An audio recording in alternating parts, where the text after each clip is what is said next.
What's going on, everybody? This is Lady Luck here again. Good evening to you all. Good Saturday evening. Hope everybody is doing well.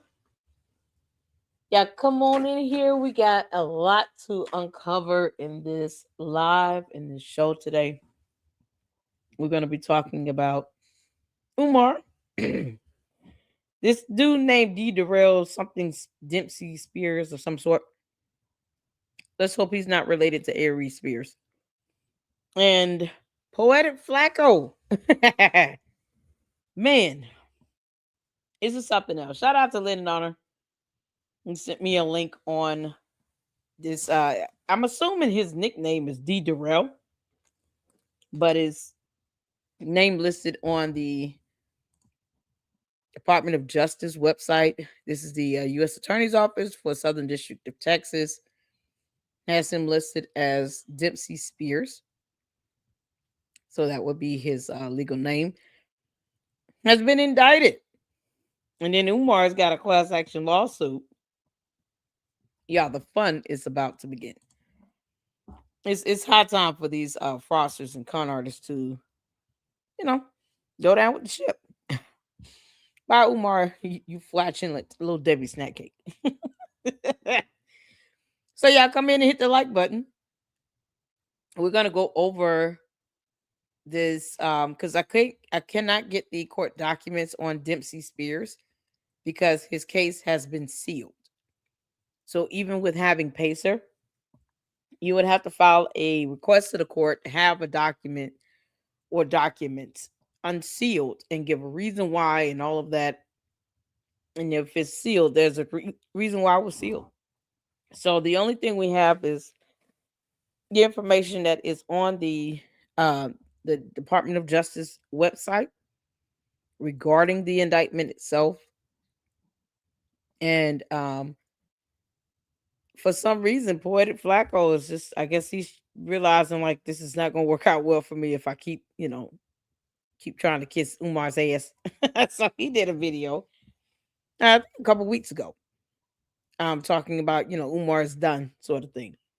And then talked about Marianne Lorient and what's going on with him and the now class action lawsuit that we're still waiting for. We're still waiting for this class action lawsuit documents to be posted up. So I can't wait. I cannot wait, y'all. I've been checking and checking and checking. And we're almost close to it. So hopefully this stuff will be posted up on the court website this week. Because, the holidays and everything, courts, they also go on break as well. So hopefully we will see these documents start to flow and get posted up in the on the court website. So until then, you all, we're trying to report on it as best as we can. Absolutely. So I'm ready to get started, you guys. Thank y'all so much for tuning in. Good. Thank you, Saint. Yay. I was trying to add you on yesterday. Thank you so much. I don't know why it won't let me just, if I type in Saint Center 13, it doesn't come up. I was like, okay, fine, I'm gonna have to use the entire YouTube handle just to put it in there. YouTube is so weird. They make things complicated for no reason. So yes, I will check that and add you this evening. I appreciate that. And any of the other fantastic mods here in the LLC, if you would like to be a mod on the second channel, by all means, feel free. And of course, I will be going live this evening with a Candace video. But yeah, this stuff with Umar is about to start picking up very soon. So I want to make sure that I have mods over on the second channel. Y'all, it's something else. This class action lawsuit is gonna be a doozy. We're here for it. So I hope you guys have had a great day. You're enjoying your weekend. I know I am. I've gotten some sleep. I got to get some more rest, but gotten some sleep and wanted to make sure I shared this information with you all. This is something else. Man, I got an old video from It is on Anti-Afro Svengala's web YouTube channel, but it's like Dempsey Spears and two other people, trying to go after Lennon Honor. Karma is a B word. They tried. But see, when you're a fraudster and you're a con artist, you're going after someone else because they're debunking Umar Johnson. That would not be to your benefit. The irony of it all, right? Like Candace, a con artist getting mad at Facebook for debunking her, and then she tried to sue them. In case no one knew that, she tried that, and it didn't work. You can't make this stuff up. Con artists never want to be debunked. They always want to be right because they're narcissists. Yo, this is something else. So we're gonna watch some videos, a couple videos. We're gonna check out the information about the Dempsey Spears case on the Department of Justice website, and then get into Umar's interview he did with Art of Dialogue. He's still talking about 50 Cent. He's mad that somebody's got married. And it's like, I don't know why he thinks that he's supposed to get some rich, wealthy person. It's not going to happen. It's not going to happen. So I want to start off with this video here.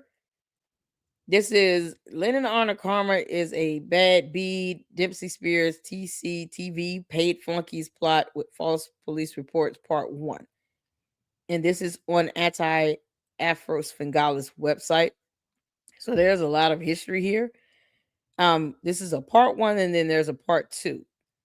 So shout out to Anti-Afro for putting this stuff up, because this gives you kind of an overview of how bad these idiots were when it came to going after Lennon Honor.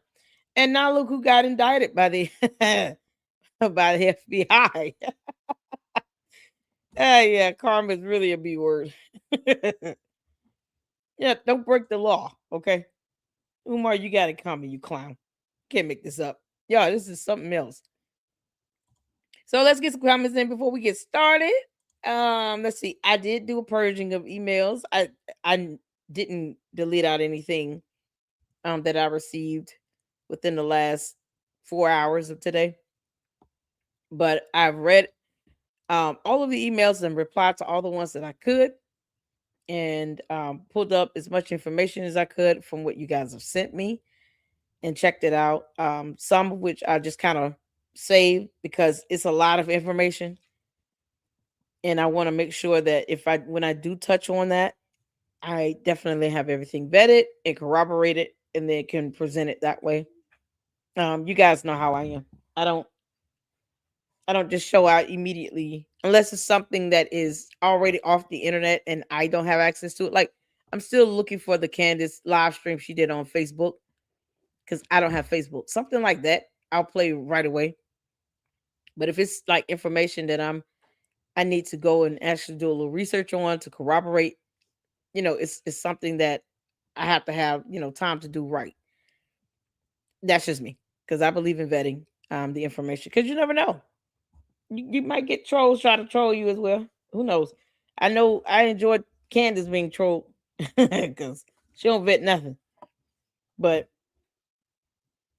I definitely have to vet the information that I get. So, you guys, I appreciate your time and patience. And for those that I've emailed and responded to, thank you so much for your information. And I replied. And listen, we make sure we share the information and get it out as best as possible. And if it's something that needs to be vetted, I'll let you all know. Listen, I'll look into this. I got to do some research on it. And that's what I'm going to do. So I appreciate you guys. And continue to email me. Email me if you got something. Hey, sometimes 3 or 4 of you all send me the same emails. And I'm like, hey, I've already seen this. I appreciate you for reaching out to me. Because we're all out monitoring and watching out for different things that come up. Especially now with Umar getting this class action lawsuit. Oh, my good Lord. He has no idea what's coming his way. Umar, you clown. You about to find out. You done effed around. You about to find out, bro. You can't make this up. Shout out to you, Francisca. Shout out to my mods. Thank you all so much for being here. and for supporting the LLC. All of you, all the members, all the Luxters. Thank you guys so much. Sid is up in the house. Happy New Year to all of you all as well. Francisca, shout out to you over in the UK. Flakko has jumped ship. He has. I replied to your email. Okay, gotcha. I will send you another. See you another email. Okay, cool. What have you got? 4 live streams. I got the two. I guess the two verticals. You get the vertical and the horizontal for LLC, and then the second channel. So yeah, that's all. It's set up in my StreamYard like that. What's going on? The Dimple Spears is crazy. I know. Shout out to the Receipt Show. Hey, KKC. How you doing? Happy New Year to you. I saw your comment finally. Like, I even got to some comments today. What's going on? Shout out to you. Thank you so much for tuning in. I appreciate that. Shout out to you. If I could get one of the mods to drop the KKC's YouTube channel link in the chat, that would be awesome. Thank you for rocking with us and tuning in. This is something else, you all. Hit that like button as you come in. We're ready to get started on this, you all. So shout out to Anti-Afro Spingalis. I hope I'm saying that right. I'll drop the video link that we're about to check out in the chat. This is an oldie but a goodie, and it kind of gives I guess it helps kind of give a better understanding on how bad they were towards Lenin. And it was, I mean, multiple people. It was like 3 guys in this one live stream alone said all kinds of crazy stuff that had, when I say had nothing to do with the law. And then we do have a video on Poetik Flakko, because yes, he has definitely jumped. He's trying to jump that ship as far as possible. But see, when you named in lawsuits, talking about you gonna go out here and do something to some female, yeah, no, this stuff just doesn't go away. Especially if Poetik Flakko never apologized to anti-Afro Spingalis. If he never apologized to her, then him just assuming, well, if I just detach myself, that should be it. No. You threatened to essay a woman. That's not how that works. He's disgusted. So there you go. There's the video link there, you guys. Make sure you check out her channel, Anti-Afro Spingalis, and we will do part 2. But I think this is the young lady that Poetik Flakko, according to the Archibald Johnson v. Umar, Archibald v. Umar Johnson lawsuit. I think this is the young lady that Poetik Flakko said he would do that stuff to. It was horrendous. So he needs to get to apologizing. That's what he needs to do. And if he said it in a video, he needs to apologize to her in a video. He needs to apologize to Lynn and Honor in a video, because he said all the dumb things that he said in videos. Don't cow it out when it comes to having some level of humility and seeking forgiveness. So if you don't have a problem going after people because Umar is not happy like we give a damn, then you should not have a problem apologizing to these people for having them doxxed and harassed and bullied, for making heinous claims and accusations. Do it in a video, in front of a camera. That's how it should be done. Until then, Poetik Flakko can be named all day too. Separating yourself is not enough. It's crazy. All right, y'all. Let's get started on this. Put a 1 in the chat. I see you, Manny. Shout out to you. Hey, Cher. How is our baby doing? Y'all, Cher's new grandbaby is our baby. That is our LLC baby. She's a beautiful baby. She's our baby. Oh, man.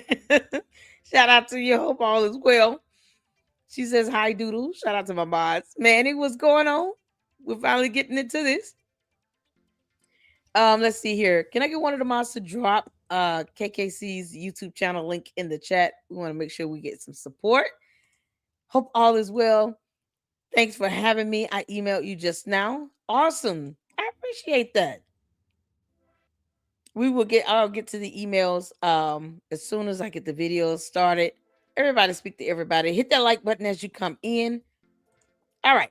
Put a one in the chat where you can see and hear. Let's go. We're starting to see some major developments coming out of this whole Lennon situation, and this is karma. This is his karma for everything that this brother's been doing the last year or two or whatnot. It's not a good look. It is not a good look at all. Hey, what's going on? What's going on, Catherine? Somebody like me, I don't like bullies. I don't like people bullying people. What's up, listen, man? Right, I got some breaking news, man. Breaking news. Oh, okay. Your boy running from the police right now as we speak.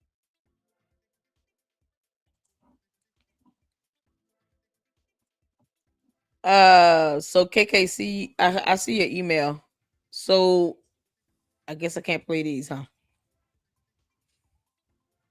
Okie dokie. We will not. I don't know what's the deal, but we won't play it. We will go right on to Dr. Umar Johnson. Because I don't want to. Yeah. Listen.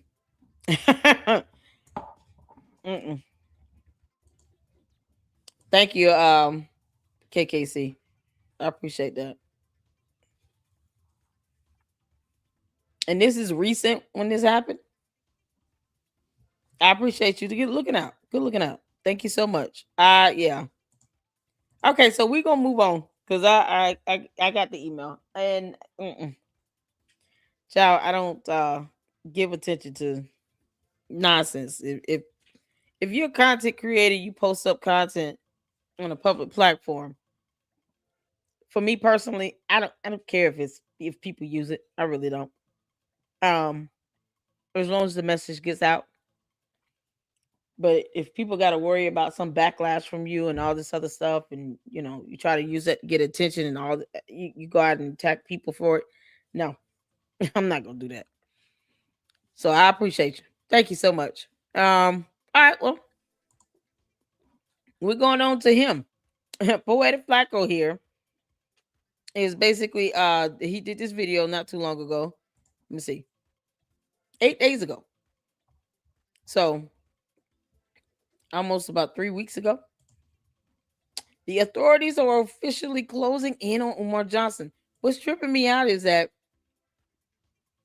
he gets 152,000 views on this video, knowing that he used to kiss Umar's ass. Ain't that something? Y'all hit the like button and share these videos so we can get the same views. You can't make this up. He kissed Umar's ass for years. And now he wants to sit here and pretend like he has no affiliation. This is a trip. With no apologies to nobody. You can't make this up. So, he's got a lot of people apologizing. Starting with Lennon on. We'll start with that. All right. Let's check this out, and then we'll get to Umar's interview he did with Art of the Dialogue. Let's go. Johnson has made an enemy out the wrong person, and he's in some major trouble because of it.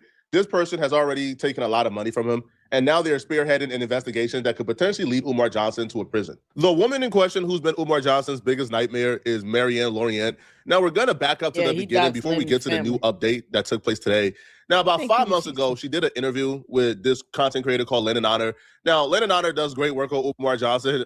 He's been covering Umar Johnson for a while now. Me and Lennon Honor has had runs in the past. I don't dislike him. Right? I'm sure he probably dislikes me, but this really. Yeah, because you doxed him and you owe him an apology. Is it that difficult, boy? Is it too difficult to understand? You don't get to commit cyber crimes and think that's okay, and you should gloss over it. Now he's done great work on Umar. What was all this energy at when you were doxing him and his family? Or helping Umar to try to sing goons out, Goonie goons out, to this man's house? You could do a public apology in a damn video, you clown. And if thou not be man enough to be able to do that, Then why are you doing this video at all? I'm just curious. I'm just asking questions. This is crazy as hell. I don't have any problems with Lennon on him. Yeah, you're the one that doxed him. So, of course, you wouldn't. Funny how this stuff goes. No issues on my end with Lennon. During this interview, she tells Lennon about her run-in with Umar Johnson and how it started with her making a donation to Umar Johnson in the FDMG school. And then that quickly transitioned into them getting into business together. And that business relationship ended horribly with Umar Johnson trying to get money out of her. Well, what she would say, try to hold her hostage for some money. I believed in his vision. I loved his idea because the way I saw his concept, this is someone who's coming to breathe life within the Black community. And then the Lord has blessed me. I ain't rich, but I was able to make a contribution for FDMG. Yeah, would you like to share how much that donation was? If you're comfortable. $2,000. That's the initial donation to the school. This is how the connection became with him. Umar Johnson apparently called her to thank her for the donation. And when he called her to thank her, by the end of the conversation, Umar Johnson was asking her to the next time she donates, instead of $2,000, make it $4,000. Okay, 2019. Mm-hmm. Yeah. He reaches out to you. Yeah, so he reached out to me. He was humble. He was gracious. The only little red flag I had. Does Poetik Flakko know that Umar Johnson filed a slap suit for $500,000 against Marianne Lorient? Does he not know that? The hell is wrong with this guy? You can't make this stuff up. He doxed his entire family. And he talking about he doesn't have a problem with Lennon. I know, Saint. You got the audacity. He had the nerve to say he doesn't have any issues with Lenny, but he sure has some with him. Like you bum, you know what you did. Exactly. You doxed him. Oh, nah, you had to leave our girl alone. Exactly. He going in on this. Oh, you know, I don't have any issues with Lennon on it. Okay, so let's flip this around. What if Poetik Flakko got his entire family doxed? And then the person that doxed him gets in a video and says, I don't have any issues with Poetik Flakko. And Poetik Flakko's like, wait a minute, you doxed my whole family, my children, my spouse. What are you talking about? Why would you have a problem with me? F, he say. That's how clueless he's being right now. As opposed to him trying to reach out to say, you know what, I'm going to apologize because I messed up and I was wrong for doing that. Do not go after people committing cyber crimes because Lady Luck Club is going to remind you it's a cyber crime. To harass, to bully, to defame, to dox. It is a crime. Lennon Honor could have filed an FBI complaint against Poetik Flakko and had his ass investigated by the feds for doing that. Putting his kids, his wife in jeopardy for what? Umar ain't nobody. He don't pay nobody's bills. And if you built up your audience off of Umar Johnson kissing his ass and you're supposed to be a grown man yourself, then we have a lot of questions for you. Poetik Flakko, do you go hanging out in Hyde Park? I mean, we're just curious. We're just asking questions here. You can't make this up. And then I didn't notice. I thought it was rude, but now, like, I'm the type of person, when something goes south, I go back and try to re-examine stuff. He was like, next time, if you could get 4,000 is first of all, just say thank you. He told me next time if I could get 4, and I thought that was rude and a little bit. In 2025, I don't think Umar Johnson got the balls to ask somebody to double their donation. But around that time, Umar Johnson was that dude, yo. Umar Johnson could call your phone and tell you, hey, bro, yo, we pushing for Black people. Hey, bro, we on a mission for Black people. He is not that dude. What the hell are you talking about? He never was. He was always a con artist taking money from Black communities. You built your YouTube channel off of that BS. Not one time did anyone think, okay, let's see if he's got receipts. Is his name on a deed? Did he actually buy a building? You and your Oguni goons didn't think to do that. Remember, you were too busy trying to suck up to him on his ball sack. Get out of here. This dude is a clown. Man, you can't make this Yeah, up. you donated. I'm all too happy to come a little debunk this better. video. Because Umar Johnson had that cachet with black people. Right now, man, he'll be lucky to. Oh, he doesn't. Right, to get a $10 donation from somebody, man. But so this happened in 2019. He Apparently, they lied to stayed people. connected for years. And then they began to talk back and forth about a conversation about a documentary. Umar Johnson asked her to make a documentary about his life. Now, she was a filmmaker. Oh, he did? She's never done a documentary before. So she was kind of uneasy. Umar asked Marianne to make a documentary about his life. Hey, Camille, how you doing? What's going on? Happy New Year to you all. Umar, y'all, listen. Laura, Happy New Year. It's not a yeah. I mean, it's so disgusting what he's doing. He needs to apologize to Lennon. And yes, for him saying that he was going to essay a young lady. You can't make this stuff up. What's going on? Did Umar ask Marianne Lawrence to make that awakening? Because she already had somebody selected to play that role. Where is he getting this from? I want to make sure I'm not misquoting, though. It's my understanding that she wrote the film. She had an actor already selected to play Umar's role. He wanted to play himself. If my understanding of that is wrong, please let me know. Because I don't recall her ever saying Umar reached out to her wanting her to make a film about him. I think she was doing it either way. I know, right, Tavares? He's a narcissist.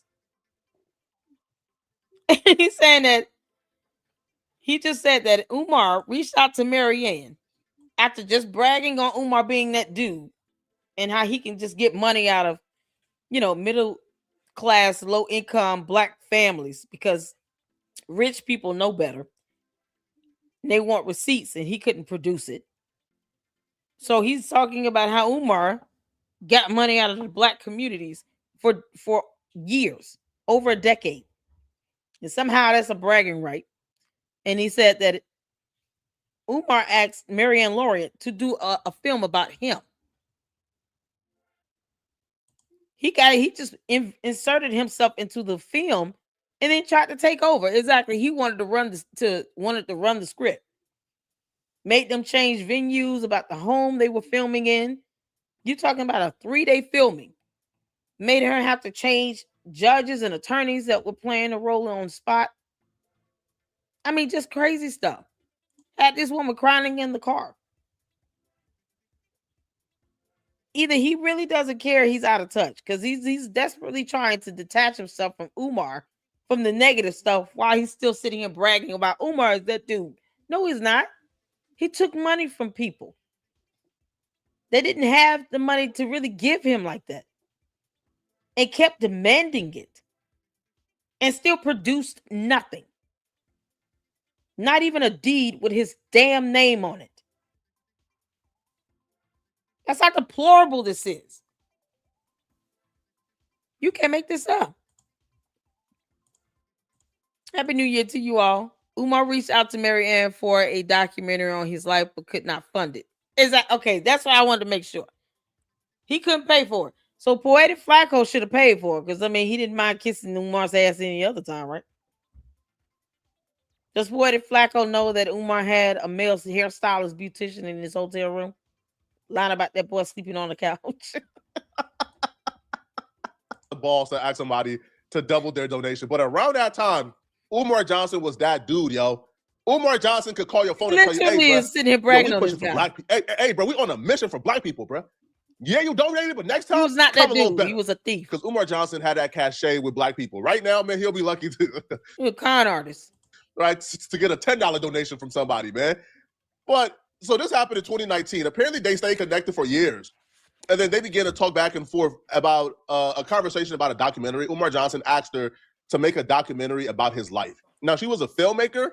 She's never done a documentary before. So she was kind of uneasy about it, but Umar Johnson kind of 100% guaranteed her that he would take care of everything. So at a certain point, you donate to him in 2019. At a certain point, he asks you to do a documentary of his life. Do you remember what year that was? The documentary, we established a rapport. It was like probably around 2000 or end of 2019. He asked me to, yeah.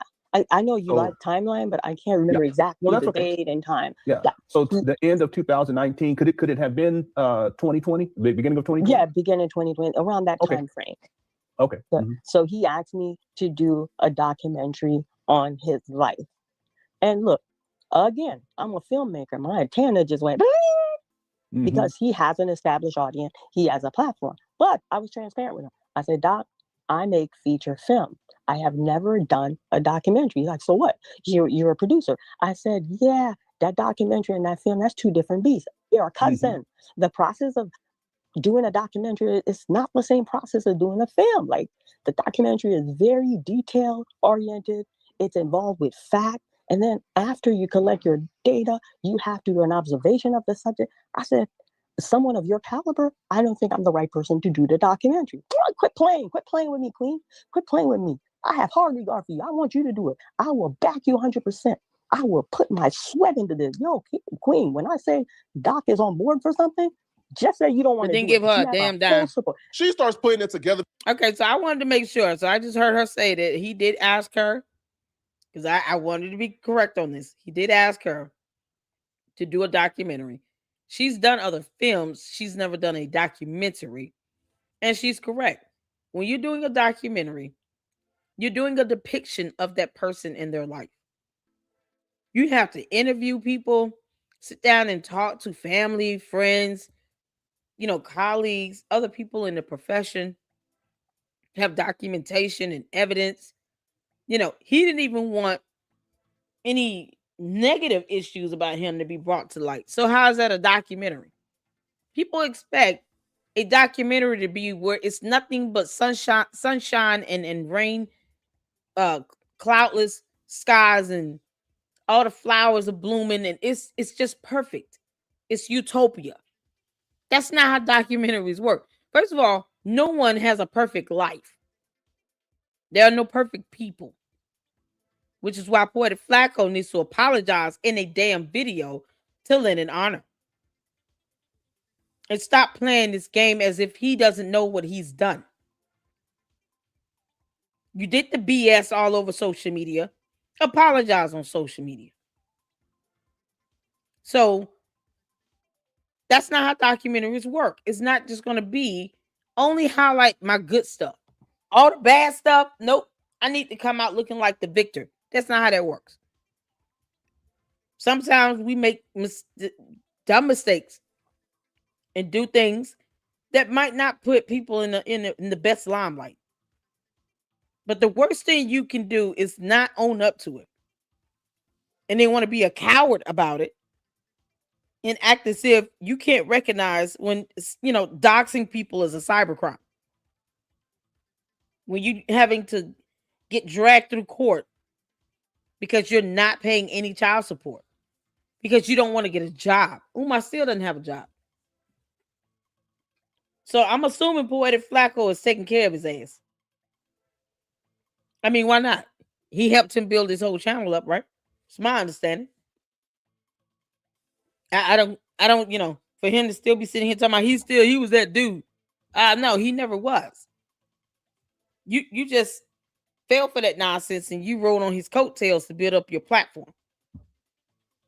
He never was that dude. He's not that dude that's going to get that's been hit with a class action lawsuit. This is crazy.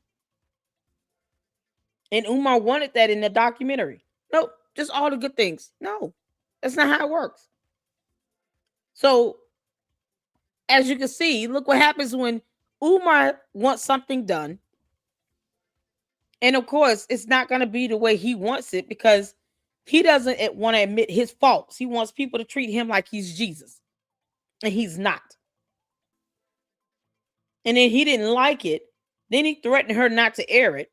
Then he tried to file a slap suit against her for it and tried to bankrupt her, tried to take everything she had because he's a grifter and a con artist who refuses to take his ass to go get a damn job.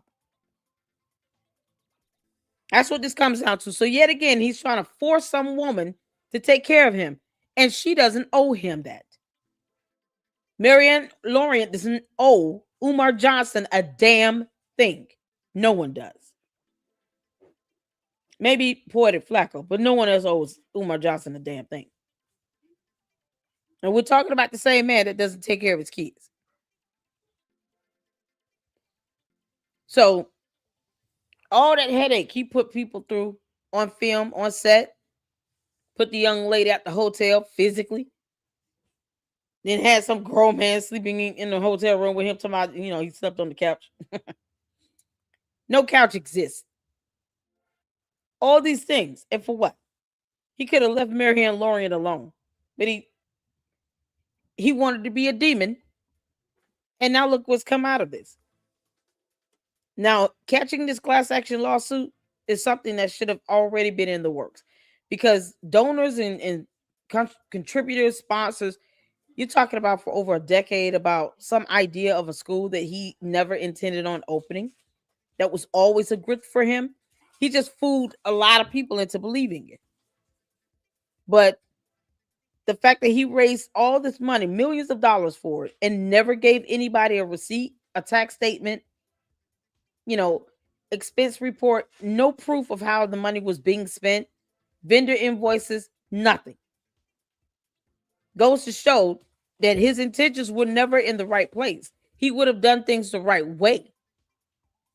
You can't say, oh, well, I think he had good intentions in the beginning. So why didn't he ever keep up with invoices and receipts in the beginning?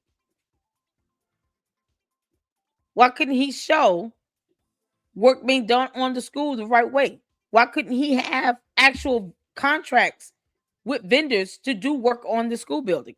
Why would he block and ghost someone trying to deliver some student desk or someone trying to give him some land and property to help build the school buildings?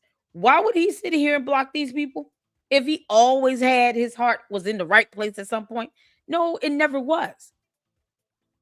And people are finding that hard to believe. But Umar never had any good intentions on this. He never had any intention of opening up a school.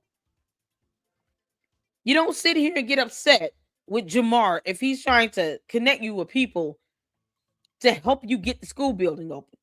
Talking about we just need the money. And you can't show with any projections, any cost estimates, exactly how you need this much money and what the money would go towards. You can't show that in writing. You can't produce a curriculum for the school.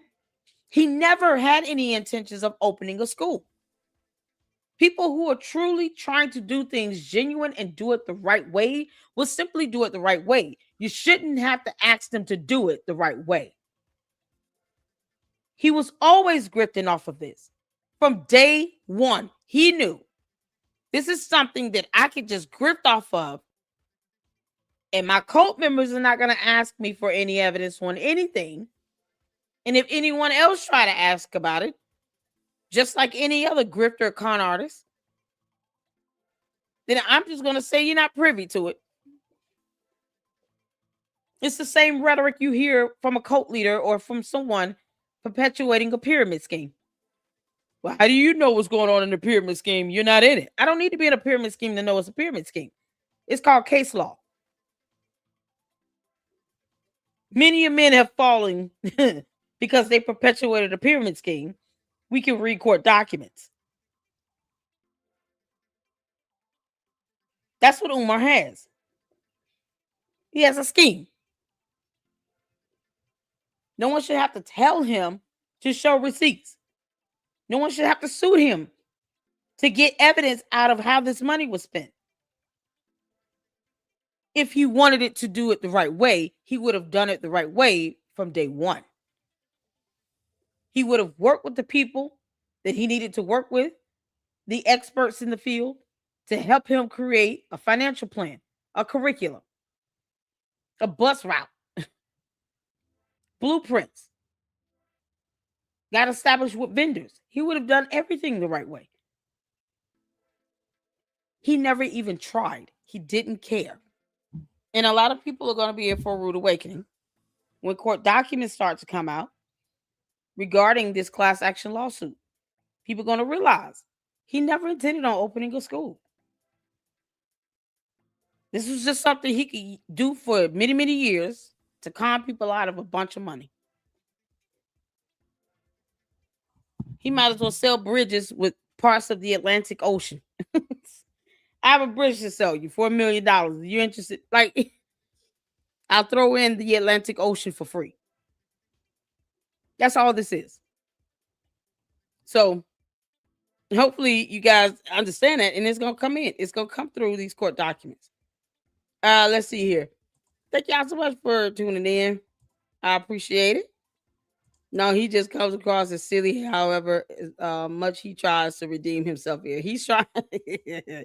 I'm really surprised Umar hasn't been tased more. Y'all, he might get tased in Hyde Park, and he might enjoy it. I don't know, Umar. I'm just asking questions here. But perhaps you go to Hyde Park, and perhaps you do enjoy being tased in certain areas. You know, perhaps it's invigorating for you. Who knows? All right, y'all, let's get back to it. Before she even get a dime from Umar Johnson, she's traveling to his lectures. She's filming already. She's putting it together. Now, I guess that was like preliminary stages, kind of just gathering assets, gathering a plan, gathering a production team. But she still does a lot of work for absolutely free, right? Now, when it was time for them to really get the production team on board, really start filming, really getting everything in place, traveling, doing certain things, filming at certain locations, she tells Umar Johnson, yo, we got a budget. All right, now, yo, this budget consists of a lot of things, the filming, flying people to like certain places, like hotels. Bro, it's all encompassing.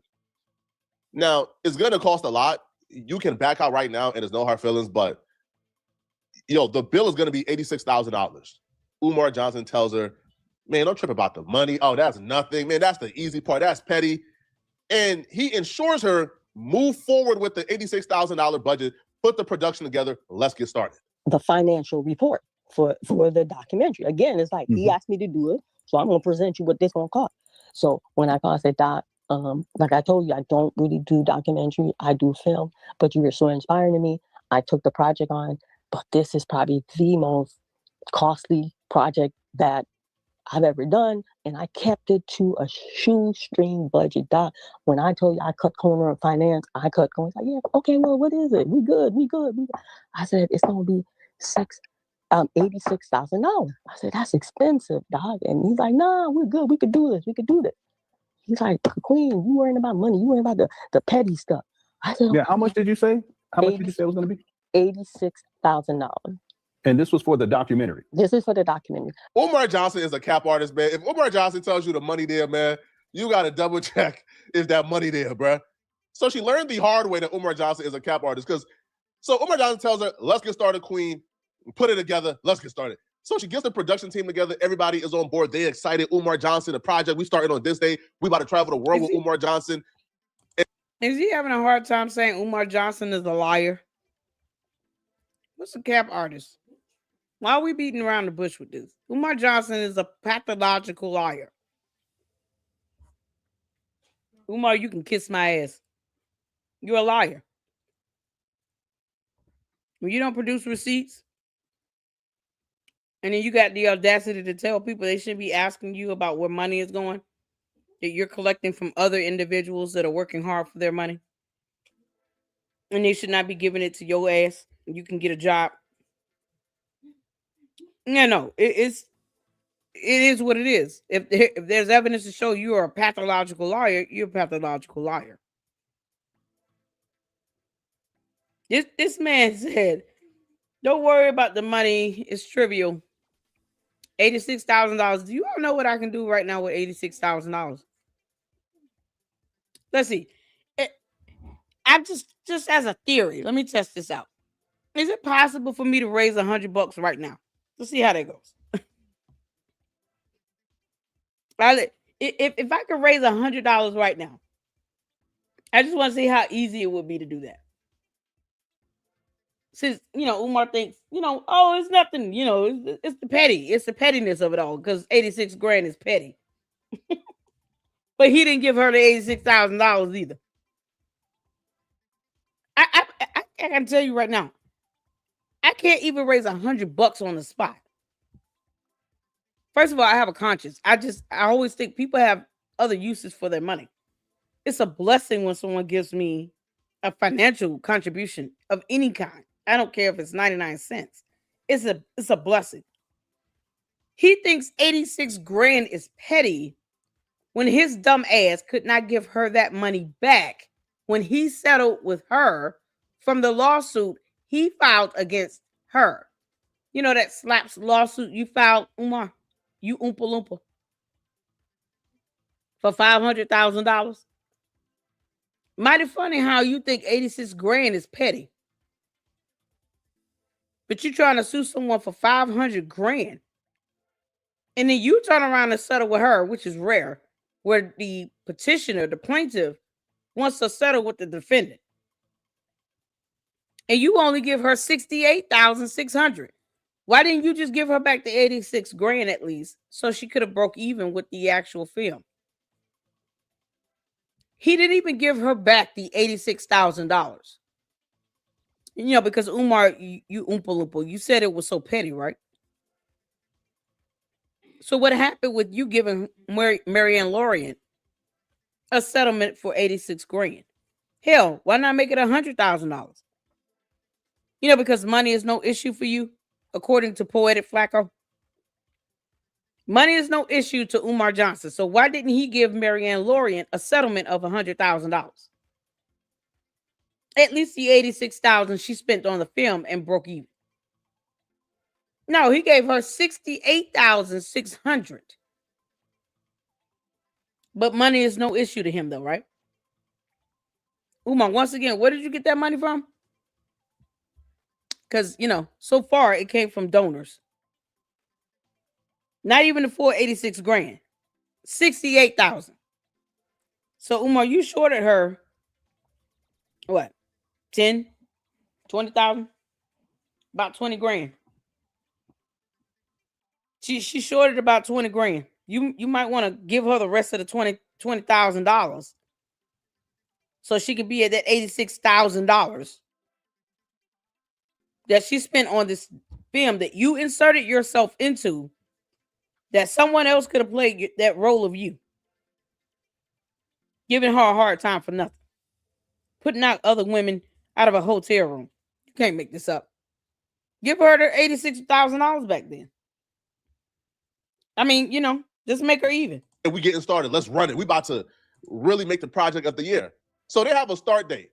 Right around the start date now, she contacts Umar Johnson for the payment so they could get everything booked up. Umar Johnson then changed up the entire plan on her and pulls the rug from out under her.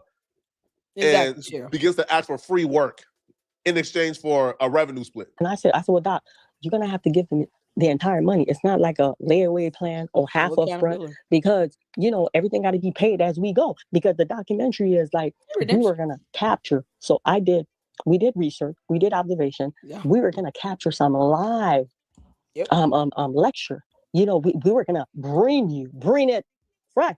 So, and he's like, oh, listen, family. Queen, all my money's tied at FDNG. I don't have a risk since going to this documentary. You go ahead and fund it. I'm going to put my sweat. You have my backing. When the money come in, you recruit what you put in, and then, you know, just give a little something to FDNG. I don't even care if you don't give me nothing. I just want to live a digital imprint for these young boys that I'm going to create this so they can know about Umar Johnson. I don't want no white man doing my documentary. He went on and on and on. And then I paused. So after I paused, I said, well, Doc, let me get back to you. We're going to try to speed this up because, trust me, it gets really bad for Umar Johnson very quickly, okay? So, yeah, like she hangs up the phone and says, we're not doing this, bro. Umar Johnson isn't really somebody they could rely on. Now, maybe if this was somebody else who was serious, who was consistent throughout the entire process, but Umar Johnson had already been annoying her, right? So she was pretty much done with this. Umar Johnson calls her back 2 days later. She tells Umar Johnson, hey, Brett, it's not happening. Sorry, we can't do no documentary. That's when Umar Johnson switched it up and then have a bright idea and ultimately convinces her to not do the documentary, but do another project that includes him.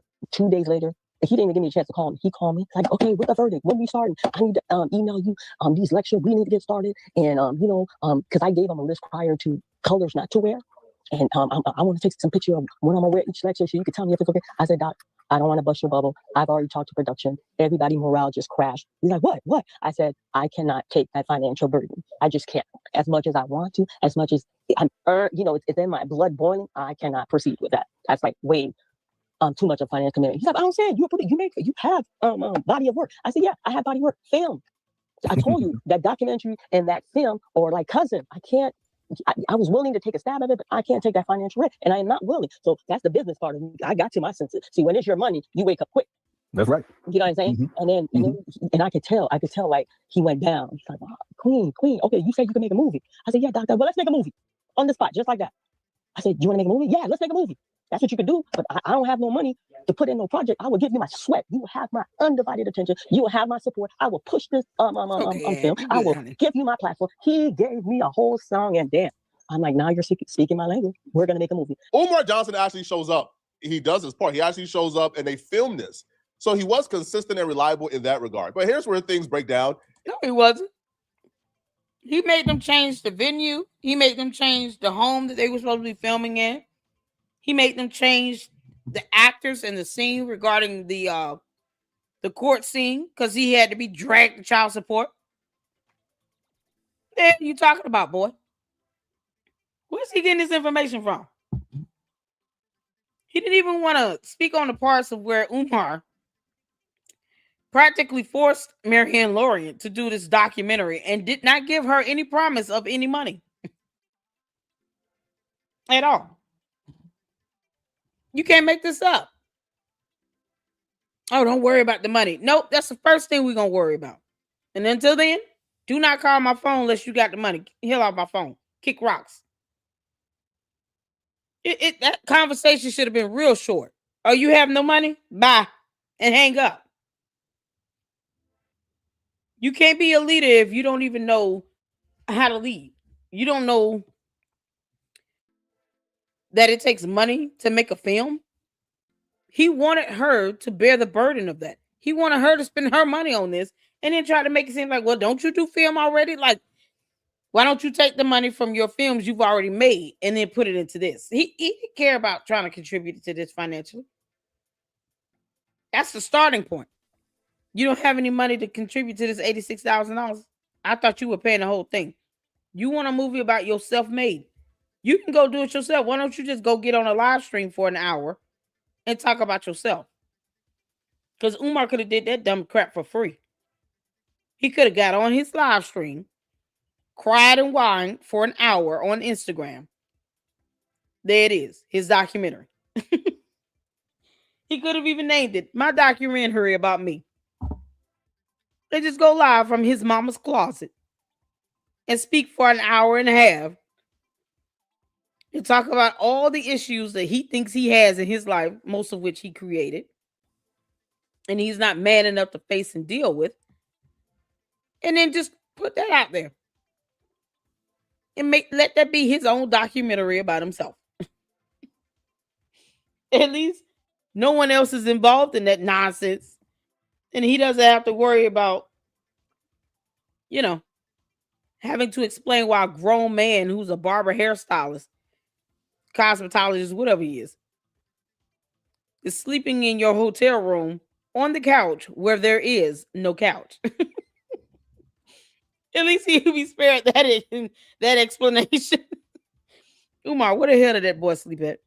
Because it wasn't on the couch. And he didn't sleep in that chair. Where exactly did that man sleep? The one that, shampooed and conditioned your hair and sponged it for however long he did that for. Where the hell he sleep? And this is one of those things where you look at Umar Johnson and say, yo, you could have avoided all this trouble if you were just a reasonable person. So they film everything. She found a theater partner where they're putting like the movie and the film in theaters to make their money back. She funded everything.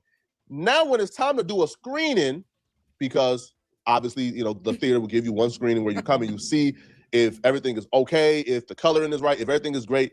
And then once you do the screening, you give the go ahead and now they put it in theaters. She tells Umar Johnson, hey, the theater wants to do a private, screening for the producers. We come, we see if we like everything. If not, we could edit certain things out. Umar Johnson then blows up on her. He then blows up. How dare they do a private screening? He hasn't seen it yet. He hasn't co-signed. but he still had the opportunity to say, hey, I don't like this, let's change this up, if you come and do the private screening and watch the movie. But he started to demand things that she didn't have the resources to do. So I said, I'm willing to pay for you. No, you send me the finished product. I said, first of all, that's not possible. It's on that film, but it's not like no DVD. And he couldn't understand the concept. I don't know if he think I was playing games. I said, Doc, I'm giving you an option to see it. No. You give me the finished product and then we move forward. So this is from February 8, 2023. Umar states, you are not allowed to show that film without my approval. I have not seen it, and I do not give you permission to screen it. And then you stated a private screening is just the executive producer to see the image on the screen and to hear the sound. And then he says, complete disrespect, all in all caps. You replied, how am I being disrespectful? Why are you so angry? Can you come to Cleveland and see it? And text when you capitalize everything that's shouting. And then you stated you were pleased with the project. Now all of a sudden you've turned against the project. I am baffled by all of this. I didn't say you couldn't see it. I asked you your location in Maryland, and you ignored me. I offered to FaceTime. And let me cut you. The location, let me cut you real quick. The location Maryland, because he was doing a lecture. The reason I asked him, I told Sarah, instead of doing the screening here in Cleveland, can I have my screening done in Maryland? So I tried my best to accommodate him. Please continue. Yep. Let's go to the next one. This is again from February 2023. Everything needs to be, okay. So yes, you were pleased with the project. Now all of a sudden you turned against the project. I am baffled by all of this. I didn't say you couldn't see it. I asked you your location in Maryland and you ignored me. I offered the FaceTime to show you the movie and you declined. You're not meeting me halfway. The file cannot be sent email. It doesn't have the capacity to be sent that way. It is too large. And I keep calling you and you're not even picking up the phone. And then Umar responds with, everything needs to be in writing. I prefer text message. Yeah, that's when he shut down. He no longer was calling me or accepting my phone call. He just wanted to communicate email and text. Communication was completely, verbal communication was shut down at the time. Please continue. Yep, and this is February 8, 2023. I'm not speaking to you on the phone until I receive a link to watch the movie in its entirety. And then you replied, I did email you a contract. You already have that in writing. You know, throwing a temper tantrum, Umar, at 50-something years old, you Oompa Loompa, it makes you look even dumber. She didn't owe you a damn thing. You put no money into it. And if you didn't want to be in it, you didn't have to be in it. So aside from him being in it, because he wanted to be in it, another young man could have played his character. He had no attachments to this, no investments made. So therefore, you make no demands. Umar, you Oompa Loompa, filled with little Debbie snack cakes. You don't get to make demands on something you didn't pay for. That's like him walking into somebody else's house and trying to demand that they change their bedroom around to look a certain way. And it's like, why are you here? Why are you even in my house trying to tell me how my bedroom should look? You wanted this film done. You went out and filmed it, even though you didn't put a dime towards this. You know, because he's supposed to be so balling and everything, and money is trivial and petty for him. Why didn't he give her the $86,000? Because he did not give her $86,000. Why the hell didn't Umar give Marianne Lorien $86,000? Well, here's another thing. No one will go to the defendant when they file a lawsuit against them, and then they're the ones initiating the settlement. He didn't even give her $86,000 for a settlement offer. Why? This idiot came and made just a shit show of everything. He made them change the venue. Talked about, oh no, my mother, the depiction of my mother is going to be in a mansion and blah, blah, blah. Wanted to have an issue about the hotel that she booked, production paid for him. That he put a young lady out of, because get this, I don't want the driver to see me walking out. People see me walking out. You know, I'm trying to keep this image up of myself. Never mind the fact he won't show receipts of contributions or where it's going. Well, he's got these contribution packages on his website that are just nothing more than a pyramid scheme. But, you know, he doesn't want to see that. But yet, he goes the next day to that same hotel with a young man who's a beautician stylist that shampooed and conditioned his hair in that little bitty sink and sponged his hair for hours, I guess, because it took hours. And then he comes back and tells everybody, oh, he slept on the couch. What are you telling us for? Poetik Flakko, did you ever ask who that beautician stylist is? Yeah, there was a whole grown man that slept on a couch that didn't exist in that hotel room. It never did. It still doesn't. That's something he wanted to volunteer to everybody, though. No one asked him. He volunteered that information. You know, because stupidity and all. And now he's gonna really be mad when he gets served these court documents for this class action lawsuit. But yet he never paid that money up. So who told him he gets to dictate when the movie premieres or airs or whatever? Private screening, public screening, I don't care. Umar, you dictate nothing when you pay for nothing. And no one told you to be in the film. You chose to be. She didn't need your permission, you Oompa Loompa. Not even a little bit. When you volunteered your time, your appearance in that film, she no longer needed your permission. There are a lot of things that Umar and the Umar-tardians are about to find out the hard way about the law and what they think they got the right to do or to say. Because they damn sure don't have the right to tell somebody else what to do or say. Funny how that works. So whatever they don't learn from my content here, or Lyndon Honors, or anyone else that's getting in Umar's ass, keeping our foots on his neck, they will learn the hard way as he goes through these hearings with this class action lawsuit, which I'm sure he's going to try to do because, Umar, you're still broke as hell. It's the principle of the situation. So whether you want to learn it now or learn it later, you're going to learn. All you had to do was show people how you were spending the money responsibly. Because you didn't earn it. It was given to you for a specific purpose. And you failed to do that. Now you got to learn. And we're here for it. We're here for it. Before filming, and if you want, you could FaceTime and see the whole movie. I've given you 2 options to watch it, and you refuse to take either one of them. And then Umar said, "I never signed any contract." Yeah, because he didn't. He didn't. Yep. You see how conniving he is? Yep. You do not have my approval to proceed with this film. I have not been given a link to see the movie in its entirety for my approval. I do not give you permission to include my likeness in any shape, any way, shape, form, or fashion in your movie. You do not have permission to use my likeness in any video, trailer, movie, except of any excerpt or of any movie, part of interviews, or any portion of the brand that is Dr. Umar Johnson or Prince of Pan. Yeah, who told him this? You do not have permission to use my likeness in any video, trailer, movie, excerpt of any movie, parts of interviews, or any portion of the brand that is Dr. Umar Johnson or Prince of Pan-Africanism. Who the hell told him that? I love when idiots think they know the law. This is hilarious. Who told him that was something he gets to demand? No, you volunteered your likeness in it. Remember? You dumbass. And then you didn't even want to sign a contract or anything. It's the same thing he does when he does live stream videos or goes on platforms and other podcast channels. And they get mad when people sit and debunk his ass in it. It's on a public platform. Perhaps these people should be putting up privately. When you choose to go out and be a public figure, you're subjected to criticism and scrutiny. It is what it is. I have to catch dumb comments in my chat all the time. Some of which I read and laugh at, some of which I just ignore and keep living. It is what it is. But the idea that someone owes him permission for his likeness that he volunteered, and even when she said sign this contract, he didn't want to do that either. You can't make this stuff up. You can't make this stuff up. Africanism. You do not have permission to release any clips or trailers that depict the image of Dr. Umar or his related brands. You already posted a trailer without my permission. You are a deceitful, disrespectful, and unprofessional liar. I will see you in court. Now, according to her, when a movie is filmed, they have a copy of the movie, but obviously you can't email something that large. It is not uploaded, like to no cloud. And also the format in which the film is in, like the theaters have it in a specific format, so the theaters can't even email it to you because the format they have is something that's needed. So like they could play it in every theater, right? So Umar Johnson couldn't get a link to it, and she kind of felt sketched out that he was asking for a link to it directly, opposed to just coming in person and watching it, or her FaceTiming him and showing him the entire movie as they're watching it.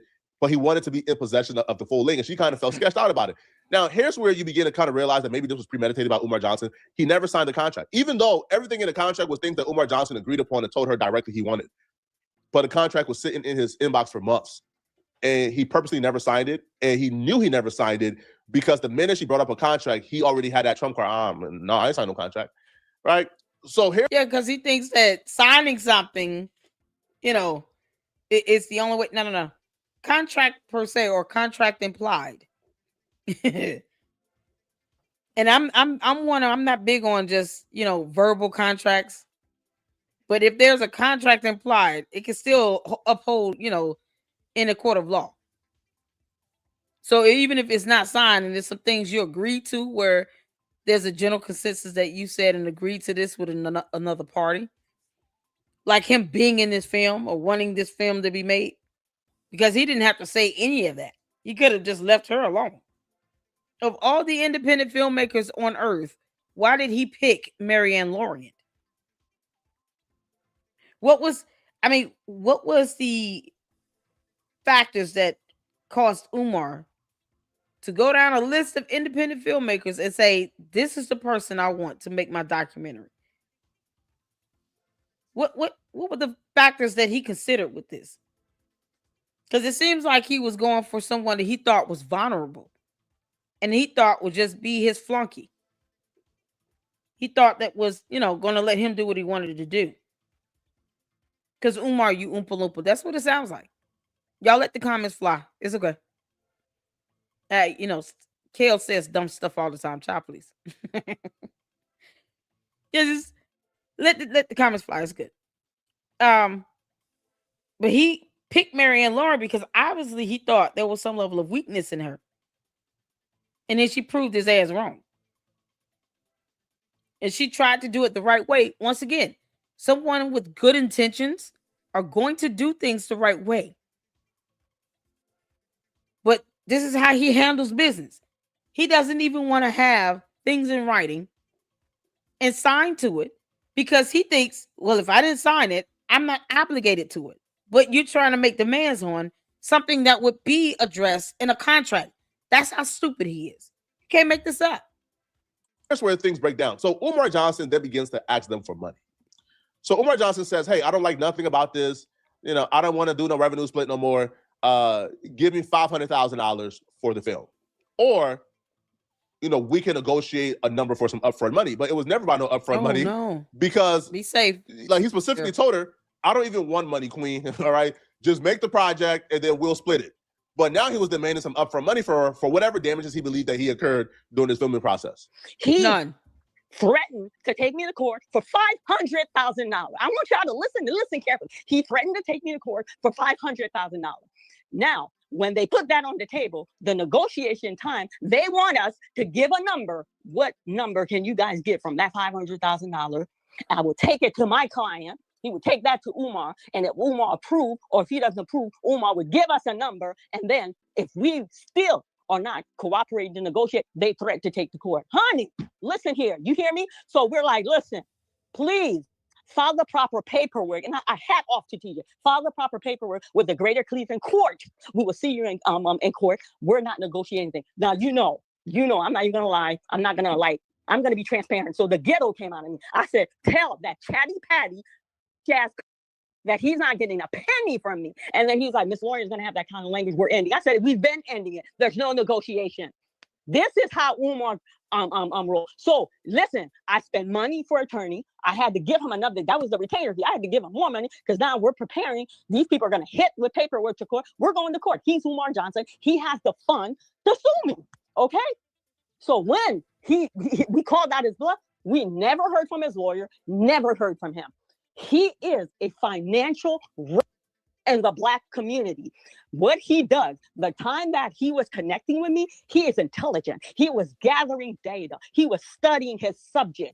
He gave me two options. The first option is you won't spend your money. You're going to make this a finished product. And then I'm going to take it from you. I don't share the pie. I'm eating it all alone. See, he ran up on me. I am not no dummy. I said, no, there was a contract. We had an understanding. You're not going to bully me. I'm not giving you the finished product. Umar Johnson is a professional cap artist. So obviously Umar Johnson was not going to sue her. Umar Johnson was trying to scare her into relinquishing some paper to King consciousness, but she wasn't going for it. She actually became irate. And she even told Umar Johnson, okay, you want to play like this? Okay, let's play. Now, she's a donator to Umar Johnson. She gave Umar Johnson $2,000.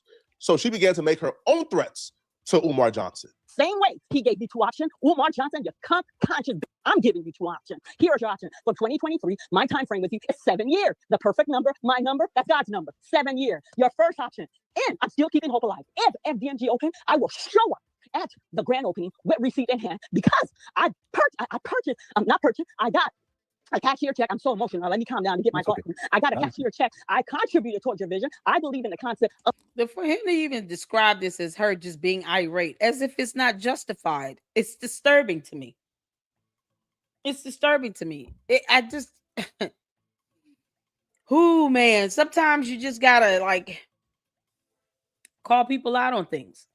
It is disturbing that he thinks that she's just being irate to be irate, as if she's not justified in this. There's even such a thing called righteous anger. The Bible says be slow to anger. It doesn't say do not ever get angry. Be slow to anger. The actions that come behind that anger. It is unrealistic for even God himself to say, I don't expect you to be angry. It says be slow to anger. Be slow on how you carry out and execute that anger. The actions that follow that. And for him to just say this like, oh, she got so irate. What do you mean? So Poetik Flakko, I guess, will be paying Umar Johnson's court and attorney fees in this class action lawsuit. Is that what I'm hearing? I think that's what I'm hearing. Yeah, I'm hearing Poetik Flakko is going to be paying Umar Johnson's court and attorney's fees. You know, because he kissed his ass all these years either way. Yeah, that's what I'm hearing. All right, cool. So Poetik Flakko is paying attorney's fees for Umar Johnson, because that's what I just heard.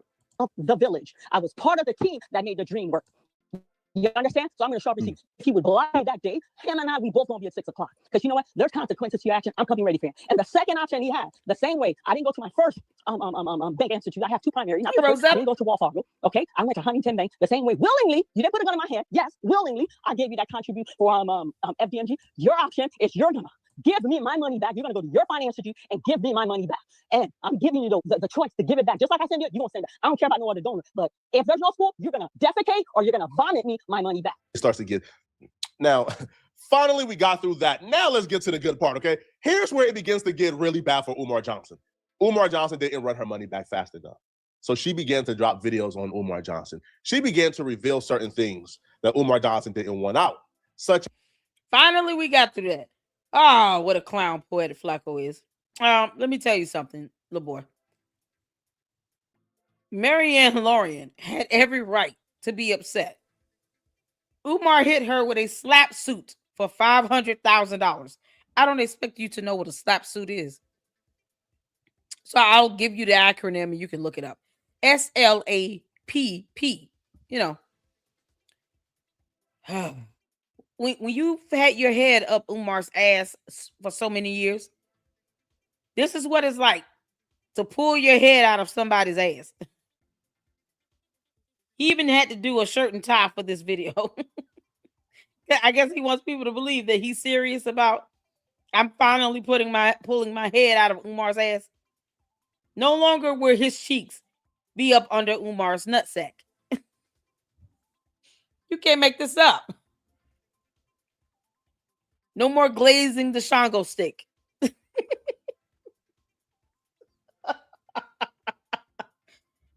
No more sitting here making threats to essay a woman because she said something about Umar and Umar didn't like it. That's some punk shit. That's some punk ass shit. Marianne, don't worry. Whatever you feel like you can't say, I'll say it for you. Some clown punk shit. To merely threaten to essay someone. Because Umar, the Oompa Loompa, is mad about words. It is deplorable. The depths to hell that they reached. And he says, oh, okay, we got to get past that. During the filming process, Umar Johnson asked her to get a white woman to be in the movie. Not only did he want a white woman to be in the movie, he wanted the white woman to be bare-chested in the nude. And he wanted the white woman to press her breast up against his chest, right? And he wanted a scene where she comes and she tries to seduce him and she pressed her breast up against his chest. And he says, no, I'm a king of Pan-African. I can't do this. So like she has messages of Umar Johnson fantasizing about this white woman doing things to him in his movie. Now, I think Umar Johnson was using this movie as a veil, right, to do things with that white woman that he knows he can no longer do in private, right? So she begins to release embarrassing things about Umar Johnson. Umar Johnson eventually says, bruh, this chick is going hard, man. She's doing interviews with Lennon Honor, a couple of my enemies, man. She's going crazy. I can't do this. So then he eventually begs her to stop. She doesn't stop. So then his lawyer contacts her and said, hey, listen, we've had enough, okay? We want to settle. Umar Johnson then writes her a check for over $60,000 to stop her from releasing all the information she has on him. The reason I wanted to come out to make this video is because I received a check as a settlement from Dr. Umar Johnson. During the week, I received an email, and the email was not claiming to sue me. It was from his attorney at Cleveland Law Firm, which has a sister firm and where he's from, Philly. So they reached out. They wanted to have a dialogue. They wanted to give me a form of payment for my hardship that I dealt with Dr. Umar, for my donation, and then for my therapy. What I did say I went to therapy in one of the videos, so they did their homework pretty fairly. They wanted to reimburse me for that. And he wanted to move forward and not have me make disparaging video about him anymore. Okay, so I'm saying, I'm like, disparaging video? I don't understand. Can you elaborate on that, Ms. Sonia? You're getting on your YouTube video, you're saying he's dating outside his race, which is factual. He doesn't date outside his race. I said, okay, so we're having a dialogue. Let me put some clarification. No, we don't need. I said, you're going to allow me to speak, so you're going to allow me to have clarification. First of all, how do you prove that someone does not date outside their race other than them saying that they don't do it? How will he prove that? One person can't just say, oh, I don't date outside my race. So you gave a provable false statement when you said that. Because that is what defamation is defined to be by law. You're giving false statements that are provably false, meaning you have evidence to prove that it's false. What evidence will Umar be able to prove that he does not date white women? That he does not date outside of his race? That would imply he would have to give a list of every single woman on earth he's ever dated, he's ever been close to marrying, no matter where he was all over the world, since he's been old enough to date. What is the feasibility of him bringing that type of evidence? I'll wait, Umar. Unless you are prepared to provide a list of names of every single woman with their contact information where we can verify that you have ever dated, so that we can see this person and see that there's someone that is in the race or outside of the race. You can't say that is a provable false statement. You would have no way to prove with evidence that is provably false. It's that simple. So how else would he be able to prove that? She could say, well, Your Honor, based on what he demanded in this film that, he lied about me, him paying for it financially and covered because he didn't pay for nothing. And then tried to force me to not put the movie out. And then threatened me with a lawsuit if I did. And now he wants me to not make more films that involve videos that he may or may not be in. Because behind the scenes films are behind the scenes. Some he may be in, some he may not be in. But now he wants to dictate me being a filmmaker. And he's saying that I made a provable false statement about him dating outside the race. I gave my opinion based on his actions and the words that he said the request that he made about wanting to do a scene with a white woman where he is touching up against this woman's bare breast. And somehow he's upset at me saying, obviously he dates white women then. So the average reasonable person hearing that would believe that if he's willing to do a scene where he is in that physical contact in that manner with someone outside of his race, with a Caucasian woman, and he doesn't seem to have a problem with it up front, then how can he prove that is false when someone says, based on that, one can assume and opine that he dates white women? We're going based on the actions and the words of what he said in his movie.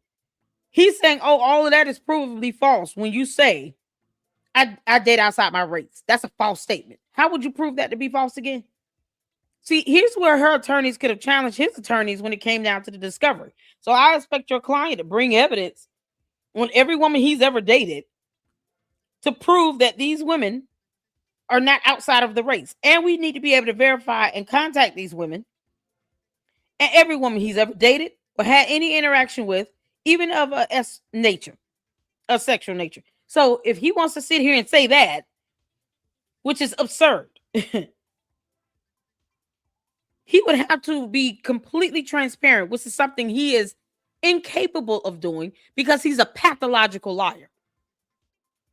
He would have to prove that statement to be false with evidence. He wouldn't be able to do that because it would involve him having to tell us every woman he's ever been involved with or dated or had any sexual encounters with from the earliest age of him doing this until present day, until they go to court. What is the likelihood of him producing that type of discovery to try to prove that statement false? Aside from him just saying, I don't date outside my race. He could be lying saying that. So how does that make it provably false? This is how ignorant and stupid Umar and his attorneys are. They're buffoons. That would be a daunting task. They would never be able to prove that.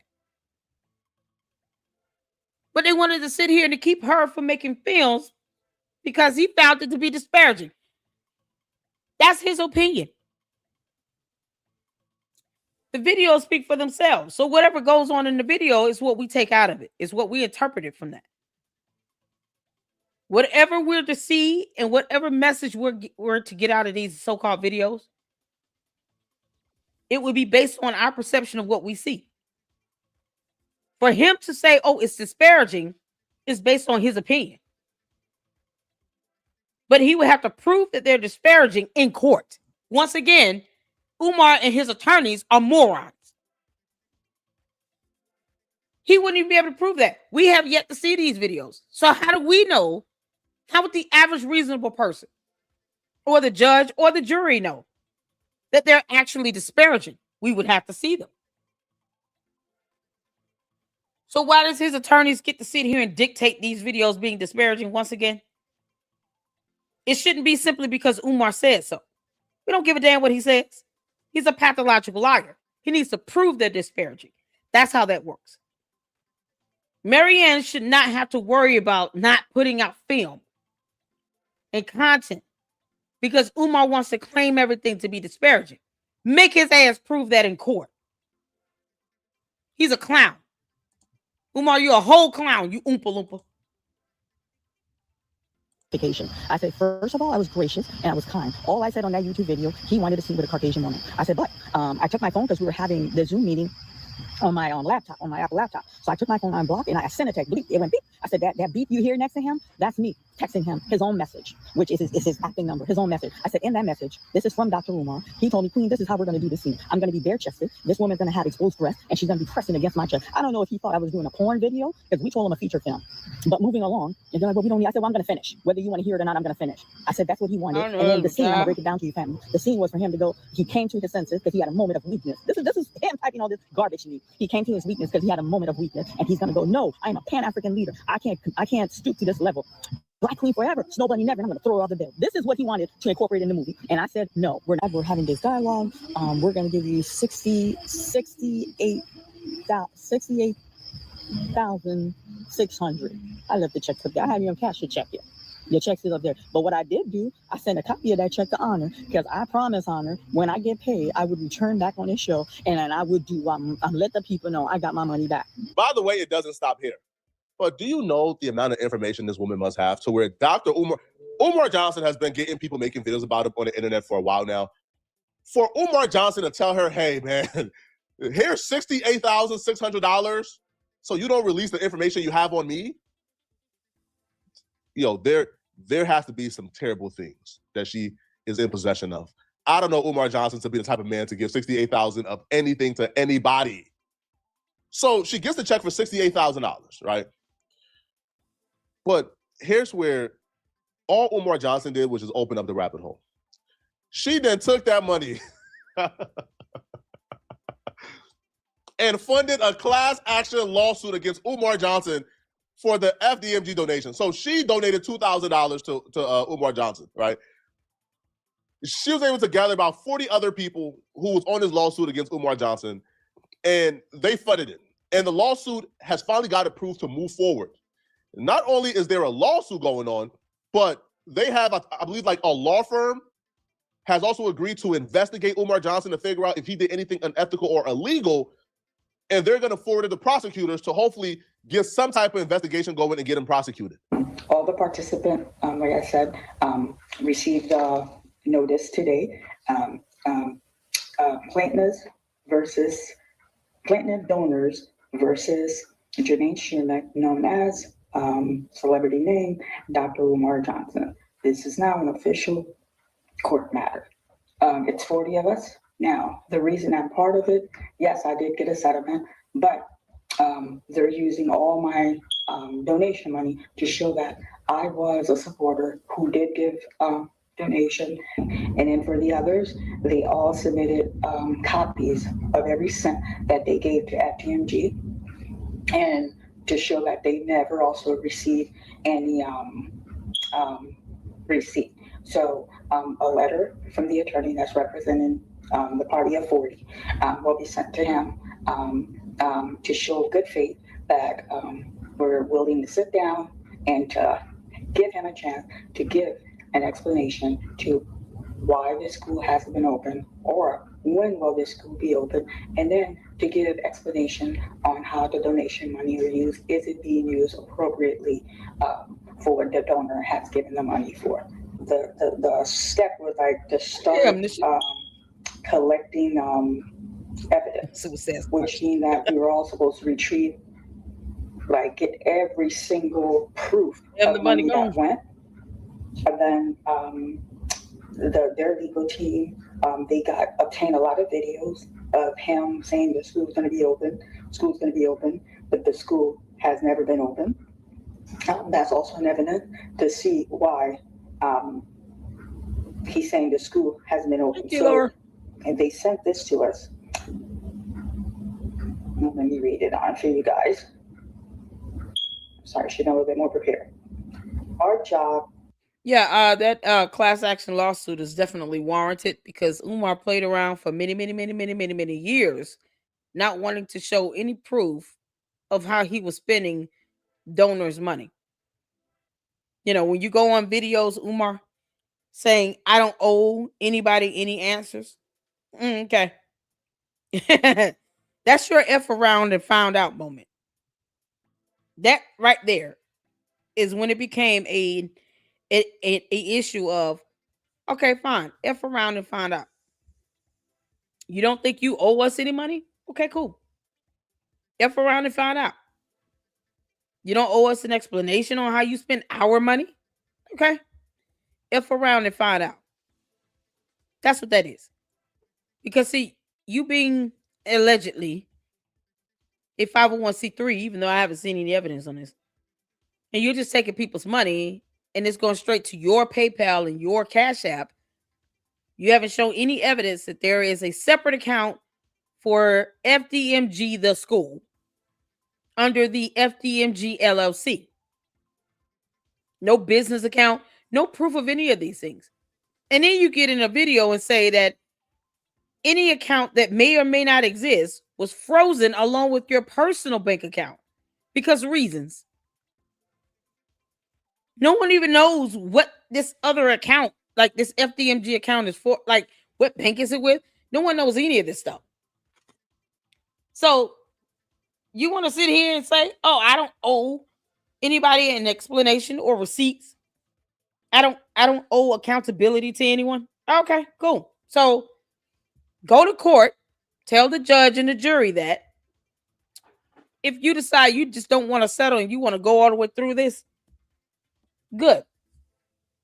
Also, they'll be telling the judge that you were giving out counseling sessions in your mama's closet in the Commonwealth of Pennsylvania.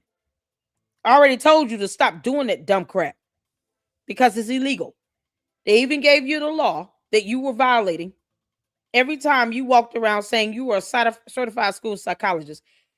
Guess whose videos they're going to pull up to look at that, Umar? Guess whose? Guess whose video? You're welcome. He's a clown. Is to solve this case.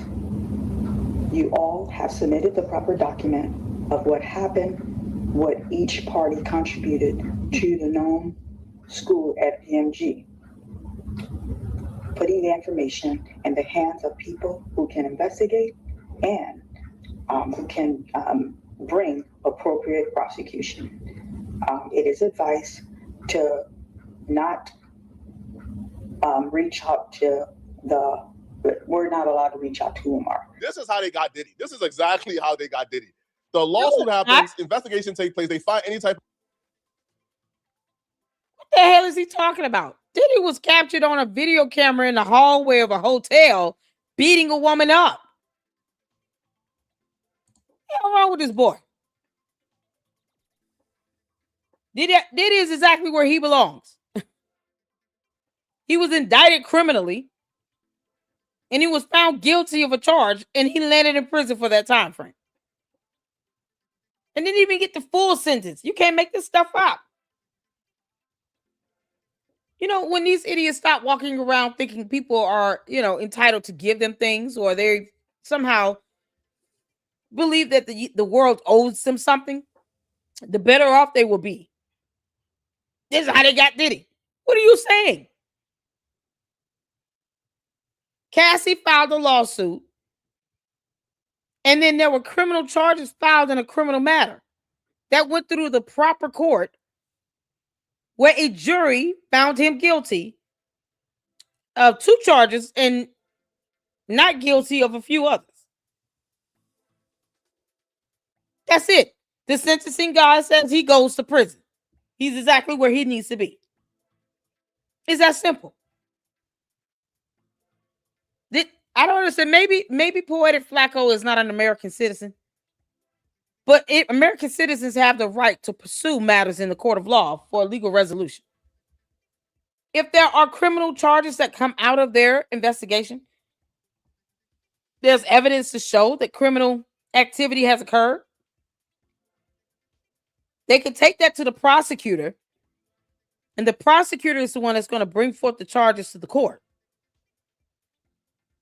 And it won't be done unless there's sufficient evidence to prove beyond a reasonable doubt. To say this is how they got somebody is saying, oh, well, this person should be able to do the dumb shit they do and get away with it all because reasons. Because for some reason, Umar should be getting away with not telling people how he spent millions of dollars. He's been raising for well over 11 to 14 years, knowing damn well he was never going to open a school because he never tried to do things the right way. However Umar goes down is how he goes down. He's already got it coming legally. He's violating a cease and desist order every time he asks for money for FDMG, and he is inside of the state of Pennsylvania. Even when he's in Wilmington, Delaware, the court documents say it is their responsibility and duty on behalf of the Commonwealth of Pennsylvania to ensure that this moron is following the law. if he does not have an active license or certificate to claim to be even a certified school psychologist, a degree is not enough, and he's not employed with a school, then he should not be conducting himself and using what's called regulated terms to give this false impression that he's a certified licensed doctor. The board was not playing with him when they told his ass to stop the first time, because laws are laws, facts are facts, and neither of those things care about how Umar Johnson feels or Poetik, Flakko, or anybody else. You can't make this stuff up. For evidence of a crime, and they forward it to somebody to prosecute. The only legal obstacle here is Umar Johnson was getting donations. Now, these were not investors. These were people who donated. So, like, they're legal. No. He's also violating a cease and desist order, collecting donations in Pennsylvania. Did he not know that existed, or is he going to be aloof? How much more aloof if this is this boy going to become? There's an entire cease and desist order that's still in effect that he is violating every time he opens his mouth to say, hit the Cash App, hit the PayPal for FDMG. As a matter of fact, the court documents that we went over even says, even if he's not in Pennsylvania, he shouldn't be doing it.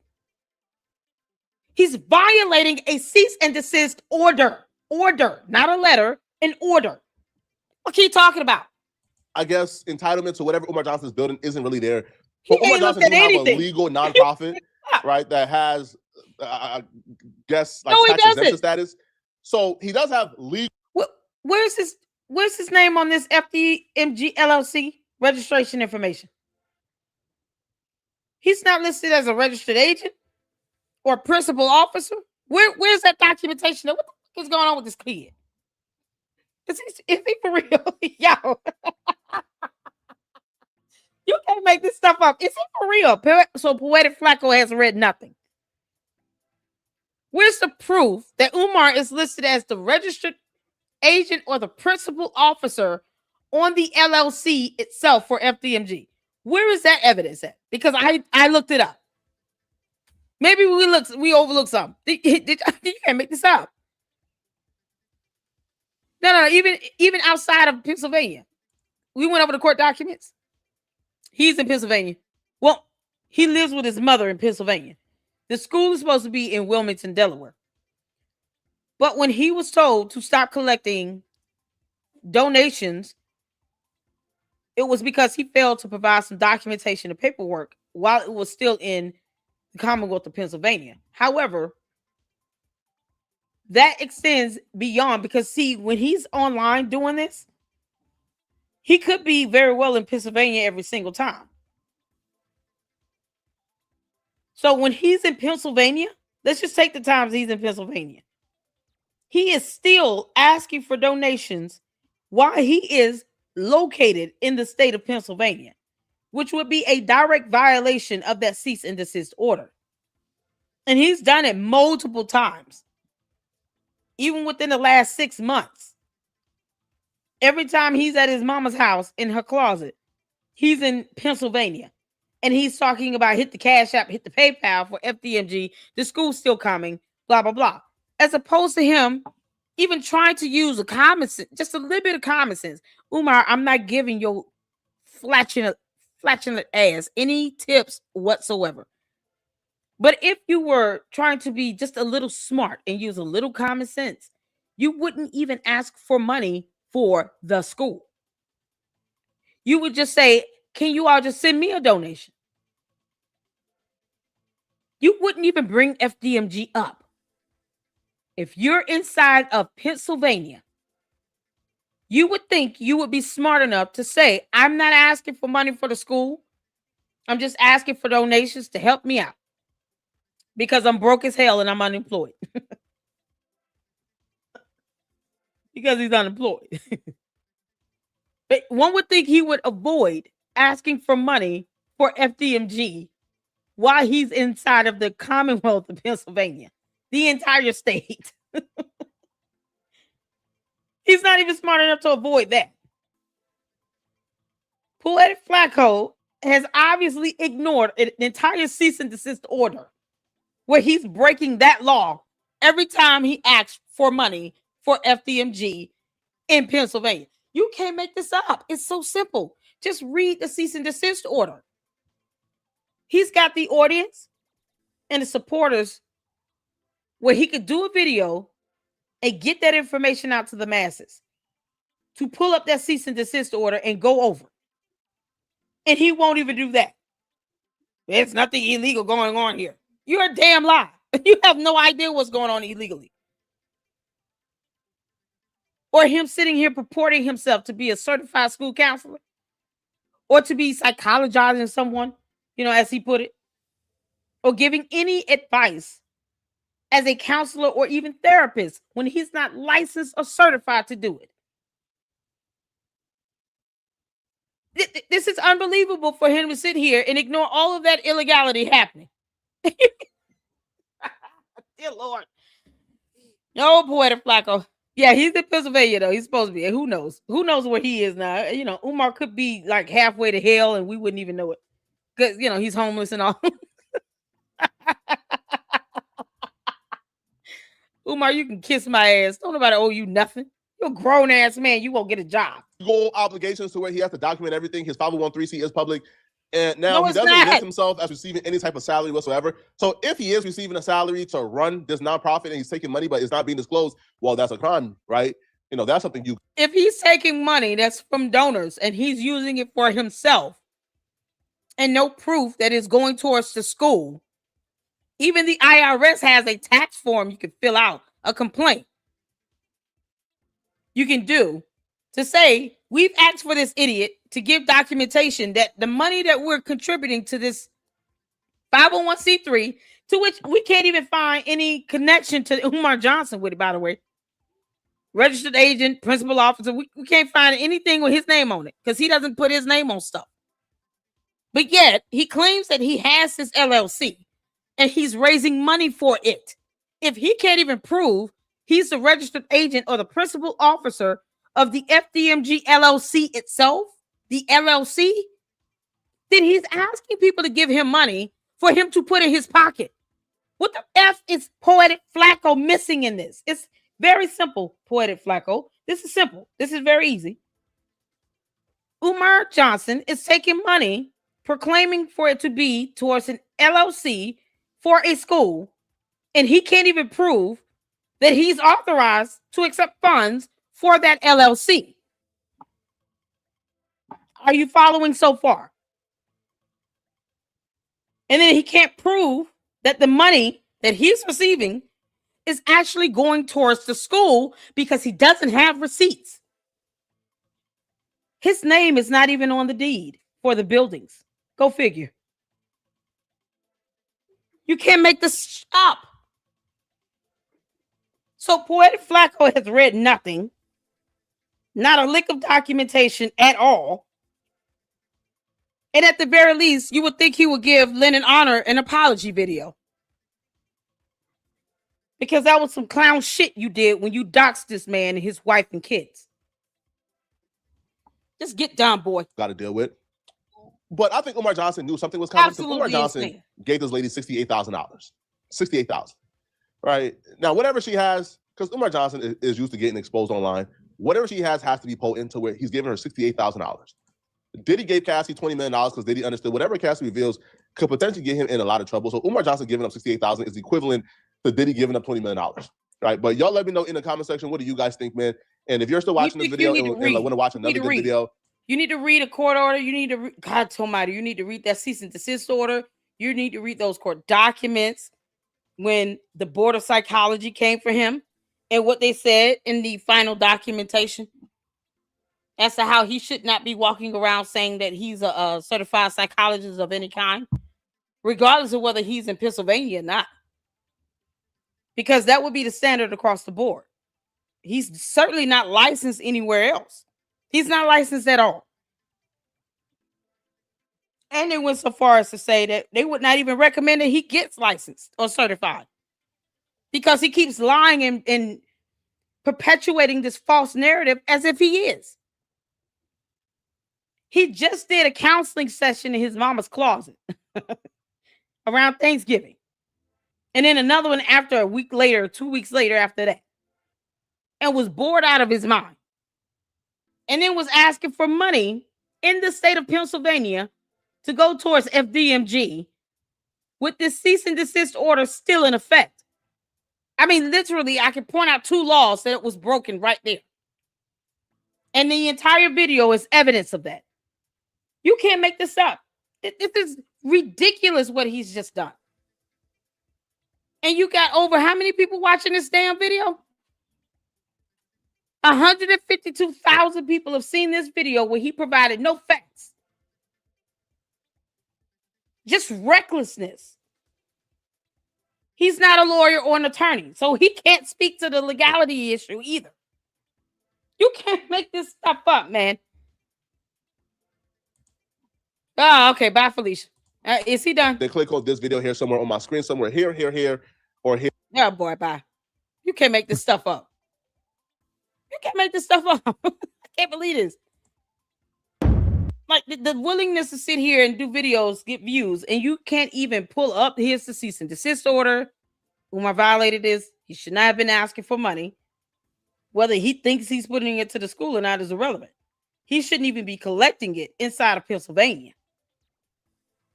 He should not be giving counseling sessions. He's not licensed and certified to do that.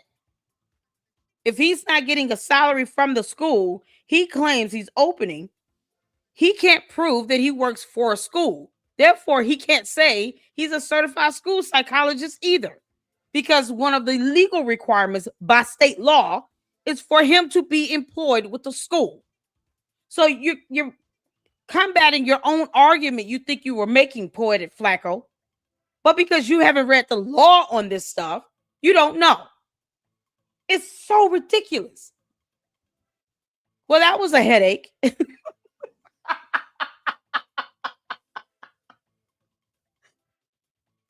You still got these Ogoonie goons being full Ogoonie goons out here.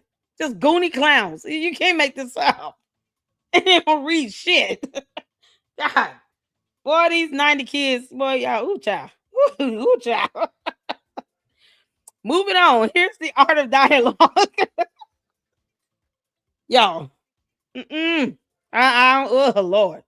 All that information being put out there, and it's not even factually based on anything. You can't make this stuff up. He owes Lynn an honor and apology because doxing is illegal. It's a cybercrime. You know, yet another law you should read, Poetik Flakko. You might want to start reading laws. It is illegal to dox someone. Harassment, bullying, being defamatory, all of that is illegal. And when I say defamatory, meaning it's provably false. You would have to prove it's false with evidence. Umar saying people are defaming me and they're slandering me. He would have to prove that. So unless he's going to tell us every single woman he's had an interaction with of any sort, that would be merely along the lines of dating, a relationship, a baby's mother, some female he wants to, marry, because he wants 2 wives now. He would have to tell us who all these women are just so we can see they're not outside of his race. He wouldn't be prepared to do that. Therefore, it's not defamatory to say from what he has said and what he has requested of wanting to do a love scene with a Caucasian woman, he seems to be very open-minded to dating Caucasian women. We have the right to make that opinion, Umar, because you're a clown. It's the same. He would not be able to produce the evidence to make it provably false. That's the point. It's God. Who child? These kids nowadays don't read nothing. Redemption said his hot takes are always rife with nonsense. Let's see here. Is it I teach? If he was sent a C&D and the sending officials have not been bothered to enforce the order, then maybe an intel agency placed a pause on the C&D. No, there's no pause on it. It's still active. Because I did check. When I reported on it, that's the first thing I did. Wanted to make sure it was still valid and in effect. So when it was effectuated, There has not been anything in place to set the order aside or to vacate the order. There's been no hearings or anything. As a matter of fact, I encourage people to file a complaint that he's violated it. And that way the agency can take that complaint, file a motion or petition to seek sanctions for violations of the order to the court. These orders, these cease and desist orders are enforceable in court too. So if anything, complaints should be filed so that they could take this. Okay, we see the evidence, we see the videos. He's still doing this dumb stuff. Got it. And then they take it to court, file a petition to enforce the order and to seek violations for penalties for violation of the order itself. And he treats it like it's a letter, like it's a formality. Umar doesn't care. He thinks he's above the rule of law. That's what's so crazy. Shell said Tavares Tart. Manny says, Poetik, did you give Umar man jaw love? Who knows? BB says he is not up to date at all. Not at all. It's just a Google search. Facts on facts. Left my ass off. This dude can't read. They want him to be doctor so bad it seems like truth to them. Exactly. I don't even call Umar, like, I don't give him that title doctor at all. Y'all notice that. I've never said that. So I say he's not a doctor. Never been. Umar, I got your dissertation from Peacock. I will keep getting them if you keep lying about degrees. I told you that, you clown. You can't make this up. You don't sit here and be a public figure? Okay, well then you're subjected to the scrutiny of it. It's not always going to be peaches and roses, Umar. No one owes you that. You get a job first. How about that? You start with getting a job. You can make this up. And take care of your kids. Then why is he so confident with lying? Like he knows he can get away with it because he might be a agent of discord. Probably. Umar seems like he's one of those ones where he's easily paid off by anybody. It don't matter who it is. Art of Dialogue, thumbs down. Is it bad? Is it bad? I haven't seen these yet. Some sucks-ish. If you aren't going to answer any questions about FDFGs, then you shouldn't be allowed to ask for donations either. Exactly. Umar knows that he can't show expenses, receipts, or anything. Vendor invoices, none of that. Where's James Miller? Yeah, James Miller never sent me those vendor invoices. You know, because he's a clown.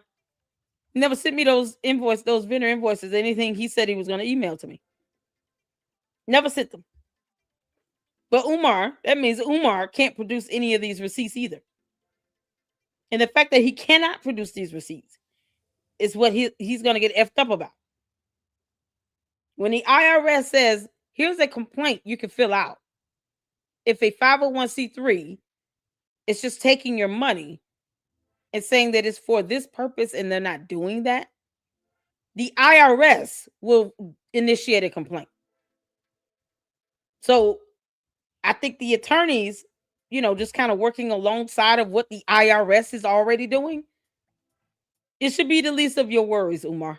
The IRS is what you should be pee-peeing your pants over. Umar, if you want to sit here and get mad about something, yeah, you should be mad at yourself about putting yourself in a situation where you've pissed off at least 40 people who probably all filed those IRS complaints against you as well. You know, they locked up Al Capone and he murdered people. You can't make this up, y'all. Great show. Thank you so much. I appreciate you all. Make sure you guys are hitting that like button. Thank y'all so much for tuning in. Let's get to this right here. This master of art of dialogue, whatever this is. Umar breaks his silence on Nicki Minaj. Oh, God. He got something to say about this? All right, let's go. Put a one in the chat where you can see in here. Dr. Umar, man, happy to have you back. It's been a while, man. I mean, I haven't had you on here in a while, man. Yes, sir. Peace and Pan-Africanism has been 6 months. Christmas Day would make 6 months. Yeah, man. It's been forever, man, since me and you did an interview. But, you know, we here now. It's a lot of what I ask you and get your take on. Nicki Minaj, how you feel about the backlash she getting right now? Yes, indeed. Yes, indeed. You know, Nicki Minaj, I have always felt, in my opinion, is one of the most lyrically gifted female hip-hop artists that we've had this century. very talented artist. As you know, she used to date Meek Mill at one point. And, you know, he's a phenomenal artist. And her lyrics were not far behind his in terms of quality. So she's a very talented artist, very talented musician, a very beautiful woman. When I saw her interview with Erica Kirk, Charlie Kirk's widow, it almost blew my mind because I was not aware that she had joined the Donald Trump bandwagon. So this past Sunday, December the 21st, she was in Phoenix, Arizona. It was Turning Point's USA Amerifest conference. So this is the conservative think tank, foundation, organization, and movement that Charlie Kirk helped to co-found. So she was interviewed by his widow, Erica Kirk, for about 30 minutes. And some of the stuff that Nicki Minaj said out of her mouth left me flabbergasted. She said things like Donald Trump and J.D. Vance were heroes, that they were role models for our children. She said that when they speak, she can tell that they're speaking for us, that they make us feel proud to be American. She said that they have given us a chance to beat the bad guys and win. The 40 people are recognized game is asked, who are the 40 people where it's a class action lawsuit? So based on what we saw in Marianne Lawrence's video, the court documents are not up and available yet because I would have already did a formal reading. I'm actually going to do that as soon as they are available. But there are 40 people. They weren't named. They were just kind of grouped as complainants or donors. It's a class action. So I don't even know. I have to look and see if they, I would assume they must be named, but I'm sure they're going to have the list of all of the petitioners named in the actual court document. She just read the title of it and stated that she received it. Umar's definitely going to be served that. And we're waiting for the actual court documents to be made available to the public. So it might be a situation where either Lennon on them, myself, Marianne, somebody post up the actual court documents and may have to get them from the court. If that be the case, that costs. I mean, the courts can make things available to the public. It doesn't mean it has to be for free. So it would cost money to get them directly from the court.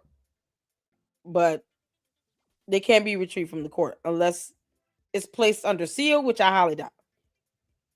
So once it's available, we're reading them. That's it. It's pretty much what we're waiting for. But I'm surprised it's not more, because more people have given money to him, and it's high time for people to stop being scared of him. Umar is not. He's a clown. He's no one to be scared of. Days to be safe. Have a good one. Nobody cares about that art. months. I know, right? Blah blah blah. Days take care. He's a clout chaser. Dumb topics. Like he's talking about Nicki Minaj and stuff, but he's not talking about FDMG, the school.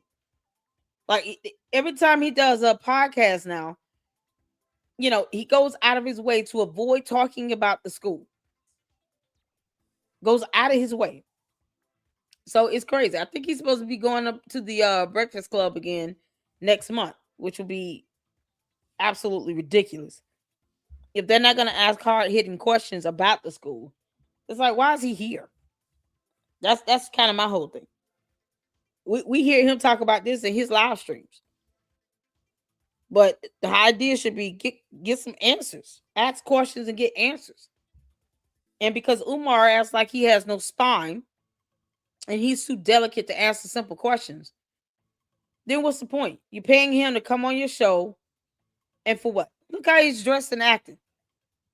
Y'all, he look like he's stuffed with a turkey and dressing. Can't make this out. Oh, dear Lord. He's so disinterested with this weird ass jacket on. He done stuffed himself in this jacket, y'all. It's so tight. She also said something to the effect that really bothered me. Nicki Minaj said, it's not just that, and I'm paraphrasing, I want to try to get it correct, but she said something to the effect that it's not just that we tell Black children to feel proud of themselves, but it's like we're doing that And at the same time, we're telling other children not to feel proud of themselves. And so I guess she was alluding to this false narrative that the conservatives are putting out there, that teaching Black children Black history and teaching white children the true history of America is somehow going to make white children feel bad about themselves. That bothered me because she's a Black woman, or at least I thought she was. She clearly has Black children. So are you saying you don't mind your children growing up in a society where they cannot be taught Black history or the true history of America because some people feel it offends the self-esteem of white children? And this is so hypocritical, Art, because we've been in America 400 years at least under British North American control. And look at how the self-esteem and self-worth and self-value of Black children has been and continues to be compromised for the benefit of the white child. And yet you're telling me that to implement a curriculum of corrective history where you're not insulting white people, you're not denigrating white people, you're simply making sure white children understand that the foundation of this country was laid and built and cemented on the genocide of Native Americans and the enslavement of African people. And not just the enslavement of African people, the dehumanization of African people. What a lot of people don't get, Art, is that although the United States of America was somewhat late to the international slave trade, even though they joined it rather late, the Portuguese had already been in it. The Swedes had already been in it. The British had already been in it. The Roman Catholic Church had already been in it. America was kind of late to the party. But once America got involved in the transatlantic slave trade, what we call the Ma'afa in African culture and in the conscious community, the Ma'afa, even though America was late, America would soon dominate the transatlantic slave trade. I don't think people understand, Art. Many of the streets and back roads of America were created so that they could traffic. Maybe I'm misunderstanding your question here. Should we be mad at who asking what question? I'm gonna just, for full disclosure, for those who are new, I'm apolitical. That I don't lean to left or right because God will not be asking me about who I voted for on Judgment Day. And Democrats nor Republicans pay my bills or buy groceries or pay my rent or anything like that. So I believe in having beauty and the freedom of speech is not being beholden to one party over the other. Quite frankly, I believe we should have more than two because get to a point where it's too polarizing. However, I'm not sure what you mean by being mad about something. I wouldn't be mad either way. Umar takes this as if Nicki Minaj was talking to him, and no one even cares that he's walking the earth right now, apparently. That's on her level. I don't know why he thinks that Nicki Minaj will even come second to Meek Mill. And we're talking about the same Meek Mill who allowed his cheeks allegedly to get clapped by Diddy. So, quite frankly, she can stand on her own when it comes to lyricism and all of that.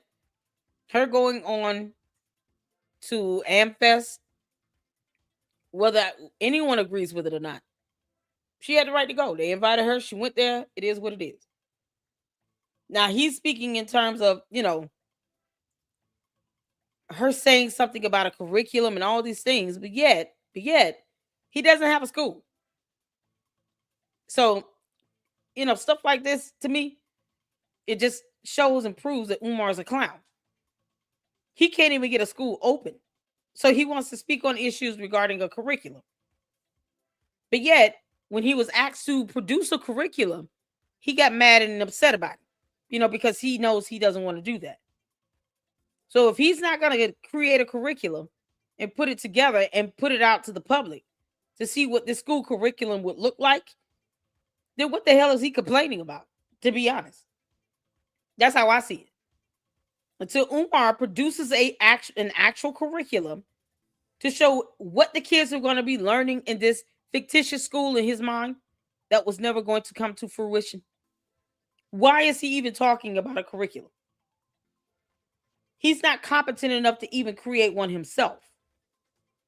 That's kind of how I see it with this.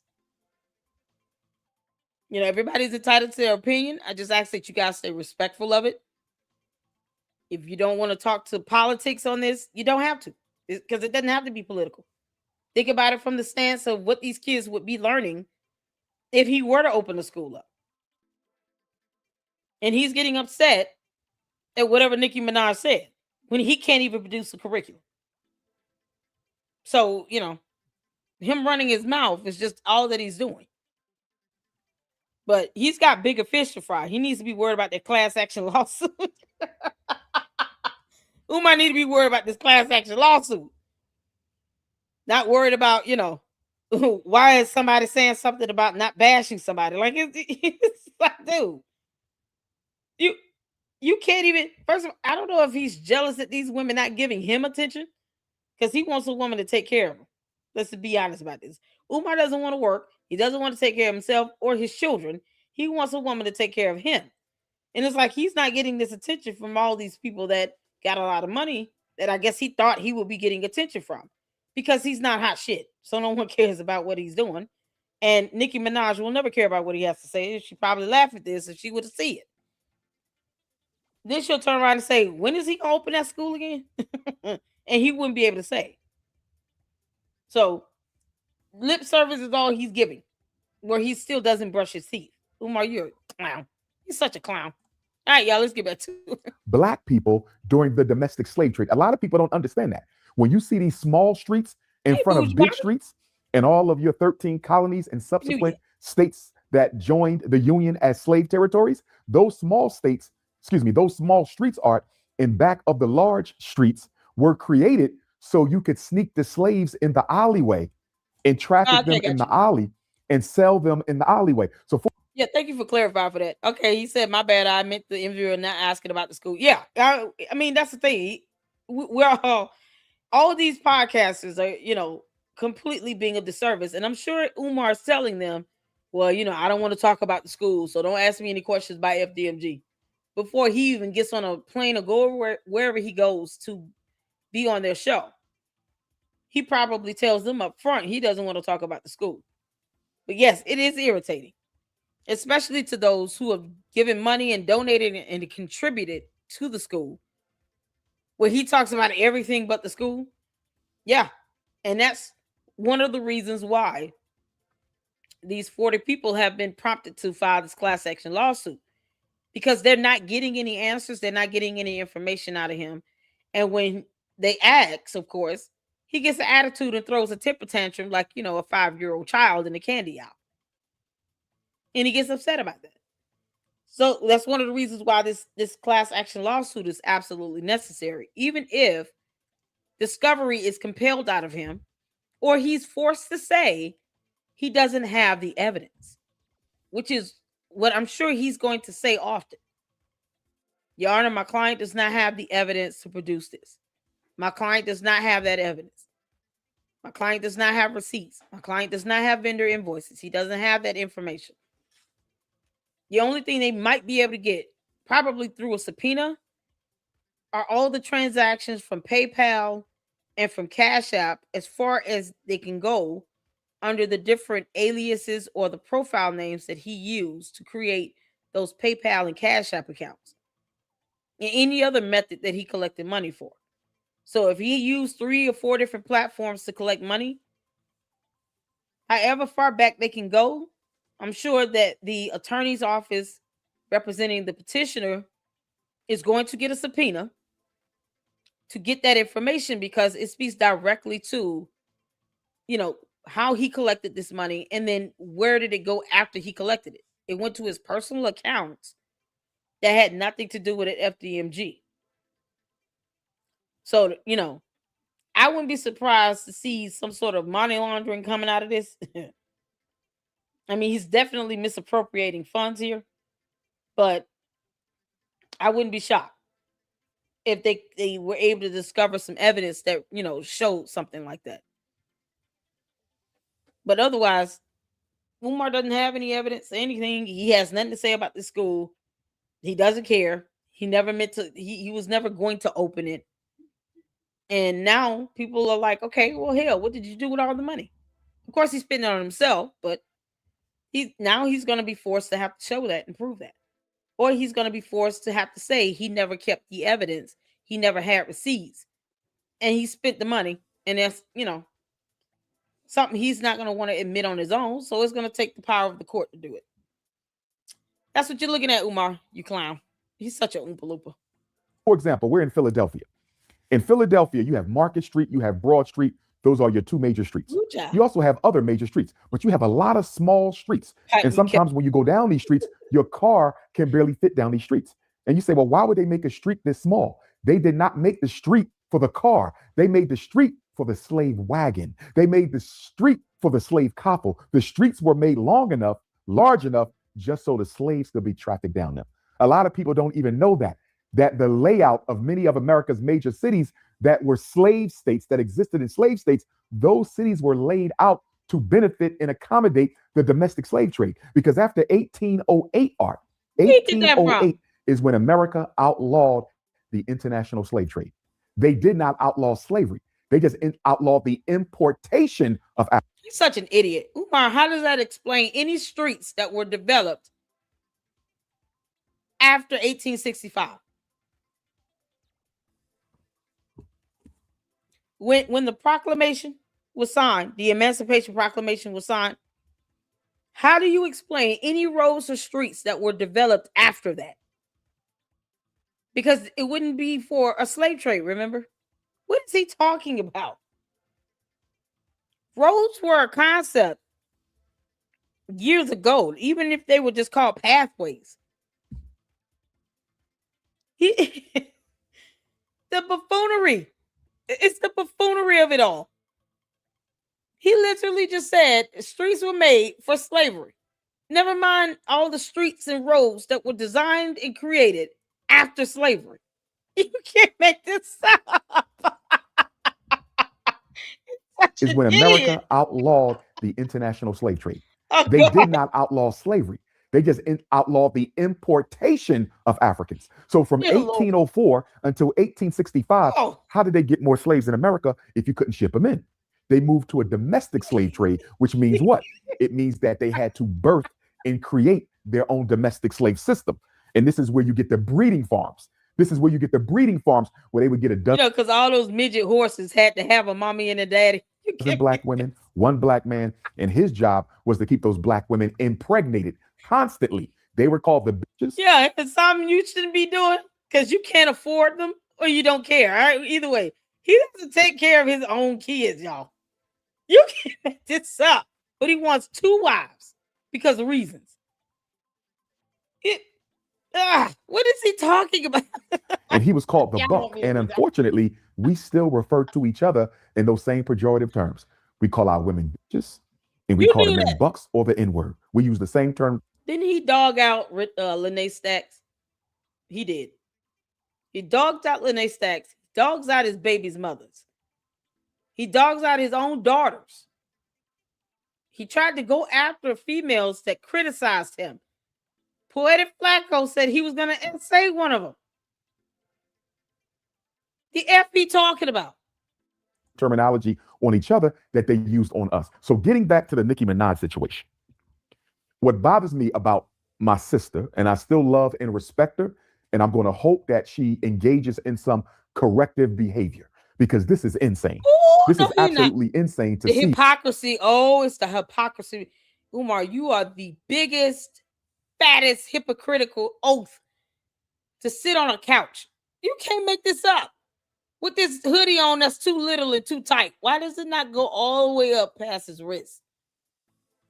This hoodie, the sleeve doesn't even come up to his wrist. I mean, you can't make this up. What is he sitting here talking? Oh, some correctives. No, she didn't. What does she have to correct? Umar, start with yourself. Show receipts of how you spent money that you've been receiving for 15 years in the name of some school you claim you were going to open. Because see, Nicki Minaj is not saying she's going to open a school up and never did it in 15 years. You did. I'm not even trying to defend her. I'm just saying the obvious. This is coming from someone that said he was going to open up a school for 15 years and never did it. Good grief. Such a talented, beautiful black woman build her career through black culture by way of the hip hop movement, become a multimillionaire, one of the top selling artists of this century, and to use black culture to build your career and then turn around and use the platform that was created through black culture and hip hop And now you're going to use your platform and your prominence within our culture to work against the progress of Black people by joining Donald Trump, J.D. Vance, Erica Kirk, Turning Point USA against the best interests of Black people. It's bothersome. And the issue about this, Art, is, to me, this is the Candace Owens effect. This is the Candace Owens effect. What did Candace Owens do? Back in 2007, Candace Owens and her parents, along with the NAACP in Stamford, Connecticut, sued Candace Owens' school district because Candace Owens was receiving threats from some of her white schoolmates. They were calling her racist names. They were leaving racist voicemails, sexist voicemails. There was threats against Candace Owens, and the school district in Stamford, Connecticut sat by and did nothing. So Candace Owens and her parents, with the NAACP's help, rightfully sued the Stamford, Connecticut School Board, I believe it was, to a tune of $37,500. So you have Candace Owens, a Black woman, another very articulate, intelligent, attractive Black woman, just like Nicki Minaj, who benefited from civil rights, okay, and used those civil rights that our ancestors. She's not intelligent.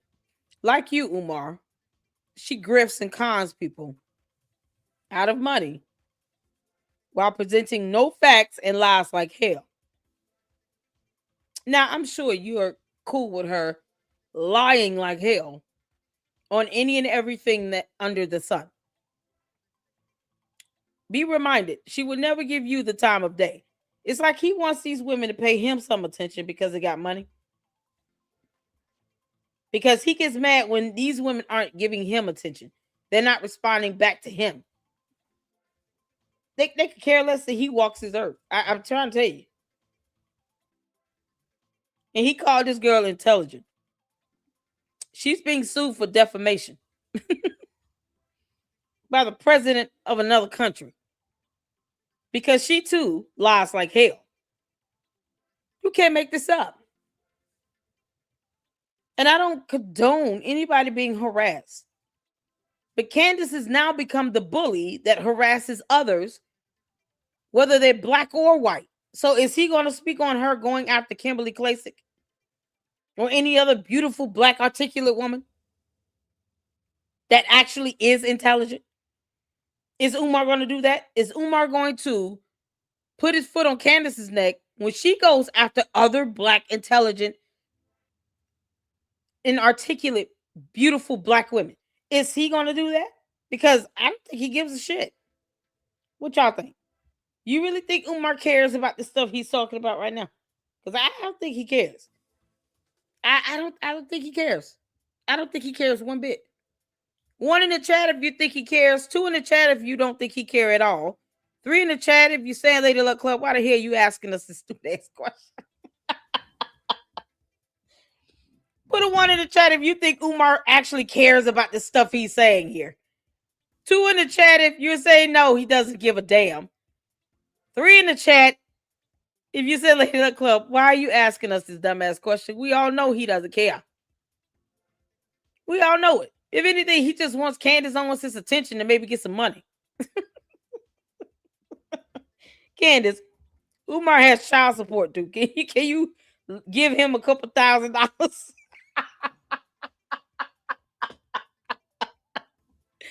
Candace, are you going to be philanthropic and give Umar Johnson, $250,000? Because he's got some real legal issues coming up. Forget Mitch Snow. Umar's got some real, true legal issues about to come up. He's got a class action lawsuit that's about to pimp slap him in the face. Y'all, that lawsuit is going to do a double backhand pimp slap. And then give him 3 seconds and then do it again. He about to get pimp slapped with the right hand from this class action lawsuit. Okay.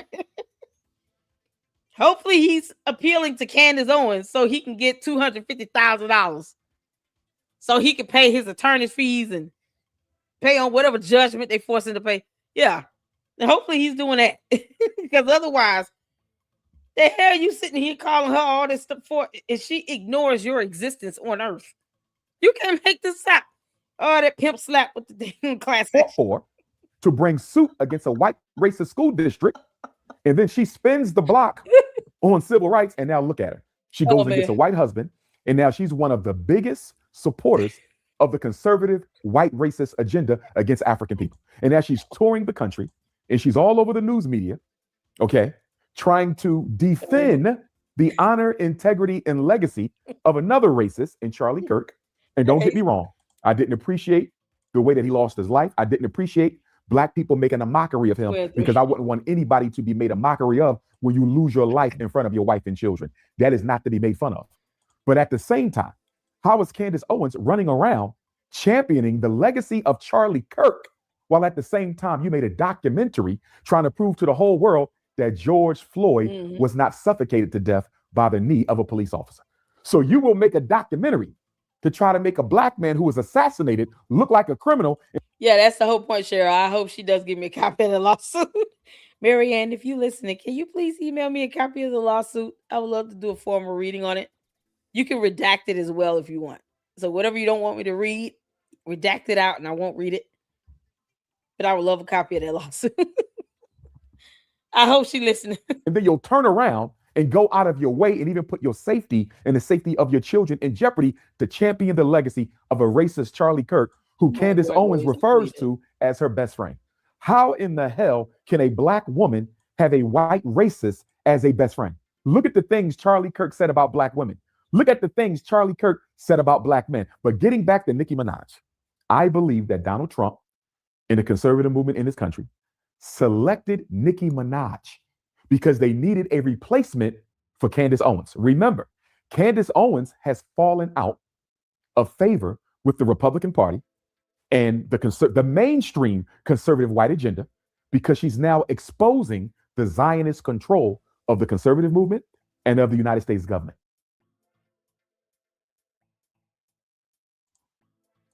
Hold on 1 second. Hold on. He's sitting here talking about falling out of conservative party, conservative movement. Was she ever in it? That would be my question. Was she ever a part of this movement? Because Candace acts like she's not even Christian anymore. Who knows? She acts like a raw demon. And I'm not saying because people got to agree with what she says, but I'm just saying she's completely soulless at this. You can't make this up. So Nicki Minaj is replacing Candace Owens according to Umar's logic because of reasons. Umar, just ask Candace for some money because obviously you're soundbiting her name. Soundbiting her name to get her attention for some reason.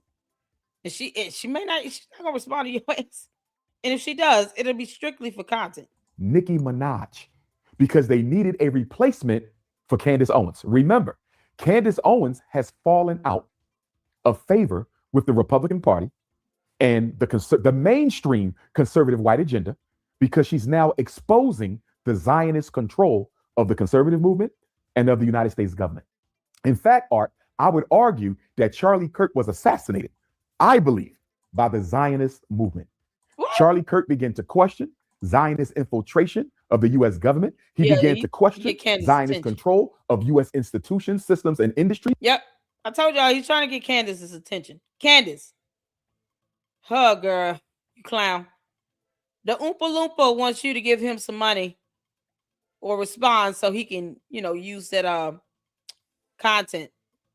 So I guess you'll be doing a video about the Oompa Loompa. Umar, let her know you're trying to get her attention because that's all you're doing here. Candace, the Oompa Loompa wants your attention. I'll make sure to give her a heads up in the live stream we do. You can't make this up. Candace, you're bad at this. The Oompa Loompa is sitting here soundbiting you and saying the same thing you're saying with no evidence. He wants you to give him some money, girl. And he began to get a little bit out of hand with his rebuke of the Israeli agenda. I believe that's why Charlie Kirk was assassinated. I believe that because he was becoming so unapologetic in his criticism of the Israeli influence in America, along with the Zionist influence of America, that he was unalived. And because Candace Owens followed suit behind Charlie Kirk, and she started exposing the Zionist control of the United States government, they had to distance themselves from Candace. So if we're going to distance ourselves from Candace, and this is Donald Trump, the Republican Party, and the mainstream white conservative movement. We got to find another black woman. We got to find another black woman who can compete with Candace Owens nationally and internationally to bring attention away from Candace Owens, who is highlighting the Israeli influence on American politics. And so who better to use than Nicki Minaj? Now, I don't know why Nicki Minaj is doing this. I don't know if she's getting paid. I don't know if it's a favor. I don't know if it's an exchange. Well, I mean, seriously, let's think about this rationally for 2 seconds. Would they actually need Nicki Minaj? He makes it seem like there are no other black women who are true conservatives in the conservative movement. Why Nicki Minaj? I mean, there are other black women that are conservatives that have been conservatives for a long time. And they actually support Donald Trump. What is the purpose of trying to conform Nicki Minaj to something where there are other black women that already have been committed to the conservative movement? They support MAGA, they support Trump. All these things just lines up. Like they don't have to do that. They don't have to go and get Nicki Minaj to do this. They could just get a prominent black woman who's already been in the movement. He's literally trying to pull Candace into this. Candace, girl, send him $250,000 because that's what he wants. Change, as some people have suggested. Okay, I don't know, but I know it's not right. I know it's wrong. I mean, look at all the black women who Donald Trump has had laid off of their jobs. According to the Department of Labor, between 300 and 400,000 black women have lost their jobs since March because of Donald Trump's policies. So Nicki Minaj, in all respect, if you see yourself as a black woman, how can you sit up there with Erica Kirk and talk about black kids being made to be proud of themselves at the expense of white children? Where has that ever happened, Art? I'm an educator. I'm a principal. I'm a school psychologist. I ain't been in no school in America where white kids are made to feel bad. He's not an educator. He's not a school psychologist. He just lied like hell. Back to back to back. Kids being made to be proud of themselves at the expense of white children. Where has that ever happened, Art? I'm an educator. I'm a principal. Lie. I'm a school psychologist. Lie. 3 lies back to back. You're not an educator. You're not a principal. The school doesn't exist. It's not real. You have 2 bandos that are inundated with black mold, infested with bugs, has the stench of dead dogs around it, trash, syringe needles, alcohol bottles. Did I say black mold? Black mold. That will take millions to clean off the school. And he's sitting here saying, I'm an educator. I'm a principal. I'm a school psychologist. Lie, lie, lie. The last time someone lied 3 times like that, they were denying Jesus. And then they had some issues and ended up taking their own life and doing some crazy things. You can't make this stuff up. Someone who is able to lie repetitively 3 times back to back to back without a conscience. Yeah, him and Candace is just like 2 peas in a pod. You can't make this up. I ain't been in no school in America where white kids are made to feel bad about being white. I ain't been in no school. Yeah, because you ain't been in no school. Yeah, I ain't been in no school. Yeah. I'm a principal. I'm a school psychologist. I got to snip this, y'all. Hold on. Because you can't make this up. The fact that he is willing to lie like it's breathing air, calling himself an educator, a principal, and school psychologist.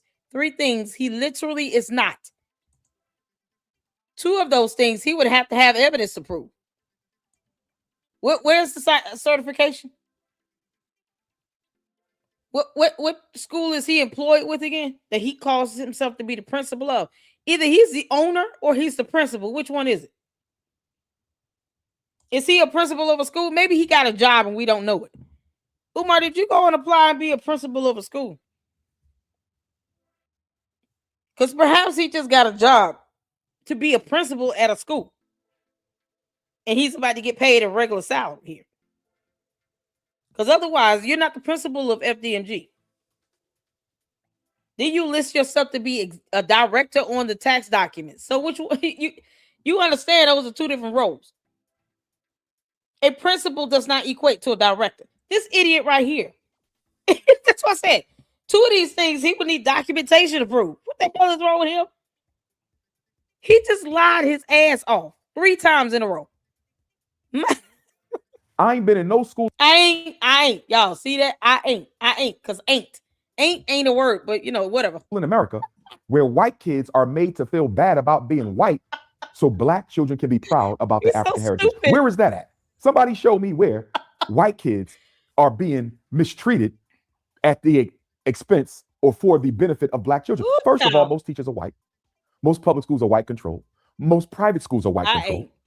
All your Catholic schools are white controlled. What are we talking about? God. Most lawyers in America are white. Most doctors in America are white. Most real estate in America is owned by white people. Most politicians are white. In the U.S. Senate, you only have 3 black senators. You might get 4 if Jasmine Crockett wins, but they don't have any influence. Cory Booker, what good has he been? Raphael Warnock, what good has he been? Tim Scott, what good has he been? And if Jasmine Crockett wins, what good will she be? So this notion that white people are losing because of a liberal agenda to benefit black people, where is the evidence of this? Here's what we know, Art. When you understand the science of racism, racism is always being most racist when they act like racism does not exist. Let's go back to Barack Obama's presidency. When Barack Obama got elected, the racism said, we are living in a post-racial America. We have a black president, so maybe we don't need black fraternities and sororities anymore. We have a black president, so maybe we don't need the NAACP. We have a black president, maybe we don't need historically black colleges anymore. This was the propaganda that white supremacy put out when Barack Obama was elected. And what happened during Obama's administration? We saw a white police brutality and assassination campaign against the black community like we've never seen in recent history. Whenever they try to act like race don't matter, that's exactly when they're about to become more racist. Now, I want to draw a parallel to this, Art, because right now, Donald Trump is waging war against Venezuela. Even though war can only be declared by Congress, Donald Trump has taken it upon himself to wage war against the Venezuelan government. Now, how does this relate to Nicki Minaj? I'm going to tell you. Nicki Minaj, her parents and herself, they're from Trinidad and Tobago. If I'm not mistaken, Nicki Minaj may have been born in Trinidad or Tobago. If she wasn't, at least her parents were. At least her father was. Rest in peace to him. Oh, God. He just gave a whole word salad about Jasmine Crockett, Barack Obama, a former president, by the way. Umar, something you've never been and never will be. I thought he was moving his ass to the continent of Africa. When is that going to happen? When is he moving to Africa? When is he going to go to Africa?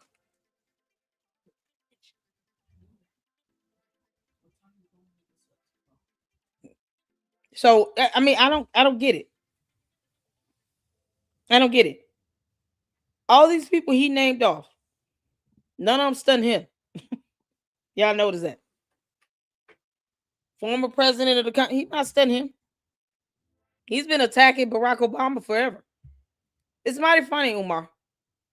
You just named off a handful of black people.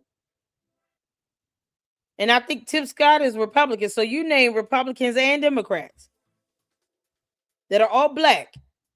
And then ask what have they done? As if you've done something yourself. You Oompa Loompa. You haven't done anything, Umar, at all. You can't even open a school you said you were going to open. So what good has Umar done? Other than him trying to file a slap lawsuit against an independent filmmaker that he almost practically forced to do a movie about him, a documentary about him that he ruined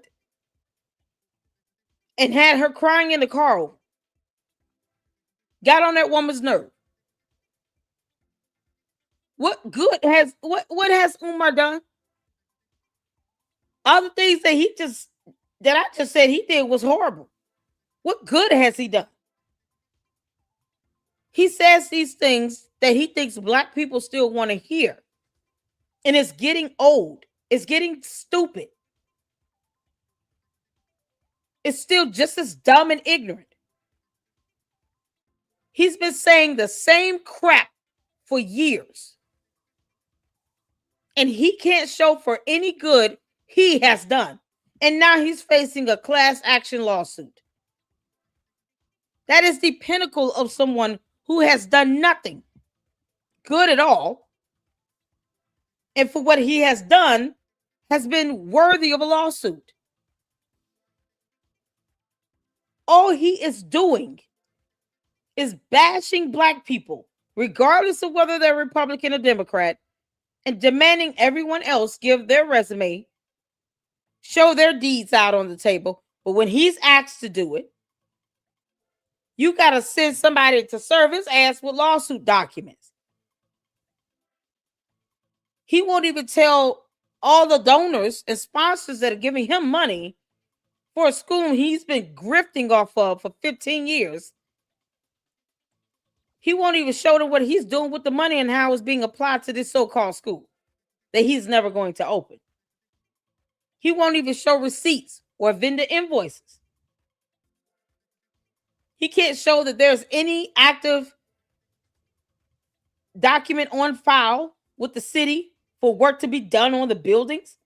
He knows he will not be able to get rid of millions of dollars worth of black mold that these schools are infested, these bandos are infested with. He will not be able to explain why there's a drug syringe needle outside the building, just kind of laid out on the ground, like that's somehow safe for kids. He can't prove any of this stuff. This is the same idiot that has to be sued to give up receipts, that is sitting here trying to weaponize the courts to silence a critic, an independent filmmaker who has every right to release any videos she has related to a film she has produced. And they couldn't even give her back $86,000. They gave her $68,000. They couldn't even break her even with the money that she spent to produce the film. That's how piss poor and hypocritical he is. And he wants someone to prove something to him. While he's throwing out names of black people, trying to challenge, what have they given? What have they done? What has he done? Other than dox people and put out their information that no one needed to know. The absolute worst. What a hypocrite he is. A fat, fluffy, Swiss field hypocrite. Looking like dough. Condolences to the family for their loss of her father. Nobody should ever lose their life in that manner. So her father is of East Indian and African heritage. So he's mixed race, East Indian and African Trinidadian. Her mother, I believe, may be an American African. But from what I understand, the mother's all black. The father is black and East Indian. So Nicki Minaj carries within her the DNA of the East Indian people and the African people. And my question to Sister Nicki Minaj, and I hesitate to call her sister, but I'm going to do it anyway, because until I get clarity from her, I'm not going to assume the worst. But a question I would need to ask Nicki Minaj, Art. Do you primarily identify as a black woman, or do you primarily identify as... You idiot. She doesn't have to answer your question with that toupee on your head. Saint, you're right. I think he's wearing a toupee as well. This is definitely a man unit. He's got a man unit on his head, and he's got pubic hairs on his face as a beard. Umar, you can just prove me wrong with some sort of testing to see where these hairs come from. Why don't you take that unit off and let's see where it came from? It's made in China. I'm going to have a good laugh for many, many days to come. Y'all, if he took off this man unit, this so-called fake beard here, and it says made in China at the bottom, I'm going to clown him forever. He wants somebody to answer him and respond to him. She doesn't have to respond to you. You know what she could say? When are you going to open that school again? The F you talking about? Bye. Kick rocks. East Indian. And the reason I got to ask her that, Art, not only is she turning her back on the same Black America that made her famous, not only is she turning her back on the same Black America that made her famous, Art, but right now, Donald Trump has carried out 29 different strikes on Venezuelan seagoing vessels. Art. The Caribbean Sea, Donald Trump has seized oil tankers from Venezuela. He has murdered at least 105 Venezuelans. Allegedly, that's what the media is reporting. There's only one Caribbean country, Art, that is standing in solidarity with Donald Trump. Guess who it is? Trinidad and Tobago. The Prime Minister of Trinidad, the Prime Minister of Trinidad and Tobago, Nicki Minaj's ancestral homeland. Well, technically, your ancestral homeland is Africa, okay? But the birthland of her parents and maybe herself, Trinidad and Tobago, they are the only Caribbean country, or should I say the main Caribbean country, standing in solidarity with Donald Trump's unilateral and illegal move to declare war on Venezuela without the approval of the U.S. Congress. Now, Art, you might ask the question, why is the Prime Minister of Trinidad and Tobago going against the entire Caribbean? But why does he have to go with the entire Caribbean? Maybe he believes in preservation. Perhaps a president is looking out for its country and its people by saying, we're not going to sit here and do the same exact thing everyone else is doing if it leads to this type of result. So maybe we should not go along with that if it means us being preserved and not invaded or having a missile launched or anything like that. Let me at least get time, to put up a countermeasure and maybe get people out of here before I sit here and just try to say, no, I'm not going to go along with it. Like, otherwise, self-preservation. Why is that not the answer to the question here? This is crazy. Why is he talking about that, but not FDMG, the school itself, or that lawsuit he's got coming? Caribbean community and standing with Donald Trump. You want to know why? Most Caribbean islands have a Black president and or Black prime minister. Trinidad and Tobago is unique, Art, because the Prime Minister of Trinidad and Tobago, a woman by the name of Kamala, first name Kamala, okay? Not Kamala, not to be confused with Kamala, but Prime Minister Kamala of Trinidad and Tobago is an East Indian. So even though the population of Trinidad and Tobago is 40% Black, it's also 40% East Indian. And it's 20% mixed. And I've been to Trinidad and Tobago. And do you know what I was told by the Trinidadian and Tobagan Africans there? Our Black brothers and sisters, they told me that Trinidad and Tobago is dominated by the East Indians. They told me that they are racist, that they control the import and export. They told me that they control the drug trade. They told me that they control the used car industry. I was even told in Trinidad and Tobago by our Black brothers and sisters, our Trinidadian African brothers and sisters, that if an ethnic war broke out, if a race war broke out in Trinidad and Tobago between the Blacks and the East Indians, we would probably lose. Because even though we're 40% of the population and they're 40% of the population, they control the entire infrastructure, Art. So when I say I would like to respectfully know whether or not Sister Nicki Minaj identifies as an East Indian or an African, that's not just for American African purposes, Art. That's for Trinidadian African purposes, because I need to. No one in Trinidad or Tobago is questioning her on that. What the hell is he missing here? Who is asking for this? No one is asking for her to verify anything regarding her ethnicity or what she identifies as. No one is asking of this from Nicki Minaj. He's the only idiot that's doing this. I don't think anyone else cares. Like he thinks that he would be able to help people in Trinidad and Tobago, even if he had money to help them, he wouldn't. When he gets his hands on money, he goes to Cinnabon in the airport and eats Cinnabons from Cinnabon. You don't see him being philanthropic.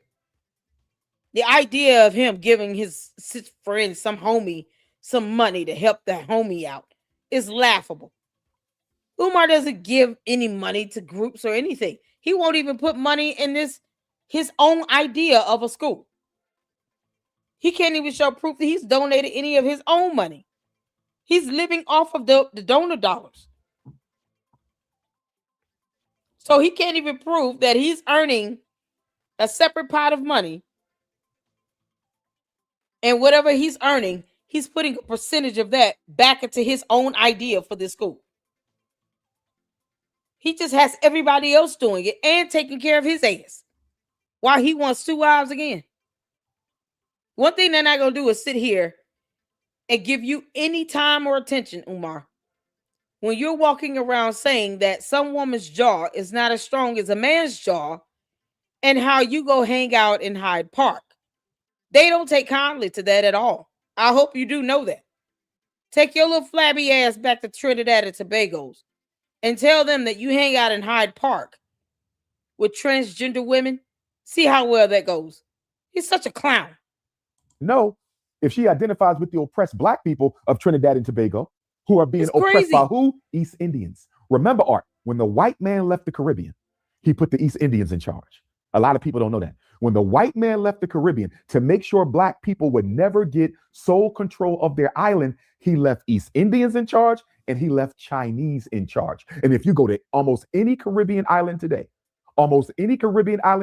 you will find that either the East Indians or the Chinese are doing better than black people, even if there's more black people on the island. Trinidad and Tobago is unique because you have just as much East Indians as you have Africans. So I need to know if Nicki Minaj stands with the East Indians of Trinidad and Tobago, who are oppressing our brothers and sisters on that island, or does she stand with her Trinidadian African brothers and sisters, as do I? But getting back to this, Art, I believe that Nicki Minaj was selected for 3 reasons. Number 1, they need somebody to neutralize Candace Owens and Jasmine Crockett. They need somebody to neutralize the conservative movement led by Donald Trump, the mainstream conservative movement led by Donald Trump. They need Candace Owens and Jasmine Crockett politically neutralized. They're hoping that Nicki Minaj's status in the hip hop industry and her popularity, not only in America, but around the world, will be enough to take care of 2 birds with 1 stone. That's the first reason they chose her. The second reason they chose her is they wanted to show Trinidad and Tobago that if you support us, we will support you. Nicki Umar is the Kris Jenner of the scammer community. Umar, they will whoop your ass out there in Trinidad and Tobago. The East Indian or the African side, both of them. At that moment, they probably would come together hand in hand and whoop your ass. If you went out there demanding anything from these people with your broke ass, and you can't even give them $5 to help feed a child. You can't make this up. That'll be the day that they actually come together. Yeah, Umar Johnson, yeah, we come together. We work together. No, we beat the shit out of him. Let's go. He united all of Trinidad and Tobago at that moment. It is, especially if they get wind he hangs out in Hyde Park and his male beautician / stylist allegedly slept on a fictitious couch in a small hotel room where no couch exists. Yeah, Umar, go on out there to Trinidad and Tobago so we can give them a heads up that you are quite possibly sharing a bed with a grown-ass man. We want to see the expression on their face when they find out. Minaj is one of your fellow country persons. Her ancestry is from Trinidad and Tobago. She has a mixed race parent from Trinidad and Tobago. So because you're standing up for Donald Trump's imperialist agenda against Venezuela, we're going to put one of yours in the limelight for us. This is geopolitical art. Now, let me go a step further.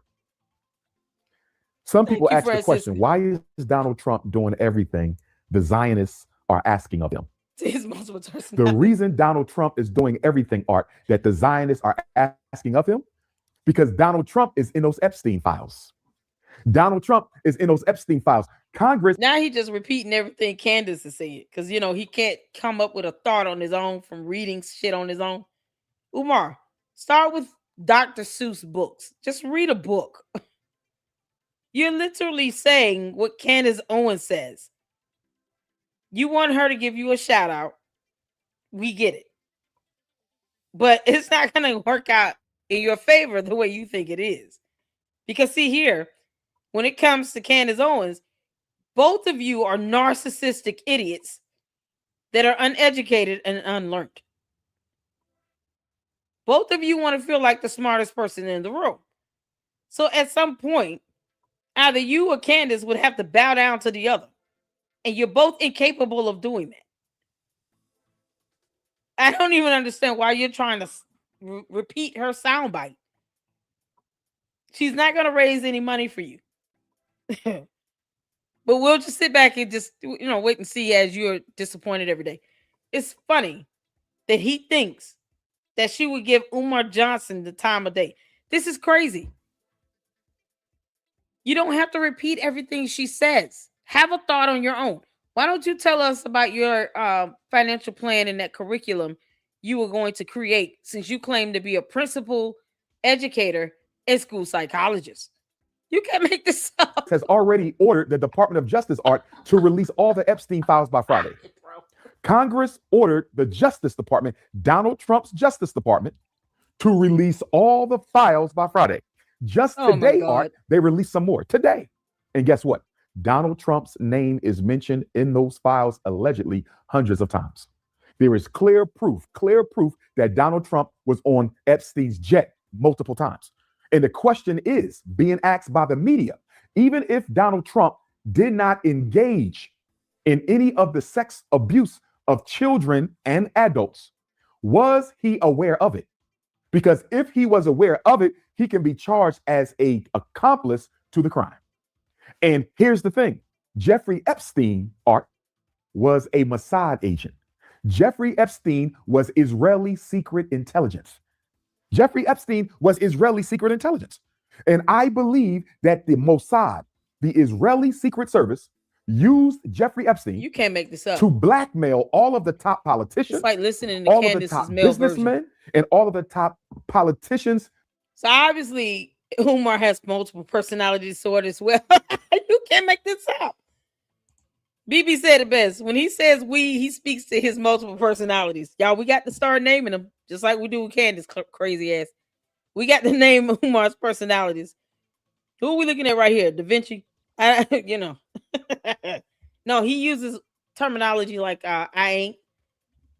Yo, we got a full Jaquez on our hands. Jaquez. Yeah, that sounds about right to me.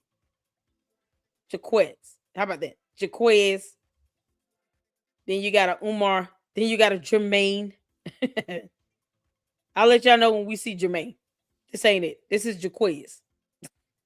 You can't make this up.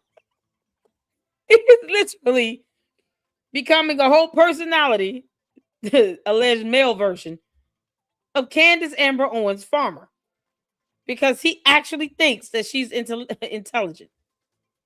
That girl doesn't read worth shit. You can't make this up. Businessmen and entertainers in America, in order to coerce them, Art, to do whatever the Zionists want them to do. And if you don't, we will expose your participation in the Epstein ring. You see how that works? Of course. The Zionists, Art, they use blackmail. They have a file on almost every politician in D.C., black and white.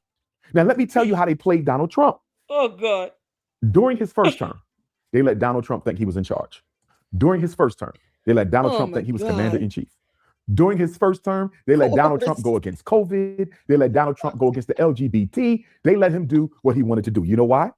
Because they was looking towards Donald Trump's second term. They said, when he gets back in the second term, Art, we're going to sit his ass down.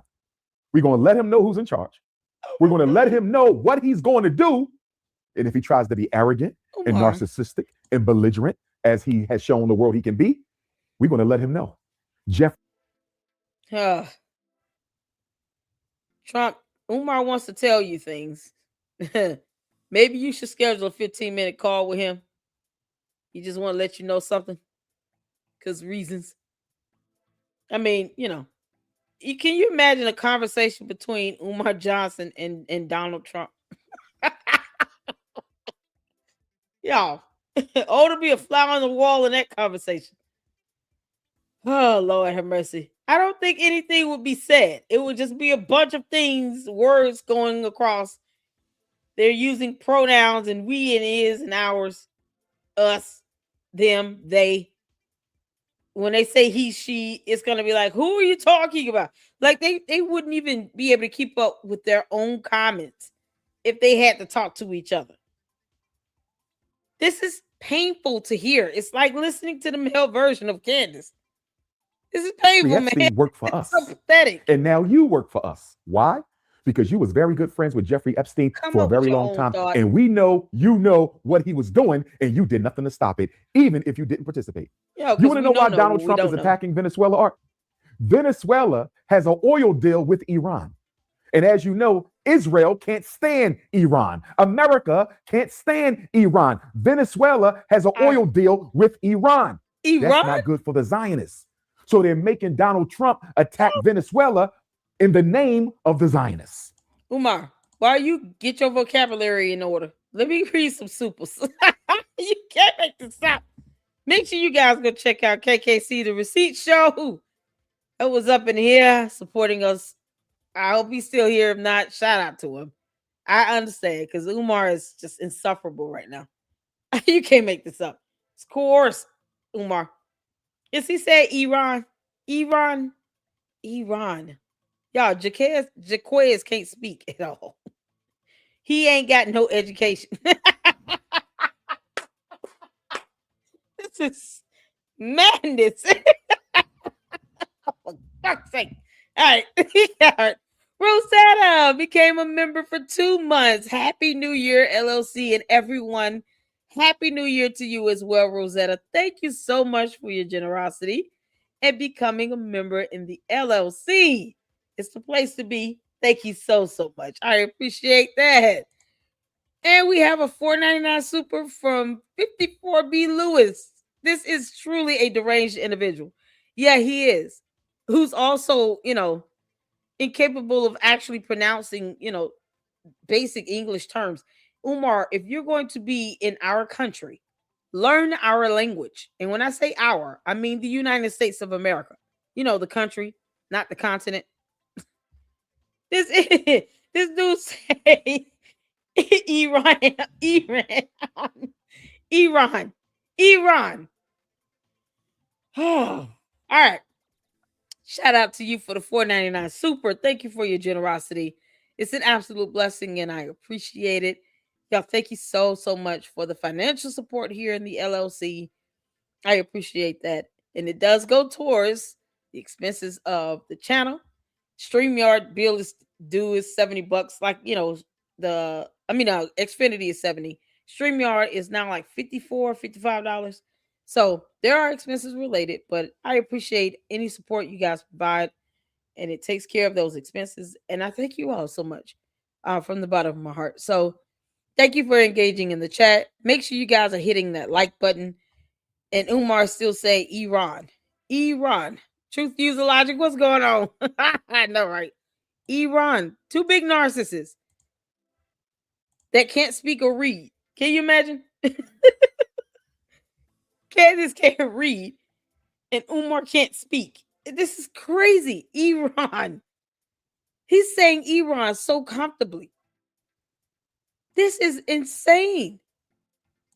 So Umar Trump bomb Nigeria, which Nicki Minaj spoke about. When are we getting to the slaughter of Christians in Nigeria? Exactly. Where's the guys in the white lab coats when you need them?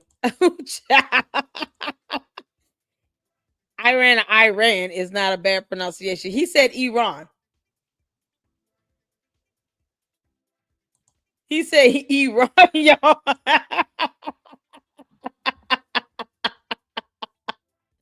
What's the end? Is that do not? Why are we abbreviating do not? Is that what you're supposed to be saying? Do not focus on that? I'm going to talk about what I want to talk about in my video. You understand now? You come to the LLC. I do as I please here. He said Iran. Yeah, I had to walk my dog. You came back to some bad English. This fool is saying Iran because reasons. I mean, he's supposed to be a scholar, a principal, an educator, and a certified school psychologist. Things that he's not. 3 things that he is not. Lying like hell is exactly what he's doing. He has to show a certificate to say I'm not certified anything. That's what's so crazy about this. The most mundane, basic evidence that the host could have asked for. He didn't ask for it. Hold on, man. You say you're certified. Do you have a certificate? Then you can't say you certified on my show. I can't let you make that claim. Not here. You got to show a certificate to be certified. Otherwise, I'm not putting out that type of information and having my audience think that you're certified. You can't make this up. And Trinidad and Tobago is standing with Trump. And so therefore, Trump is elevating Nicki Minaj to national stature as a payback to the Trinidad and Tobago government. Art, Donald Trump can't get out of this if he wanted to. Whatever the Zionists tell him to do, he will do it. I heard J.D. Vance mention Nicki Minaj by name at least 4 times in his speech that he gave at Turning Point USA's conference in Phoenix on Sunday. He mentioned Nicki Minaj by name at least 4 times. And don't forget, Art, where was Nicki Minaj on November the 18th? On November the 18th, Nicki Minaj was at the United Nations. Art, how does a hip-hop artist? No disrespect to my sister. Nicki is an intelligent sister, beautiful family. This ain't personal, this political, Art. But how does a rapper? Why does it have to be political? You have done nothing, Umar. You haven't done a thing to help either political parties at all. Nothing. He doesn't do anything to help Republicans or Democrats. So why is he speaking about politics when he has not contributed to any political platform? He hasn't gone out to ensure that a policy has been implemented. He can't even open up a school that he claims he's tried to open for 15 years. Why is he making this political? Because Iran. I'm going to keep saying that shit because he shouldn't have mispronounced it. He's supposed to be an educator. He is supposed to be able to pronunciate terms correctly. Pronounce and enunciate these terms. He's not doing that. Iran? Seriously? How does a hip-hop artist go from rap to giving speeches at the United Nations? And on November the 18th, Nicki Minaj gave a speech supporting Donald Trump's intervention in northern Nigeria on behalf of the Christians. Let me ask you a question, Art. Since when did Donald Trump start caring about black Christians? He don't care about the black Christians right here in America. What has Donald Trump done about miseducation for black Christians in America? What has Donald Trump done about police brutality against black Christians in America? What has Donald Trump done about homelessness and gentrification against black Christians in America? What has Donald Trump done against economic apartheid waged against black Christians in America? Since when did Donald Trump? Well, has Umar Johnson done about black boys in black communities where they're being raised in homes with no fathers?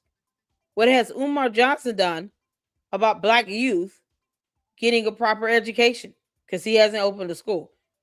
What has Umar Johnson done to help bring up the black communities other than talking about black queens forever, snow bunnies never? What has he done? What organizations has Umar Johnson donated money to help kids get school supplies and backpacks? Ensure that free lunch programs are still flowing in the schools in his community. Why wouldn't Umar Johnson allow the Philadelphia Police Department to do a wellness check on his mother 3 times? See, Umar, we can ask all these questions as well about what you choose to not do to advance any person in the African American or black community in the United States of America as well. You've done nothing. If he had to actually write out a resume, he would have to lie and embellish like hell. He already lies about being a principal, an educator, and a school psychologist. Having a degree in nursing does not mean I get to go out and actually fulfill the role of a nurse. I still have to be registered with a certificate, with a license, with credentials. And he still hasn't even proved that he has the proper education to be a school psychologist. because we've read his dissertation and it's absolute garbage. That's how he speaks now is how he spoke throughout his entire dissertation. It was about as rudimentary as it could get and idiotic. This is ridiculous. Start giving a damn about black Christians. So let me get this right, Art. You're not doing nothing for the black Christians in America, but you're going to go all the way to northern Nigeria. You're going to go all the way to northern Nigeria and save Nigerian Christians from genocide and abuse. Now, first, Art, let me say this. There is genocide and abuse, some genocide against my northern Nigerian Christian brothers and sisters by Muslims in the northern region that I don't condone. If the international reports are right, you've had 10,000 northern Nigerian Christians who've been massacred. If they're right, he hasn't talked to one family that lost somebody to this genocide. What do you mean if? Are we going full-blown Alex Jones right now? So all the people out there in Nigeria that have lost somebody, lost their families, are they paid actors, Umar? Is this where you're going with this? If they're correct. You think he's going to go out there and find out for himself? Hell no. Umar Johnson is not going to get on a plane, a.k.a. Jermaine Shoemake, and go fly to Nigeria to find out if people are actually being slaughtered. He's not going to do that.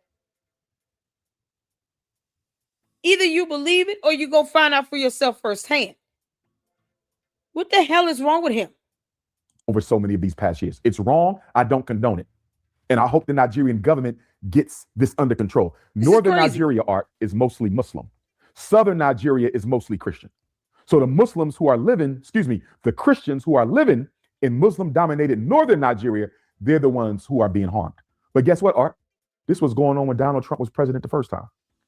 If this was going on when Donald Trump was president the first time, why didn't he do something about it then? Because he's not threatening military invasion in Nigeria because he cared about Christians. Because if that were the case, Art, why don't he do something about the South Sudanese who are being genocided right now? Why don't Donald Trump do something about the Sudanese who are being genocided right now? Why is he ignoring the Sudanese genocide, Art? Why is he ignoring the child slaves in the... Okay, why are you ignoring it, Umar? Go out there and do something. Go help them however you can. You would think he would do that as opposed to go to Brazil or go around these college campuses trying to take pictures with college girls. You see how this works, Umar? We're gonna continue to scrutinize the dumb shit you do, because what you're doing is not helping any black communities. Having camp out meetings in back houses with evil dolls. Somehow that's you doing something for a black community. And yet you can't go out to Nigeria to confirm people losing their families and loved ones, that a genocide has occurred. But you can take your ass to Brazil, though. He's going to China this year. Let's think about this. Umar is going to China this year, but he's not going to Nigeria or Sudan himself. Make this make sense? Congo, Art. Since he cares so much about black people, let me tell you why. Donald Trump is ignoring the genocide in Sudan because it's being carried out by Arabs from the United Arab Emirates. The Arabs from the UAE are in the Sudan killing and genociding our black Sudanese brothers and sisters to control the oil and the other natural resources. And here's the kicker, Art. Where does the United Arab Emirates get most of their weapons from? Who is the #1 military supplier of weapons to the Arabs of the UAE? Donald Trump's government. Wow. Listen to this, Art. Ain't that crazy? You're talking about you're going to invade Nigeria to protect my Christian brothers and sisters in the north, but you're giving weapons to Dubai. You're giving weapons to the Arabs and UAE so they can come into Sudan and genocide black people in the name of natural resources, but you care about the blacks in Nigeria. Give me a break. And what about in the Congo, Art? You got children dying. Mass. Umar doesn't care about the black kids in the city of Wilmington. You know, or those 4 black kids whose mother said that he stole her entire savings. She never gave him permission to take that money out. So if that be true, Umar, you took $8,000, $6,000 or $8,000 from a single mother with 4 children. And didn't think twice about that. So while you're actually hurting Black families and Black communities by raking people over the coals, by taking money from them, wanting them to hit up your PayPal and your Cash App, and then you turn around and say you don't take money from Caucasian people. It's funny that he thinks that only Black people are really donating, as if he can just somehow oversee that process. How does he know where this money is coming from? He has no way to turn on a filter in Cash App or in PayPal to ensure that only Black people are sending him money. He doesn't try to find out who's behind these profiles. So the concept of him thinking only Black people are giving me money is absolutely insane. Additionally, the fact that he's been taking money from what seemed to be predominantly Black communities for over a decade, lying about opening a school is even worse. And they get upset when people ask for receipts. He wants anybody to prove something to him when he won't show receipts and vendor invoices. This is what we are with this hypocrisy, people. Murder, humanitarian crisis, hunger in the Congo, been going on for years. Donald Trump won't do anything about it. You know why?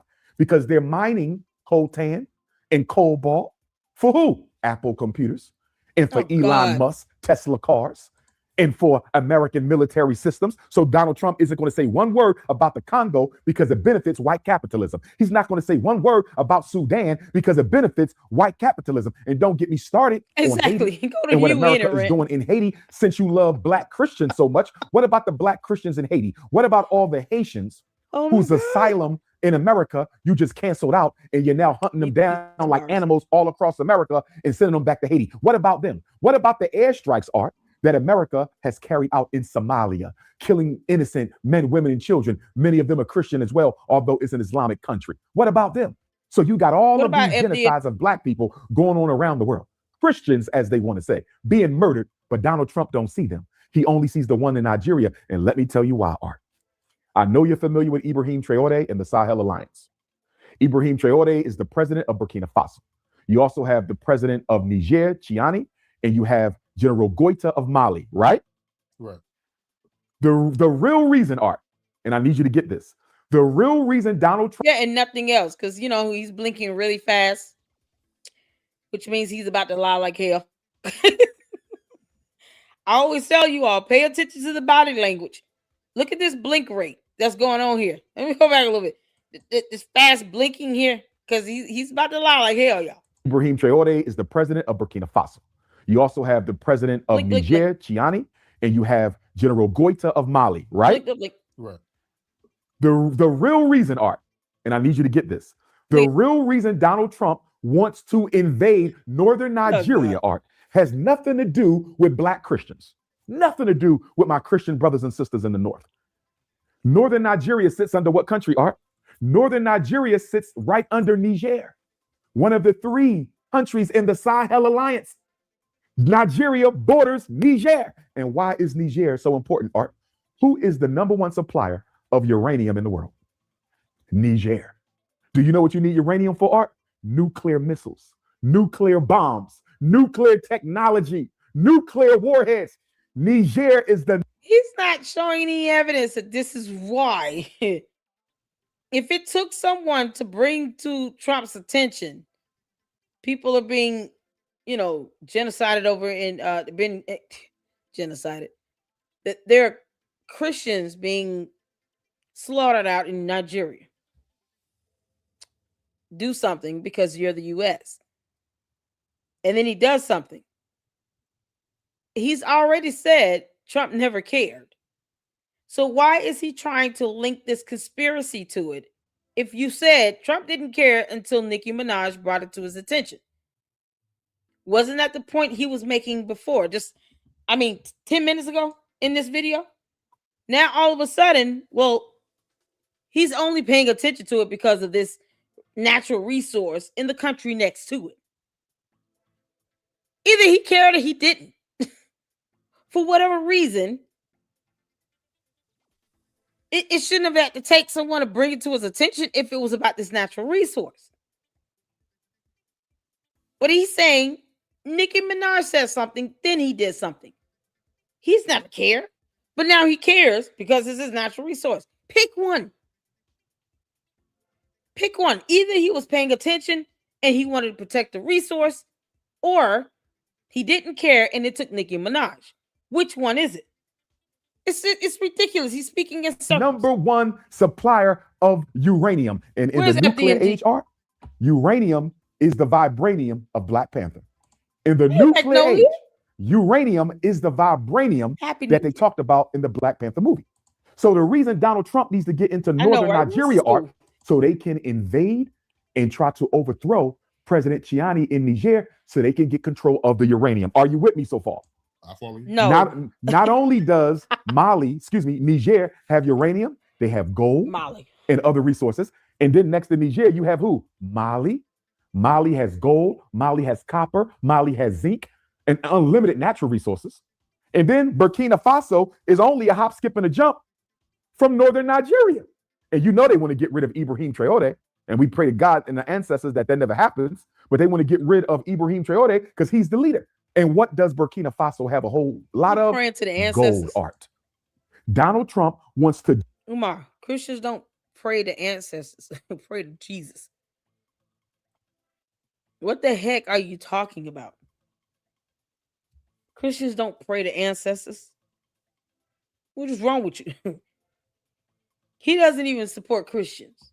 What is he talking about? He doesn't say things that even that are in alignment with Christianity. It's ridiculous. He doesn't care what's going on in Nigeria either. He doesn't care. Umar doesn't care either. Geopolitically and strategically put the U.S. military in northern Nigeria so they have easy access to invade Niger right above, Mali right above to the left, and Burkina Faso right above even further to the left. Do you see that? Right. I see. This is about overthrowing independent African states. Donald Trump don't give a damn about no Black Christians in Nigeria. He don't care about the ones here. So for my sister Nicki Minaj, sister Nicki Minaj to go to the United Nations and give voice to Donald Trump's false flag of caring about Christian Nigerians and Black Africa is a disservice to her race. Nicki Minaj, I want you. Umar, you are a disservice to all of Black people as well when you lie about opening a school for Black boys, not even Black girls. You know, forget Black girls and all, because you didn't even raise your own daughters. But when you say you're going to do this for over 15 years and you never do it, and then when people say, show us the money, you say, I don't owe you that. And you must be an enemy. You must be attacking me because, you know, you're throwing a tantrum like a child. His epic man baby tantrum has led to him getting a class action lawsuit where 40 people said Umar can kiss our ass, collectively speaking. So one way or the other, you're going to have to give up some discovery or tell the truth and say that you never had it to begin with. You weren't keeping up with anything. You're just spending money because you think it's yours. Because you're too lazy to get a job. He doesn't even care about these Black communities he's taking advantage of. These Black families that he has raked over the coals and doesn't even want to show them receipts. It's absolutely absurd. You to reconsider this. Please don't go down the path of Candace Owens' sister. Please recant while you can. But I don't know if she can, Art. She might be in too deep. You done already went to the UN speaking on behalf of Donald Trump's agenda to invade Nigeria so he can overthrow the Sahel Alliance. You done already went to Turning Point USA's Amerifest conference talking about how Donald Trump makes you feel proud to be an American. Talking about how when Donald Trump and J.D. Vance speak, you know they speaking for us. And then she said, Art, that I don't want any, and I'm paraphrasing, but she said something like, I don't want any white girls with blonde hair and blue eyes to not be proud of themselves in order for Black children to be proud of themselves. I'm not quoting her exactly correct, but she's basically parroting that narrative that teaching corrected history in American schools, teaching Black history in American schools, teaching the truth about American slavery in these schools, Art, is going to somehow damage white kids psychologically. Art, there ain't a white child in America who give a damn about what Black people think about them. There's not a white person in America Who gives a damn about what black people think about them? You know what this really is about? Sanitizing the history, Art. Because on July 4th, 2026, America turns 250 years old. On July 4th, 2026, right here in Philadelphia, a few blocks from where we are, there's going to be a massive 250th birthday party for white supremacy.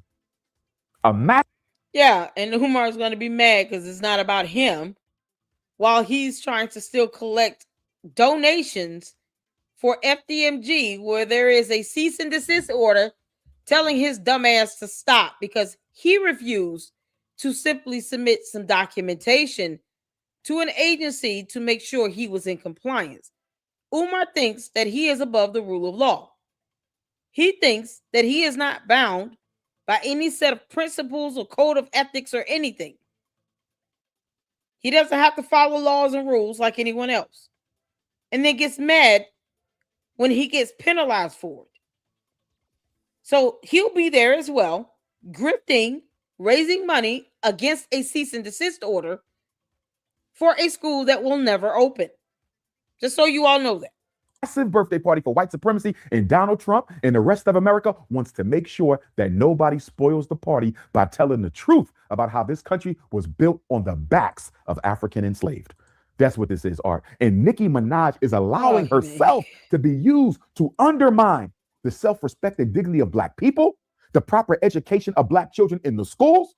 She's allowing herself to be used as a stool pigeon to help propagate Donald Trump's agenda to invade Nigeria so he could try to overthrow Niger for the uranium, Mali for the gold, the nickel, the copper, the zinc, and Burkina Faso and its leader for the abundant gold in the unapologetically African position that Ibrahim Traoré is taking. I'm disappointed in my sister. And then JD Vance, Art, he gets up there after Nicki Minaj, and he says, in the United States, you no longer have to be ashamed to be white. When did white people? When did I miss something? When were white people ever made to feel ashamed in this country? When? Somebody give me a day, a month, an hour, a minute. This country is created by white people, dominated by white people, ran by white people for the benefit of white people. Black people have never had the upper hand in this country. So for JD Vance to say you no longer have to be ashamed to be white, who owned the banks? White people. Who owned the supermarkets? White people. Who own the hospitals? White people. Who own the schools? White people. Who sell the cars, the gas, the oil? White people. Who own the ships? White people. So how in the hell does JD Vance break breath to say you no longer have to be ashamed to be white? In conclusion, Art, I would just say that I'm disappointed in my sister Nicki. You have no business using hip-hop music. Umar, we're all disappointed in you wearing that damn hoodie. And it's too small. Look at the flickety wrist. Exactly, William.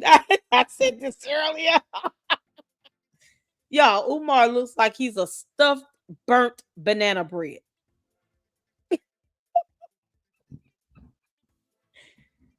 He's a burnt loaf of banana bread stuffed in that yellow hoodie. You can't make this up.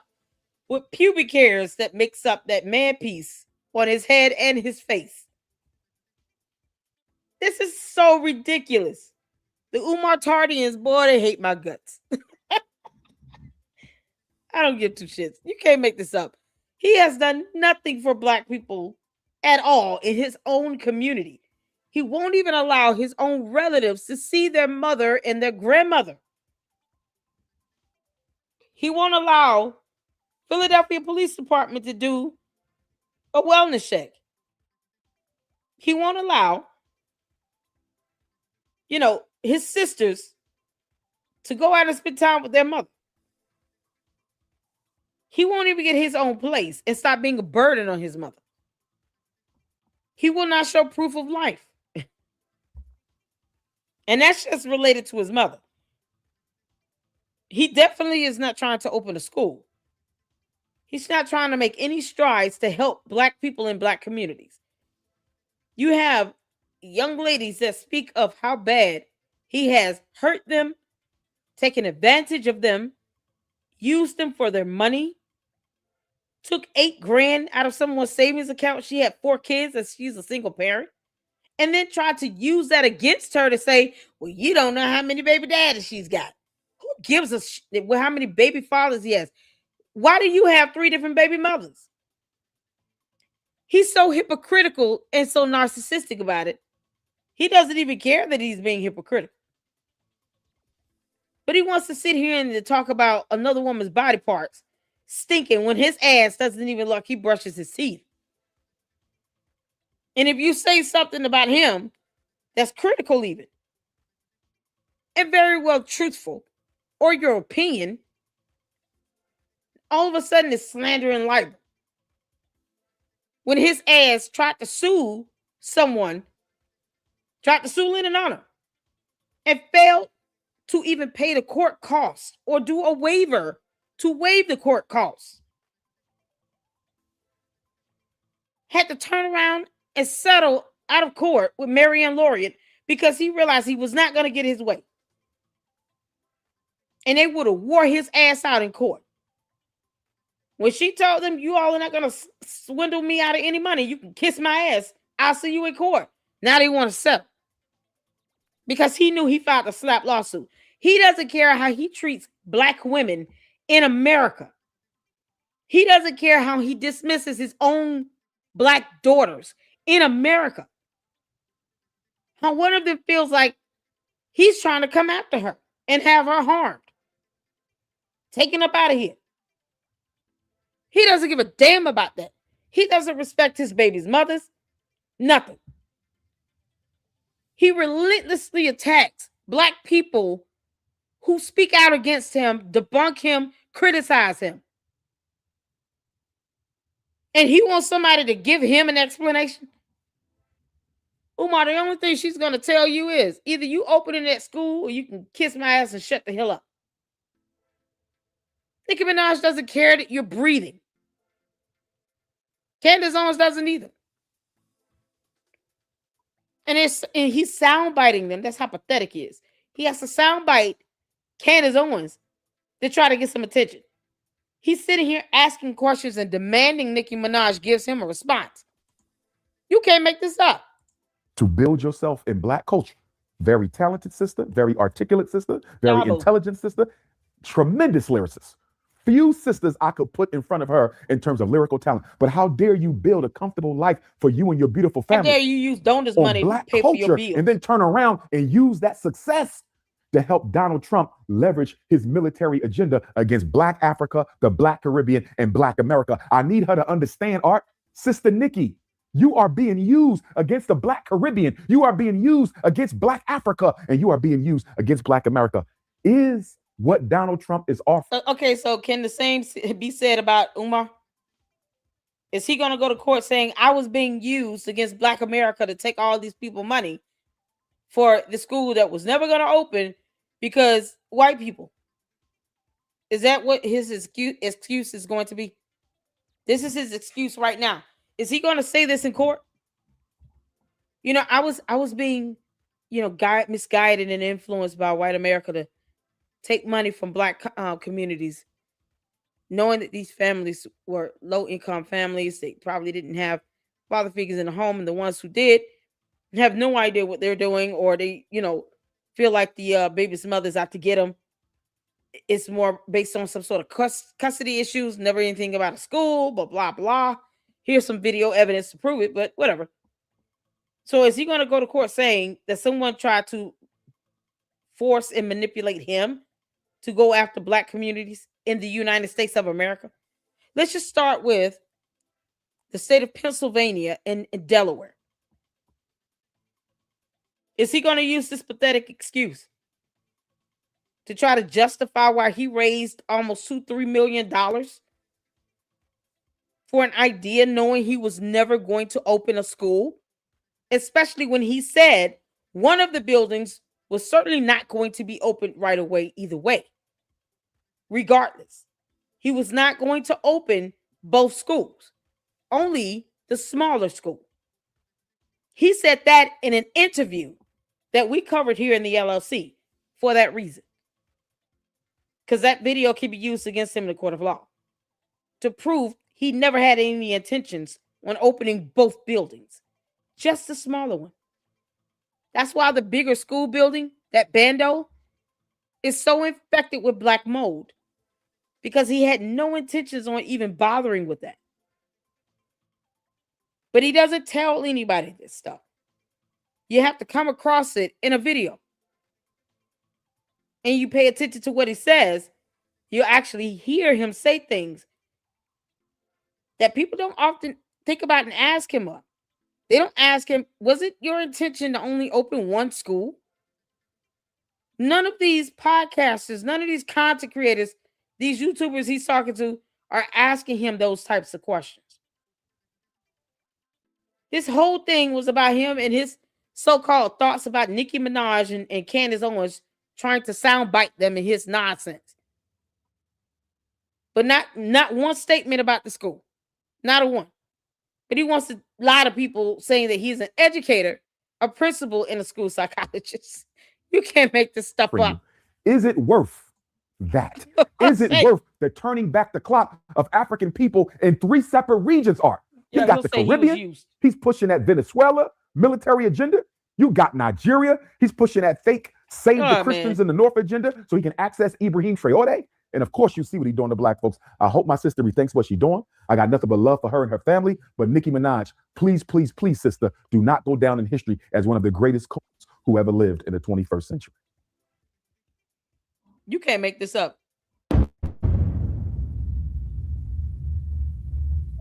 Two-part question I want to ask you. How you feel about the documentary on Diddy? And you and 50, what's going on between both y'all? Me personally, the documentary was incredible, man. You know, shout out to 50, man. But I know you and 50, y'all got something going on, right?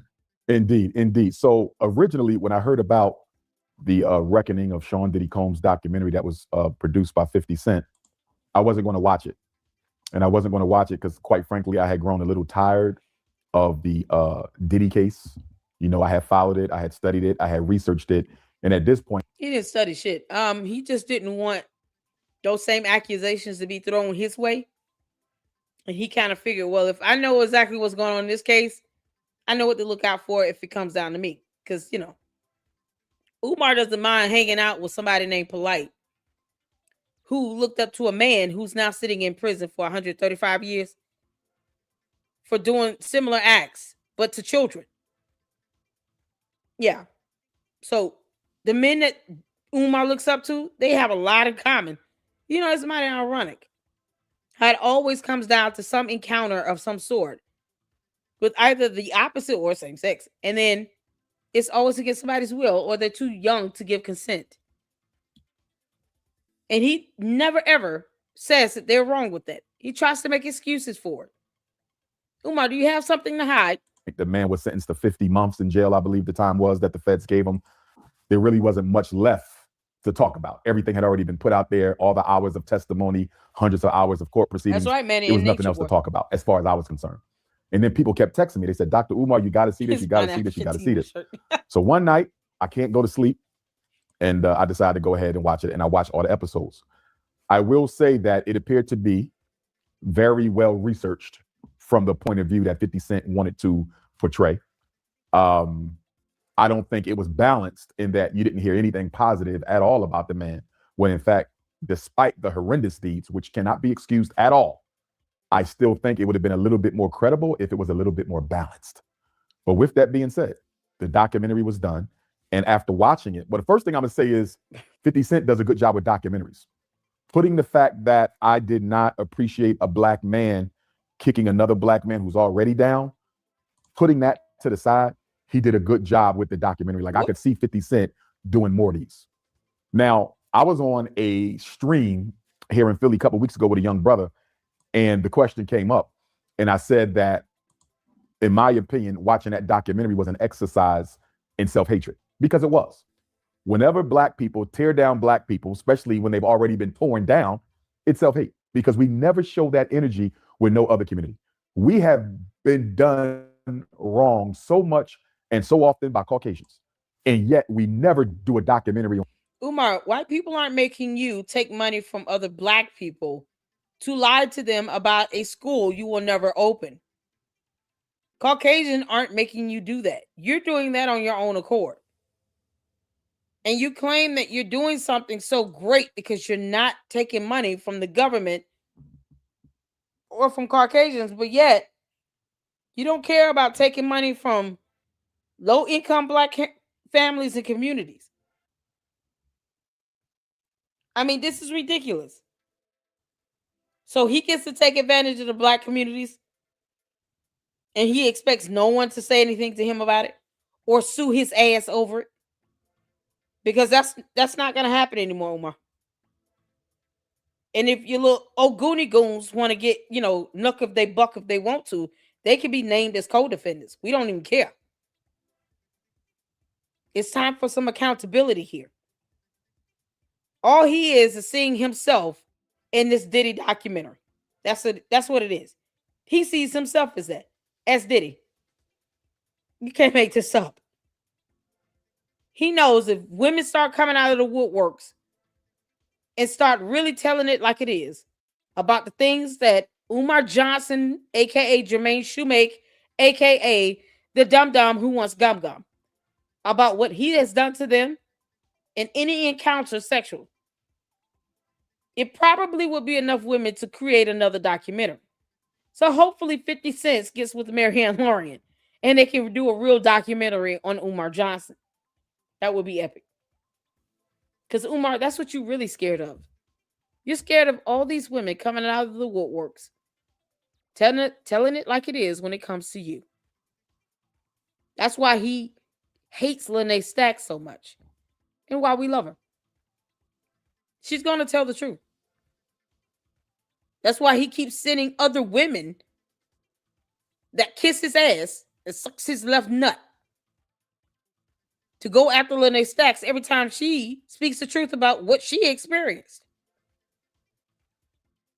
And then they try to create issues that don't exist. As if somebody wants his old sloppy, nasty, unemployed ass. Girl, bye, Felicia's. Y'all can have him. But it's not going to stop other women from coming out and speaking out about him either. Because you don't get to dictate that. Especially when you're not paying anybody's bills or mortgages. You don't get to dictate that.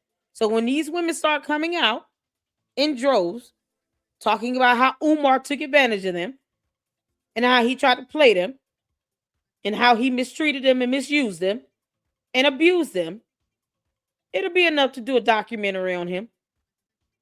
That's what he's scared of. He's scared of it happening to himself because he's guilty.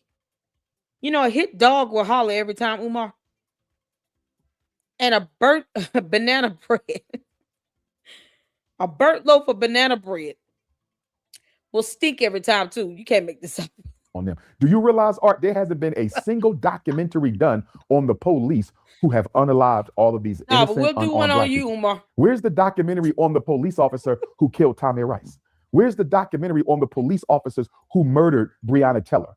Where's the documentary on the police officers who murdered Sonia Mancy or Sandra Bland or Freddie Gray or Philando Castile or Alton Sterling or Amir Pope? Look at all of this that has been done to us.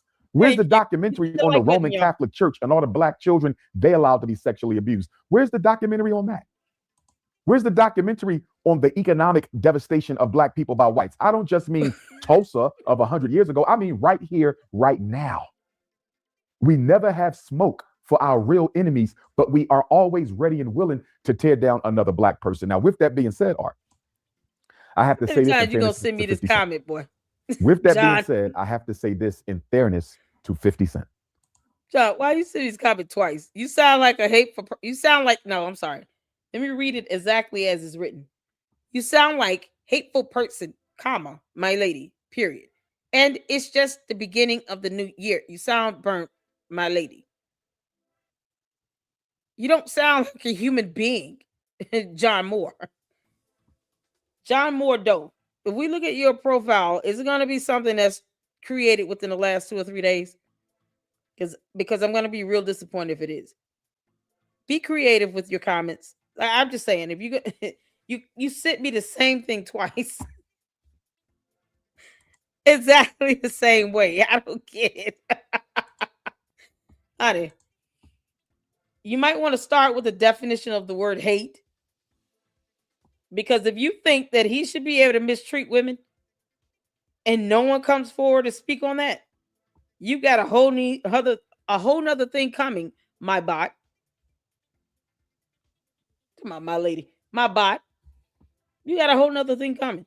He's being sued. We have laws for a reason. He's going to catch it. There's nothing you can do to stop that. It's just so you know that. As long as you understand, you can't stop someone from coming forward or filing a lawsuit and seeking legal recourse in the court of law.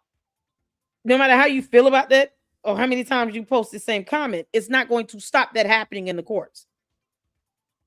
If women want to come forward and somebody wants to do a documentary on Umar Johnson, it's going to happen. You can't stop that. Man, just get creative with the comment. We said the same thing twice. You can't make this up. When I learned, allegedly, that Sean Combs had seduced, allegedly, and sexually exploited, although with her permission, when I learned that Sean Combs had seduced and sexually exploited one of 50 Cent's ex-girlfriends, possibly even a mother of one of his children, when I learned of that, I said, you know what? You didn't care. As much as I didn't appreciate the documentary, if I'm going to be fair and honest to Mr. Curtis Jackson, Art, he had a right to do the documentary. As much as I did not appreciate another slander doc on a famous Black person. It's not slander if it's true, you moron.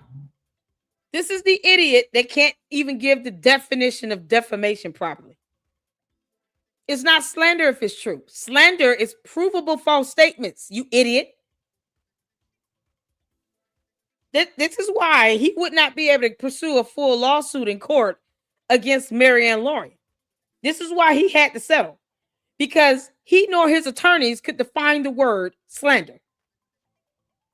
It's not slander if it's true. If they have evidence to show what occurred, their experiences were true and backed up with evidence, documentation, proof. It's not slander. Cassie Ventura was not lying when she said she was being physically abused by him, because we saw video evidence of him abusing her in a hotel hallway. Video evidence, documentation, proof. That was not slander. Umar is as stupid as it gets. You can't make this up. He's supposed to be somebody's educator, but he refuses to define the word slander. If it's true, it's not slander. You just don't like it, and we don't care. Umar, we don't care if you don't like it. But it's not slander if it's true. Maybe you shouldn't do the dumb things that you do and people wouldn't come out and put you out on blast for it. Perhaps start with an apology. Take some accountability. Be a grown man for once. You walking burnt bread, Oompa Loompa, filled with Little Debbie's Swiss roll snack cakes. I can go in. Take some accountability in you being a deadbeat. Why don't you just be honest and say, you know what, I didn't even want kids. The end. Because you damn sure don't take care of them. It's not slander if there's no evidence to prove you're taking care of your children. It's not slander. That can be validated with evidence.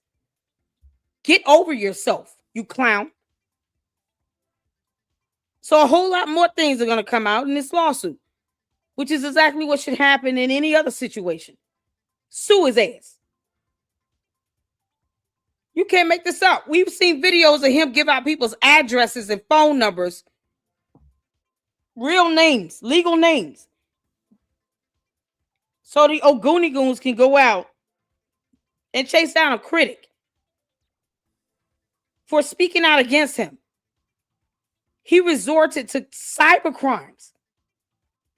Doxing is illegal. He doesn't have any leg to stand on, like the chicken that he is.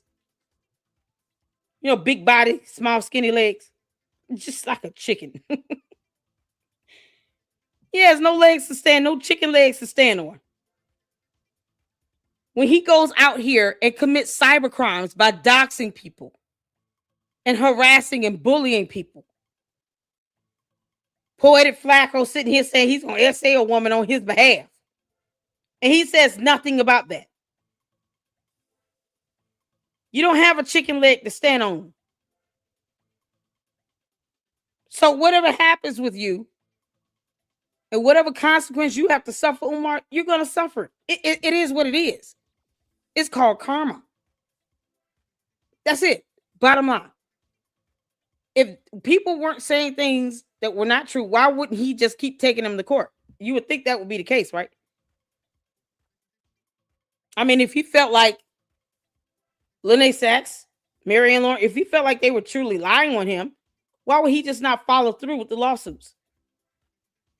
Lynn and Anna, why would he not follow through with that lawsuit? He didn't even want to pay the court costs. But he filed it talking about copyright strikes. You couldn't even figure out which law to utilize to even file a proper lawsuit to begin with, you idiot. And he says slander so frivolously and he can't define it. But when he files a lawsuit against Lynn and Honor, he's citing copyright strikes and DMCA laws that had nothing to do with defamation. He's a moron. You can't make this up. He had a right to do it, Art. If it is true, and I say if because I was not there. If Sean Combs, you don't need to be there. You seduced and sexually exploited and took advantage of, you abused the woman in the hallway of the other hotel men to take advantage of, even with her permission. If Sean Combs, with her permission, knew that was 50's baby mom or ex-girlfriend, if he knew this and seduced and exploited this woman, why would you not say that he probably knew? If we saw hotel video footage of Diddy beating up a young lady in the hallway and throwing objects at her, kicking her, forcing her to come back to the hotel room, as opposed to just letting her go and leaving her the hell alone. The F is wrong with Umar. This is why a documentary should be done on him. Hopefully 50 Cent does that. 50 Cent should definitely do a documentary on Umar. Period. And probably did so just to get at 50 Art. That was wrong, bro. That is completely against the G code. You don't ever go and get the mother of somebody's child and slut them out and dog them out sexually and exploit them sexually and do allegedly all these things that I'm being told was done to that woman. You don't do that when you know that's that man's baby mom or you know that's that man's ex-girlfriend. You don't know how he felt about that woman. He could have been in love with that woman. And even if she was a little promiscuous, and I'm not saying she was, because I don't know the sister, but even if she was promiscuous and Diddy did all this to that woman, 50 Cent, as much as I hate to say it, Art, 50 Cent had a right to make that documentary.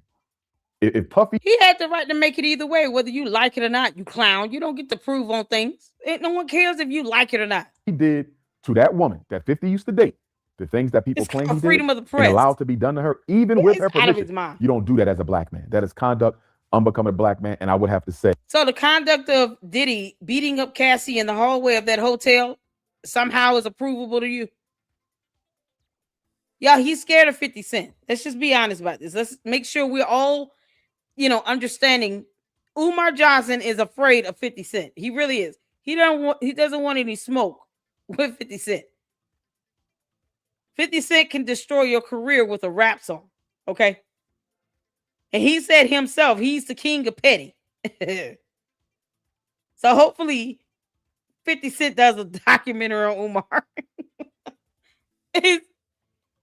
He knows he doesn't want any smoke with 50 Cent. Umar doesn't want that. Neither does his dumb Oguni goons. So they would never ever go up against 50 Cent like that. They know, man, if 50 Cent had to go head in on with them, they would be scared. They would be punks and they would cower out. So he's only saying this because he doesn't want 50 Cent coming back at him like, who the F you talking to? Like, you think you get to dictate what I get to produce? Because Umar doesn't. He doesn't dictate shit. He can't even prove that he's used money to go towards a school he's been trying to allegedly open for 15 years. So he doesn't dictate anything when it comes to 50 Cent making a film. But the idea of him coming off like he is the one that co-signs on what every black person does is hilarious to me. No, he just doesn't want it done to himself, which it should happen now. since he doesn't want this, it definitely should happen. 50 Cent should do a documentary about Umar Johnson, aka Jermaine Shoemake. I've got some creative titles for that documentary as well. Burnt Banana Bread, the Two Little Hoodie edition. I don't know. I'm gonna come up with something.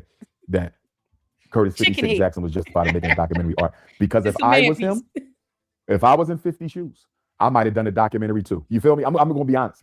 You do that to my baby mom, even if I don't like her no more, even if I'm not on good terms with her no more. No matter what we've been through, you knew that was my baby mom. You knew that was my girlfriend. Umar doesn't give a damn. He doesn't care about the 3 baby mothers that he has. This is how you know he's kissing 50 Cent's ass. Umar is afraid of 50 Cent. Y'all hear this? He's kissing 50 Cent's ass because he doesn't care about his 3 baby mamas he has. He doesn't give a damn about. He doesn't even care about his children. He definitely does not care about their mothers. Look what he's saying. You feel me? I'm gonna be honest. You do that to my baby mom, even if I don't like her no more, even if I'm not on good terms with her no more. No matter what we've been through, you knew that was my baby mom. You knew that was my girlfriend. I give a damn. And you do that?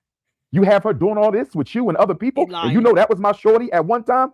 Bro, that's a complete violation of the G Code art. So with that being said, he doesn't give a damn. Y'all. Umar lied his ass off. Y'all see his eyes? He couldn't even look in the camera. See, we learn up in here body language. Y'all pay attention to the body language. I got to do this again. You do that to my baby mom, even if I don't like her no more, even if I'm not on good terms with her no more.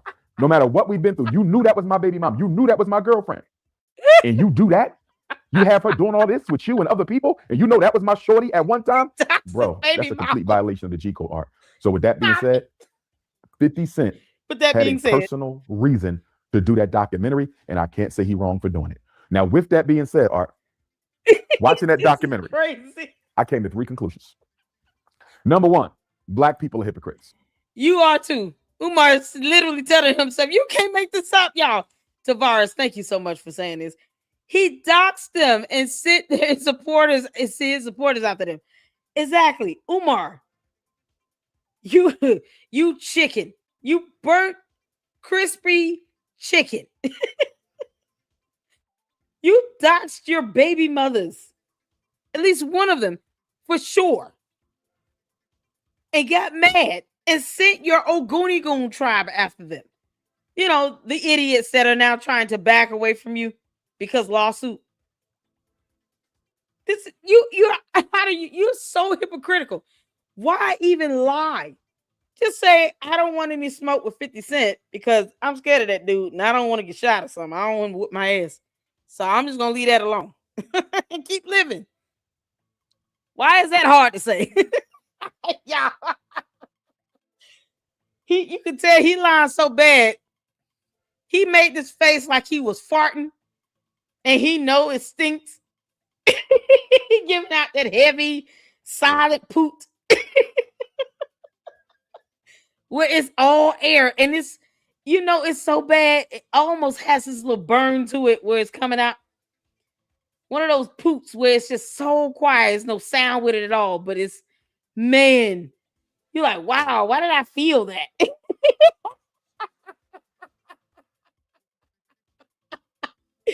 Y'all, that poop, it got this little burning sensation to it. It's coming out. He had one of those poops after you've eaten collard greens, cabbage, beans, and black eyed peas, along with extra crispy fried chicken, just because he's one. Taking that down with a Schweppes ginger ale. And he's like, oh my God, he's realizing it stinks. Y'all, look at his face. Wait a minute. Yeah, I'm going to show y'all. Look at his face. I might have done a documentary too. You feel me? I'm going to be honest. You do that to my baby mom, even if I don't like her no more.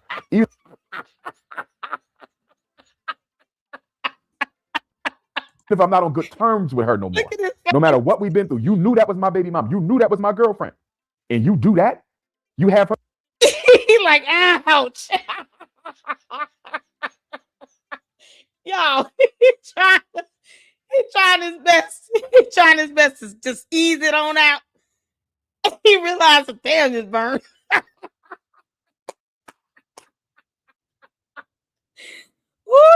He gonna need some cooling butt cream when he done with this interview. Doing all this with you and other people, and you know that was my shorty at one time, bro. That's a complete violation of the G code, Art. So with that being said, 50 Cent had a personal reason to do that documentary, and I can't say he's wrong for doing it. Now, with that being said, Art, watching that documentary, it's like, oh man, I can taste it.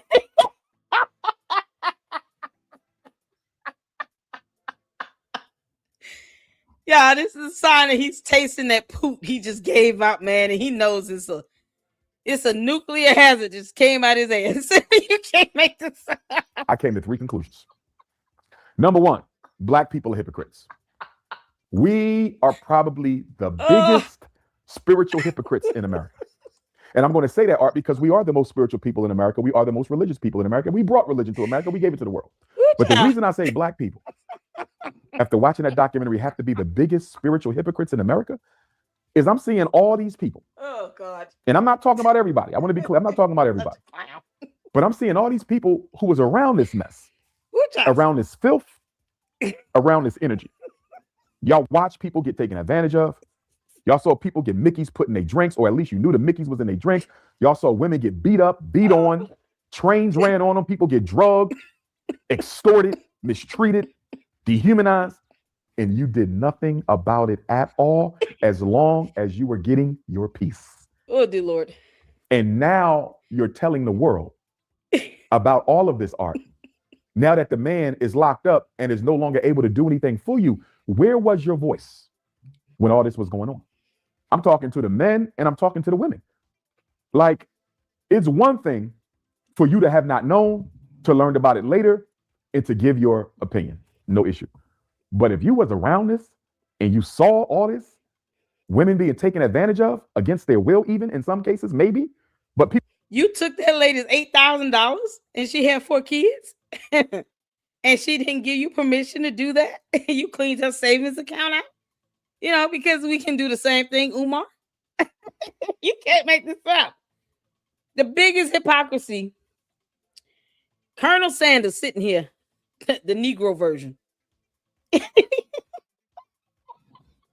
We got the Negro Colonel Sanders, extra burnt, sitting here in front of us with his 2 little hoodie on, talking about some damn. Y'all should have spoke up.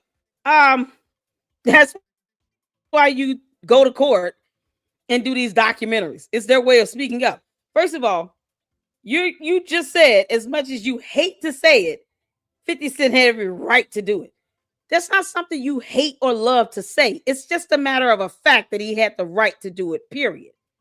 It's called exercising free speech and expression and freedom of the press. You don't get to dictate any of those things. Our constitutional rights are not based upon Umar Johnson's approval. Why he's Putin like this. You know, he keeps making this poop face. This hoodie, y'all, is like the hazard sign. You know, it's mostly yellow and it's got that red X in the middle. Yeah, you can just envision this red X in the middle of this. Whatever these things are. Why is he wearing all these flowery things? Umar, you got a flower on your jacket. You can't make this up. People being drugged without notice? And you don't say nothing at all? Are you not an accomplice to the crime? Are you not in some way almost as guilty as Diddy? And I'm not passing judgment. I'm so glad he understands that. So to all the old Goonie Goons out there, please understand, if you get named as co-defendants, Umar Johnson definitely understands that you should be named as co-defendants, because not only did you perpetuate people being doxxed and having their addresses, phone numbers, full legal names, their spouses' names, their children's names, his baby mother's information. All of that was put out there against their will, because they didn't ask for that shit. Please know that Umar knows that you should be named as co-defendants because you aided in that behavior. You sat back and watched it happen. See, Umar, this is what happens when you talk out the side of your neck and then people like me come along and take your words and use them against you. I'm so glad you did this video, because now this video can be used against you in a court of law too, with this class action lawsuit. Can we get an amen in the chat? Amen to the fact that this video can be played in court to show that he understands that co-conspirators can be named in lawsuits. Hallelujah. I'm so glad he realized that. So when we name all these Ogoonie Goons in these lawsuits as co-defendants, don't get mad at us. Get mad at Jermaine Shoemake, a.k.a. Umar Johnson, a.k.a. the Oompa Loompa, wearing these flowery jackets and stuff that are too little for him. You know, he just stuffed himself with gingerbread cookies, and then he stuffed all of that inside of this yellow hazard jacket with flowers. Yeah, it's too little. It's too little. So don't get mad when your name shows up as co-defendant on a lawsuit. Umar said it should happen because you stood around and watched him dox. You were on the phone, Poetik Flakko, where he was giving out someone's address and then saying someone should go by this person's house. Go do harm to this person. Don't sit here and act like you didn't do that with Lynn and Anna. No. Don't get upset when you get named. It's all your fault. And then you can get mad at Umar for reminding you in this video that you can be named as a co-conspirator or a co-defendant. So he can't go to court and say, I didn't understand that. I don't know what that means. What is a co-conspirator? They're going to play this video. There you go. Because Umar, you're still an idiot. Judgment on nobody. Because Art, I am drawing a larger parallel to Black America as a whole. So for me, this is not just about the people who were interviewed in the documentary. This is about us. We have this selective morality thing, Art, where if he does it, it's wrong. If my brother do it, it ain't wrong. If my best friend do it, it ain't wrong. If my sister do it, it ain't wrong. What's up with all this selective morality from Black people? When Puffy was holding you down, when you were in good standings with Puff, you knew this, said nothing, did nothing. This is crazy. The men and the women. But now Puff has fallen from grace. Everybody is all of a sudden righteous. And everybody is filled with righteous. Yeah, because, I mean, why should you allow someone to continue to violate others, break the law, and abuse people for no reason? What? How long are people supposed to let that go on? Oh, you mean to say, Umar, because people let you do this, then they should just continue to turn a blind eye to it? No, that's not how the hell that works. Of course not. You're going to find out the hard way, you Oompa Loompa. When all of these Ogoonie Goons and your little band camps, you know, the Swiss Roll crew, the Kentucky Fried Chicken gang, start getting questioned. They have these attorneys sending out information, get a subpoena to come in to testify. Guess what's going to happen? They're either going to cooperate and testify against you, or they can run and hide from it. But then it's going to speak volumes to their character. And then it'll give this appearance that they're affiliated with you and they're defending you and backing you up while you're being taken to court in class action lawsuits. You won't be able to run from that. So wherever you're going, trust me, they're going to hire some people to go find you and serve your ass. You might as well make yourself available and take the service. You're not going to be able to avoid that because then you'll be a coward, right? And Umar, are you a coward? Are you a coward, Umar? Because we can say yes right now. For once, are you going to accept the service? One way or the other, this class action lawsuit is going to happen. You can make it over quick, or this can go on for however long you try to dip and dodge and duck from it. But it's going to happen. He thinks people should just turn a blind eye and never say anything at all. But then said, where were all those people at when this was going down, and why weren't they speaking up? So when they speak up, now all of a sudden they're being self-righteous. This is the hypocrisy of an idiot that got it coming. Of someone who has done the same thing, if not probably worse. And he knows that he has it coming. He knows these men are finally catching their day in court. And he has done the same thing. He's running from it. And he wants to try to get ahead of this by making it seem as if you say something, though, you're being self-righteous. But if you don't, then why aren't you speaking up? Wouldn't that make you a co-conspirator? Pick one. Either they're self-righteous or they're a co-conspirator. Either you want them to say something or you don't. But at least we all know he understands what a co-conspirator is. He knows what it means to be a co-defendant. He knows that people shouldn't be looking the other way. So he's already told on himself with this. So for him to say, oh, you're being self-righteous, no one gives a damn. That stuff won't fly in court either. You will not be able to go to court and say, well, Your Honor, I think that person's being self-righteous for coming in and telling on me. How dare they come in and testify against me? I can't believe it. They're self-righteous. The judge is going to say, sir, you keep speaking out of turn, and I will hold you in direct criminal contempt of court and lock your ass up. Please go to court and show your ass, Umar. Please do it so you can be held in direct criminal contempt of court. This indignation for what Sean Diddy Combs did after the fact. He's Art, in that's prison. like me. I work in schools, Art. That's like, No, God he forbid, doesn't. I know of a teacher That's a lie. that's sexually abusing children. And I don't say nothing because me and the teacher cool. Or the principal. Umar, are you giving us a life experience here? It sounds like, that happened to you or you perpetuated that. Sexually abusing children. And I don't say nothing because the principal keep giving me extra children to evaluate. And the principal giving me overtime pay. And the principal giving me my own parking spot and a new computer. And let me take days off without even notifying the district. I know he's doing wrong. Or I don't say nothing. But the minute the principal gets caught by somebody else, is charged and convicted of a crime and sentenced to 50 months, now I want to tell my story. Now I want to tell the world what I saw. Now I want to tell the world what he did. All right.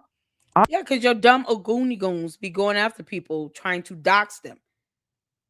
Diddy had money to silence people. He intimidated witnesses all the time. It's called witness intimidation, you dumb. But yet, if they don't say something, then they're a co-conspirator. Because, yeah. So it's best that they speak up and get ahead of it. Yep, that should happen. So make sure to all the Ogoonigoons and the Umar Tardians, don't wait till the last minute to say something because you know he's got it coming. Say something ahead of time. That way you can go testify in court and not be a co-conspirator. Because that's exactly what Umar is calling you if you don't. It's funny, because words matter here. I am almost as guilty as the principal. I knew he was doing it. I was aware he was doing it. Yeah. Even if I wasn't there when he was doing it, I knew the details because I heard about it. People talked about it. I saw evidence. Whatever the case may be. Good. I knew he was taking advantage of these kids. And I don't say a word until he goes to jail. And if he never goes to jail, I may have never said a word. Or if he never stops taking care of me, I may have never told my story. As far as I'm concerned, Art, it's just like with the R. Kelly situation. Why is Sean Puffy Combs the only person in jail? Why is R. Kelly the only person in jail? And of course, we know the answer to that. Are you serious? Didn't they lock up Bill Cosby? They locked up plenty of people. Andrew Weinstein still in prison? I mean, if people who in prison, what is he talking about?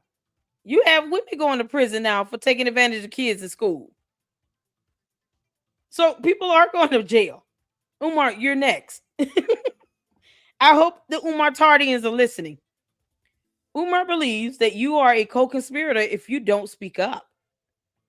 If you don't say all that he has done wrong, if you sit back and allow him to do what he did, and you don't report it, he's saying you're a co-conspirator.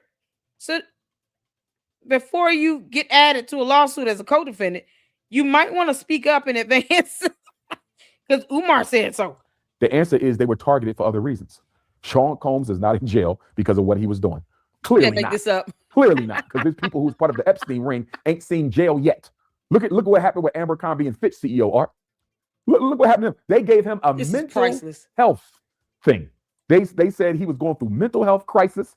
He was subject to a hospital, and he'll be going to trial in 2026, Art, and they're going to try to get that man off. Now, this is a man who sexually trafficked people. Puffy didn't sexually traffic people. Puffy may have drugged people without their knowledge, which is wrong and unacceptable. He may have paid people for sex, which is a crime across borders. Okay, interstate trafficking, the Mann Act. But to my knowledge, he didn't sexually traffic anybody against their will. But the CEO of Abercrombie and Fitch did, and guess what? He was given bail. He was given bail. This man was engaged in international sex trafficking, Art, and he was given a bail and was sent to a mental health hospital because they're claiming that he's going through psychological crisis. But Puffy never got bail, and Puffy doing 50 months. I don't condone any wrong that Puffy did. I don't condone no wrong against women or children at all. I'm not condoning it. I'm simply saying. You're defending it, you idiot. You're defending it. You're trying to give credence to it. You're trying to literally say he's not in jail because of what he actually did, what he was charged with, what people came in and testified to, what he was deemed guilty of by a jury. You're trying to defend it to say that's not it. We're not willing to go to your alternate reality. As long as you understand what co-conspirator means, that's it. Because ignorance of the law is not a defense either, Umar. You can't go in talking about willful stupidity or tactical ignorance or willful ignorance or tactical stupidity. That's how it is. You can't decry willful ignorance. You can't say it's tactical stupidity. I didn't know about this specific thing because I was too busy learning about this specific law. Nope. You can't go in and say, I didn't know this was a real legal concept, Your Honor. I was just running my mouth, talking stuff. No. You understand what it means to be a co-conspirator. So when the Umar Tardians are sitting there next to you, and all of y'all are being held liable and accountable, and then y'all start sharing jail cells together, just know they're going to whoop your ass. And where is black people smoke for everybody else? It's coming, But Umar. the three things are that came to mind. Number one, black people are hypocrites. Number two, this is going to be the new takedown strategy for any rich and powerful black man that the power structure wants to do away with. They now know that we can literally destroy a black man in his own community without the courts. Puffy didn't have to go to jail. Puffy didn't have to go to jail. Yes, he did. That was for suing Diageo liquor. That's what that was. No, it wasn't. He had to go to jail for what he did. We all know that you don't want to look at the hotel camera footage where he dragged a young lady and abused her physically and threw objects at her and hurt her. And she was already on the ground when he did most of the things that he was doing to her. Kicking her, throwing stuff at her, heavy objects at her. They girl, what, $130? And slinging her around like a Raggedy Ann doll. And she just wanted to leave. And yet somehow he thinks that that was not worthy of Diddy going to jail over. No, he is exactly where he belongs. Umar, you can join him at any time. I mean, no one's going to stop you from going to jail with him. If you want to go in there and keep Diddy comfortable and keep him happy, relive your days of Hyde Park, reenact what you and that male beautician stylist did in that hotel room where you claim he slept on the couch. I mean, maybe you could go in and wash, condition, and sponge Diddy's hair. We will not stop you, Umar. Yeah, you can go in and shampoo and condition and sponge Diddy's hair for hours. Go ahead. No one is stopping you. I think you would have to go in and share your time with R. Kelly. Aren't they bunkmates? You said it's about why is the one in jail? You're going. You can go. No one's going to stop you, Umar. Go in there and keep Diddy comfortable. Keep him company. Keep him happy. No one's stopping you from going. Because Lord knows, if all the women start coming out against you, it would be just as bad. You don't think people know your secrets? You clown. You can't make this up. They had already destroyed Puff Enough. He didn't have to go to jail. But they now know that we can choose any black man we want and destroy them in front of their people. And they won't do anything about it. In fact, they will help us. So I know that this is going to be a new way to destroy rich black moguls. We don't care. And let us be clear, Art, they want to get all of them. The only one left standing from the music industry is Sean Combs. They didn't got Russell. They didn't got Kelly. They got Cosby. They got Combs. Cosby, the only one left is Carter. And even though I think Jay-Z should be doing a whole lot more for the black community, I don't want to see him fall. I don't want to see him fall. But of black male moguls, Art, he's the last man standing. And I pray that he continues to stand. And 50 got to be careful too, Art. Okay? To my knowledge, he ain't got no scandals or nothing, but 50 is up there. And I respect 50 Cent because he's done some good things for some people. You know, I've heard somebody spoke of how allegedly he produced Pop Smoke's posthumous album after he was unalive, and they say 50 didn't charge any money for it. I've heard 50 take care of other artists. I heard someone say that 50 helped Dr. Cheyenne Bryant get her book deal. So 50 is not a bad guy. And if I had to guess, Art, using my psychology lens, I think the reason why a psychology lens that you still aren't licensed or certified to use. You can't make this up. Why are you trying to even do this with 50 Cent? I thought it was school psychology. Is it not school psychology? Does 50 Cent look like he goes to FDMG Academy? Does he look like he's of age to be a student of Umar's? 50 Cent has to be looking at this, laughing his ass off. Yeah, keep on talking, chump. I got something for you.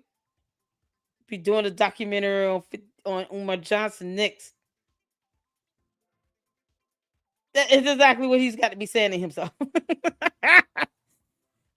50 Cent, I want to be in your documentary called Marianne Lorient. She's got a lot of videos. 50 trolls people is because there might be some unaddressed pain in him from his own traumatic past that we know about. No, and I think 50 might need to sit on Dr. Cheyenne Bryant's couch. And if they don't have a personal relationship, if there's no romance involved, I think it would be a good thing for Dr. Cheyenne Bryant to do a couple sessions with Fifth and help him process whatever you need to process, Art. Because when you're that rich and that famous, dude, you're mad and jealous because he's rich and that famous. You can't do what he do because you don't have the talent or the brains. You can't even get people around you to help you open a school. One building, not even two. And then you turn them people away, turn the help away when it's offered to you. Jamar lost nothing trying to give Umar some assistance in this. I'm sure his father-in-law still has that school open. And Jamar's still doing well. So Umar not taking Jamar's advice and getting people around him to help him open the school, get professionals around him that are specialized in certain areas to help him get at least one building open. That's Umar's fault. And this is why he's being sued. Because people are tired of him asking for money. He somehow thinks he doesn't have to be held accountable and show receipts on how it's being spent. And he thinks that these people are supposed to be taking care of his personal needs. Umar doesn't pay anybody's rent or mortgage. No one owes him shit. And yet he carries himself like people owe him something. No. The audacity to sit here and to say somebody shouldn't be in jail because he doesn't want to go. That's all this is. This is self-projection. This is what you call somebody projecting. He wants to be given grace should the time come where a documentary is made about him, where people are actually telling the truth, coming out and saying, this is what Umar Johnson did to me. And if Marianne Lorient has at least 2 or 3 stories she could tell of young ladies who can say flat out, here's the pain and grief he's caused me, and here's some evidence to back it up.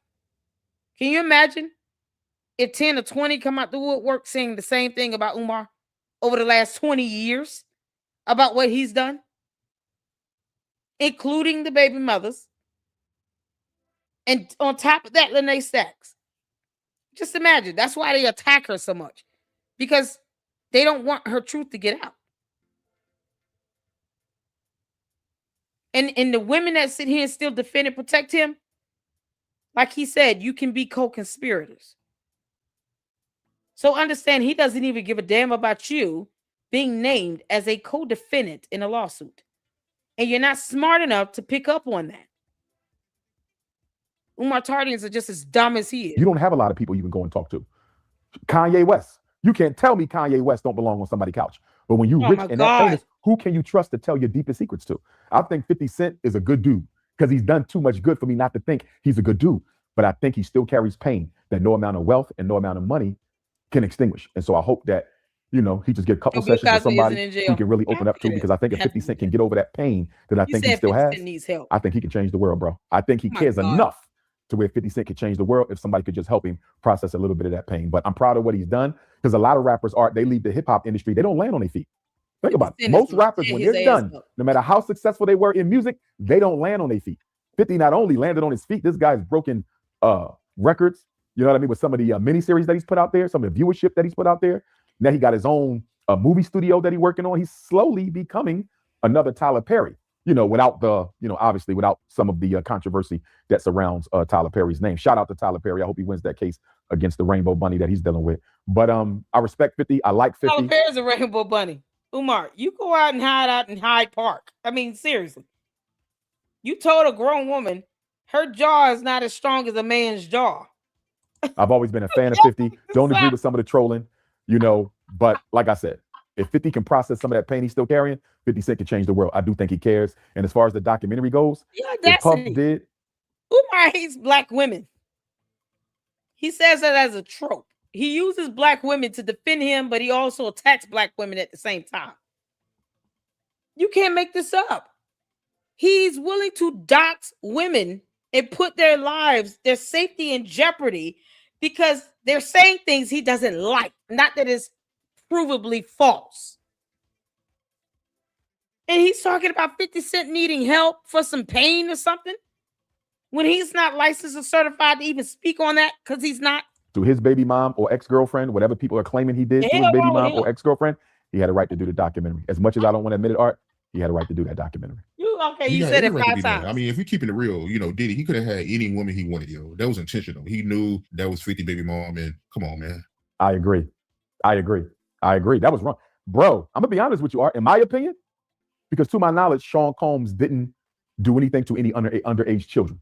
That didn't come out in that documentary. That didn't come out in any of the other documentaries, any other miniseries that was done on him. None of the interviews I've seen. It doesn't appear that Sean Combs took advantage of any children. So with that being said, Art, exactly. I'm almost ready to say two people are now that what Puff did to 50 baby mom may be worse than anything in the documentary.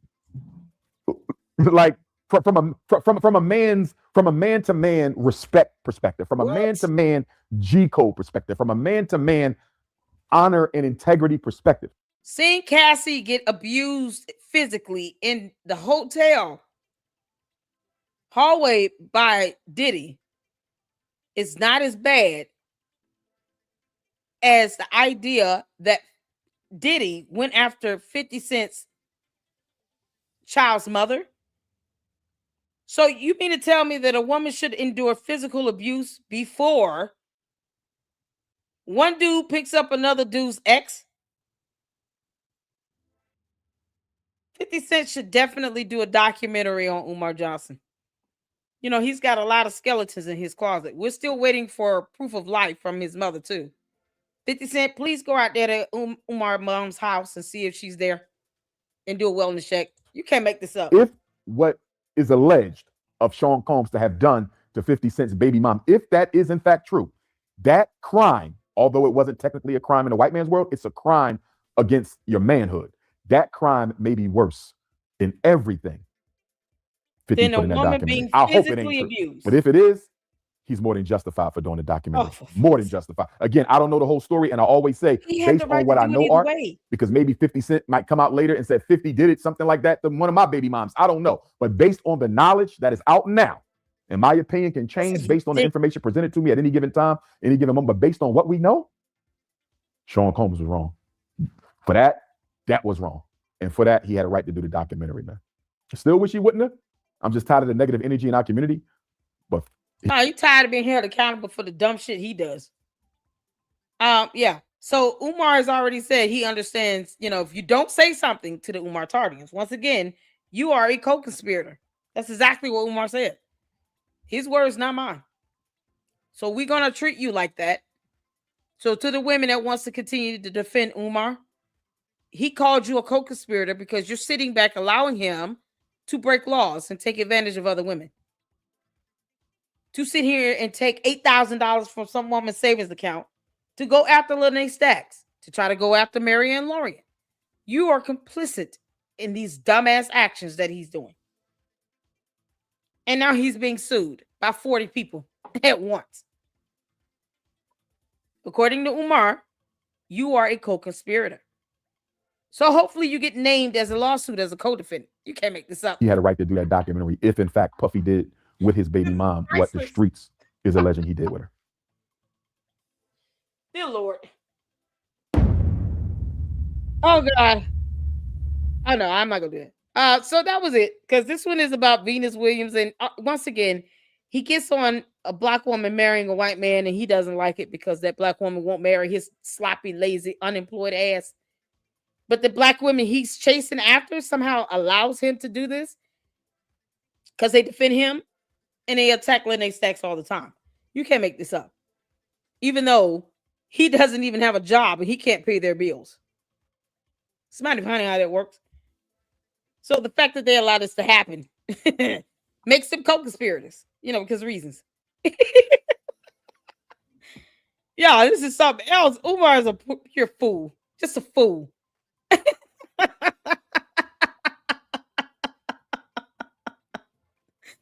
Thank y'all so much for tuning in, y'all. I don't even know what else to say. I mean, it's like he did this in parts. I don't know why the Art of Dialogue did this in parts. He talked about Venus Williams. He gives his honest take on that because he, it's an interracial marriage, so he's gonna whine and complain about that. And then something along the lines of Dave Chappelle and Dave Chappelle's interracial marriage. Dave Chappelle been married to his wife for over 25 years, 20 years. Been married for this woman to this woman a long time. So all of a sudden, Umar wants to have an issue with interracial marriage because he's racist.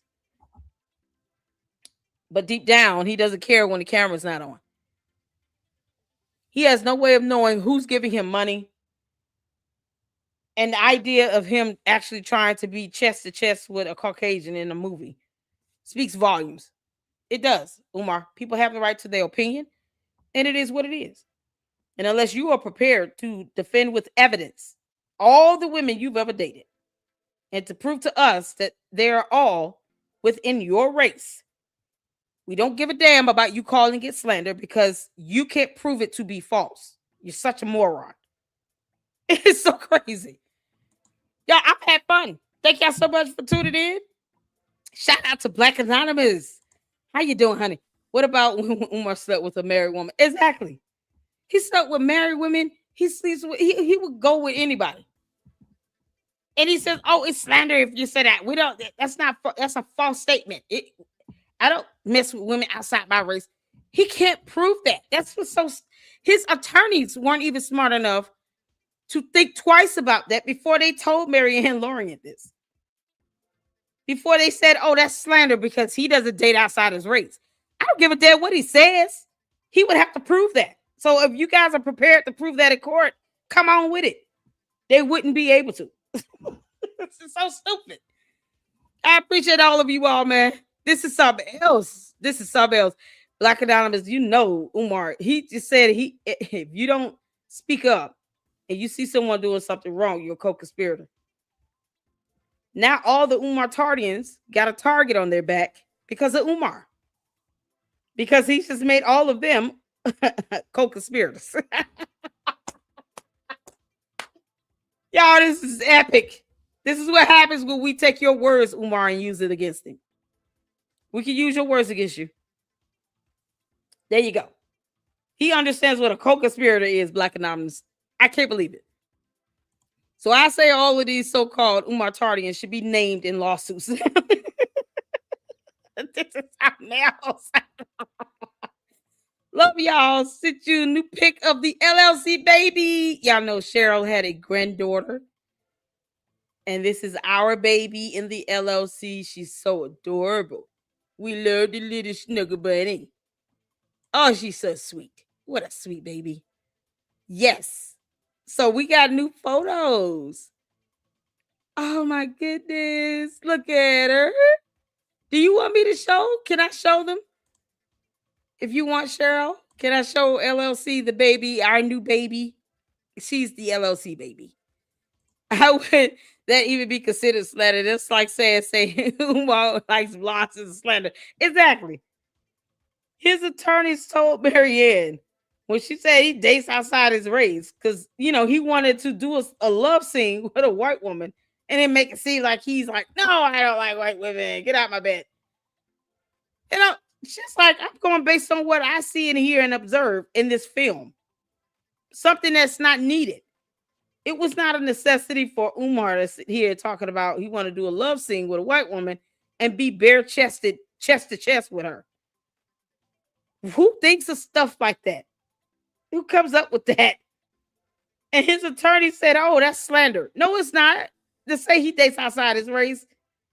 Clearly, if he's willing to do that, he more than likely dates outside his race. But she had the right to make that opinion based on the set of facts of what he was doing on set. And like I said, how would they prove that to be false? They would have to introduce every single woman he's ever dated since he's been dating. Probably since a young age of 16, 15, 16, whenever he starts liking girls and dating. Or whatever. Hyde Park people, who knows? He would have to show us all of that just to prove that it's false. Like, he wouldn't be able to do that. But his attorneys are like snake oil salesmen. So they're going to say whatever to make, as if people shouldn't catch that. Now, if I were Marianne's attorneys, I would be like, well, are you all prepared to defend that? Because this is exactly the evidence you have to produce. We can go to court with that. Otherwise, our client has the right to her opinion. It's her opinion. It's free speech. You don't get to dictate that. And if you're prepared to prove that to be false, meaning I expect like 2-3 pages of women that he's ever dated, had any encounters with sexual, I don't even care if all he did was have her take her shirt off, he took his shirt off, and they were just chest to chest with each other. We want to have all those names, contact numbers, so we can call all these people and verify whether or not they're inside or outside his race. Man, it would be crazy trying to prove something like that. Of all things, they want to say that was slander. And they can't even do anything to prove that it's false. Oh, she said, sure, y'all, we finna look at this baby. Oh my God. Oh, look at this nigga bunny. Oh, we love this baby. Y'all, look at this baby. Oh my goodness. Umar, you oompa loompa. You will never compare to the beauty of this beautiful baby. Yeah, see the baby. This is the LLC baby. Yes, she is. Oh my God. I love her so much. Yo. Oh my God. And she's so happy. It's like she said, oh, I just had a big bowl of collard greens and it was just delightful. Look at the sweetness. Oh my goodness. Oh. Y'all, this is the LLC baby. Congratulations to you, Cheryl. Oh my God, you're good, baby. Oh, y'all, this is our baby. This is the LLC baby here. I had to claim her. She's so cute. Oh my God. Her name is Naomi Embry Bain. Oh, I love Naomi is beautiful. It's also biblical. Naomi is a beautiful name. She's 2 weeks old. Look at that precious baby. This is so, oh my goodness. I love it. And a smile on her face. I want to babysit. It's so adorable. That beautiful bow on her head, y'all. All right, y'all. We got our own baby now. it just makes us all happy. Happy New Year to all of you guys that I had not seen or been able to give a shout out to since December 31st. I appreciate all of you all for tuning in. Thank you all for the support. Let's get to the supers right quick because I have a couple more supers. Thank you all so much. Oh my goodness. We have the $5 super from Mixtress Monica. Thank you for the $5 super. Getting the camera crew to put her and her kids on blast was wicked work. Clarissa's people could have asked her to leave and explained outside. Okay, and then the $2 super from Mistress Monica. Thank you so much. Sorry, I sent the wrong message on my super chat.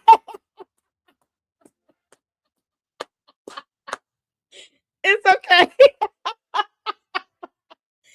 You see, I'm so glad I caught the second one because I was about to ask about what's going on with the first one. I had no idea. It's all good. Thank you for the super chat. I appreciate that. That's a blessing. I appreciate the support from you guys. Hit the like button. You guys give a like for the baby. Congratulations to Cheryl, our new grandma here, our baby here of the LLC, Naomi. We love you, Naomi, honey. You're so sweet. You're already famous. Yes, you are. Yes, you are. Thank y'all so much. We're going to go live with Candace in a few. So you guys who want to tune in, go ahead and get you some popcorn and Kool-Aid. It's going to be something else. I'm going to try to keep it just light in under 2 hours if I can. I always say that. But I appreciate you guys so much for tuning in. And yes, I do have a few more videos for Umar that I would like to cover tomorrow. So shout out to all of you all for the support. And until then, you guys have a good evening. I'll see you in the next live, or I will see you tomorrow. Lady Luck Club out. Deuces.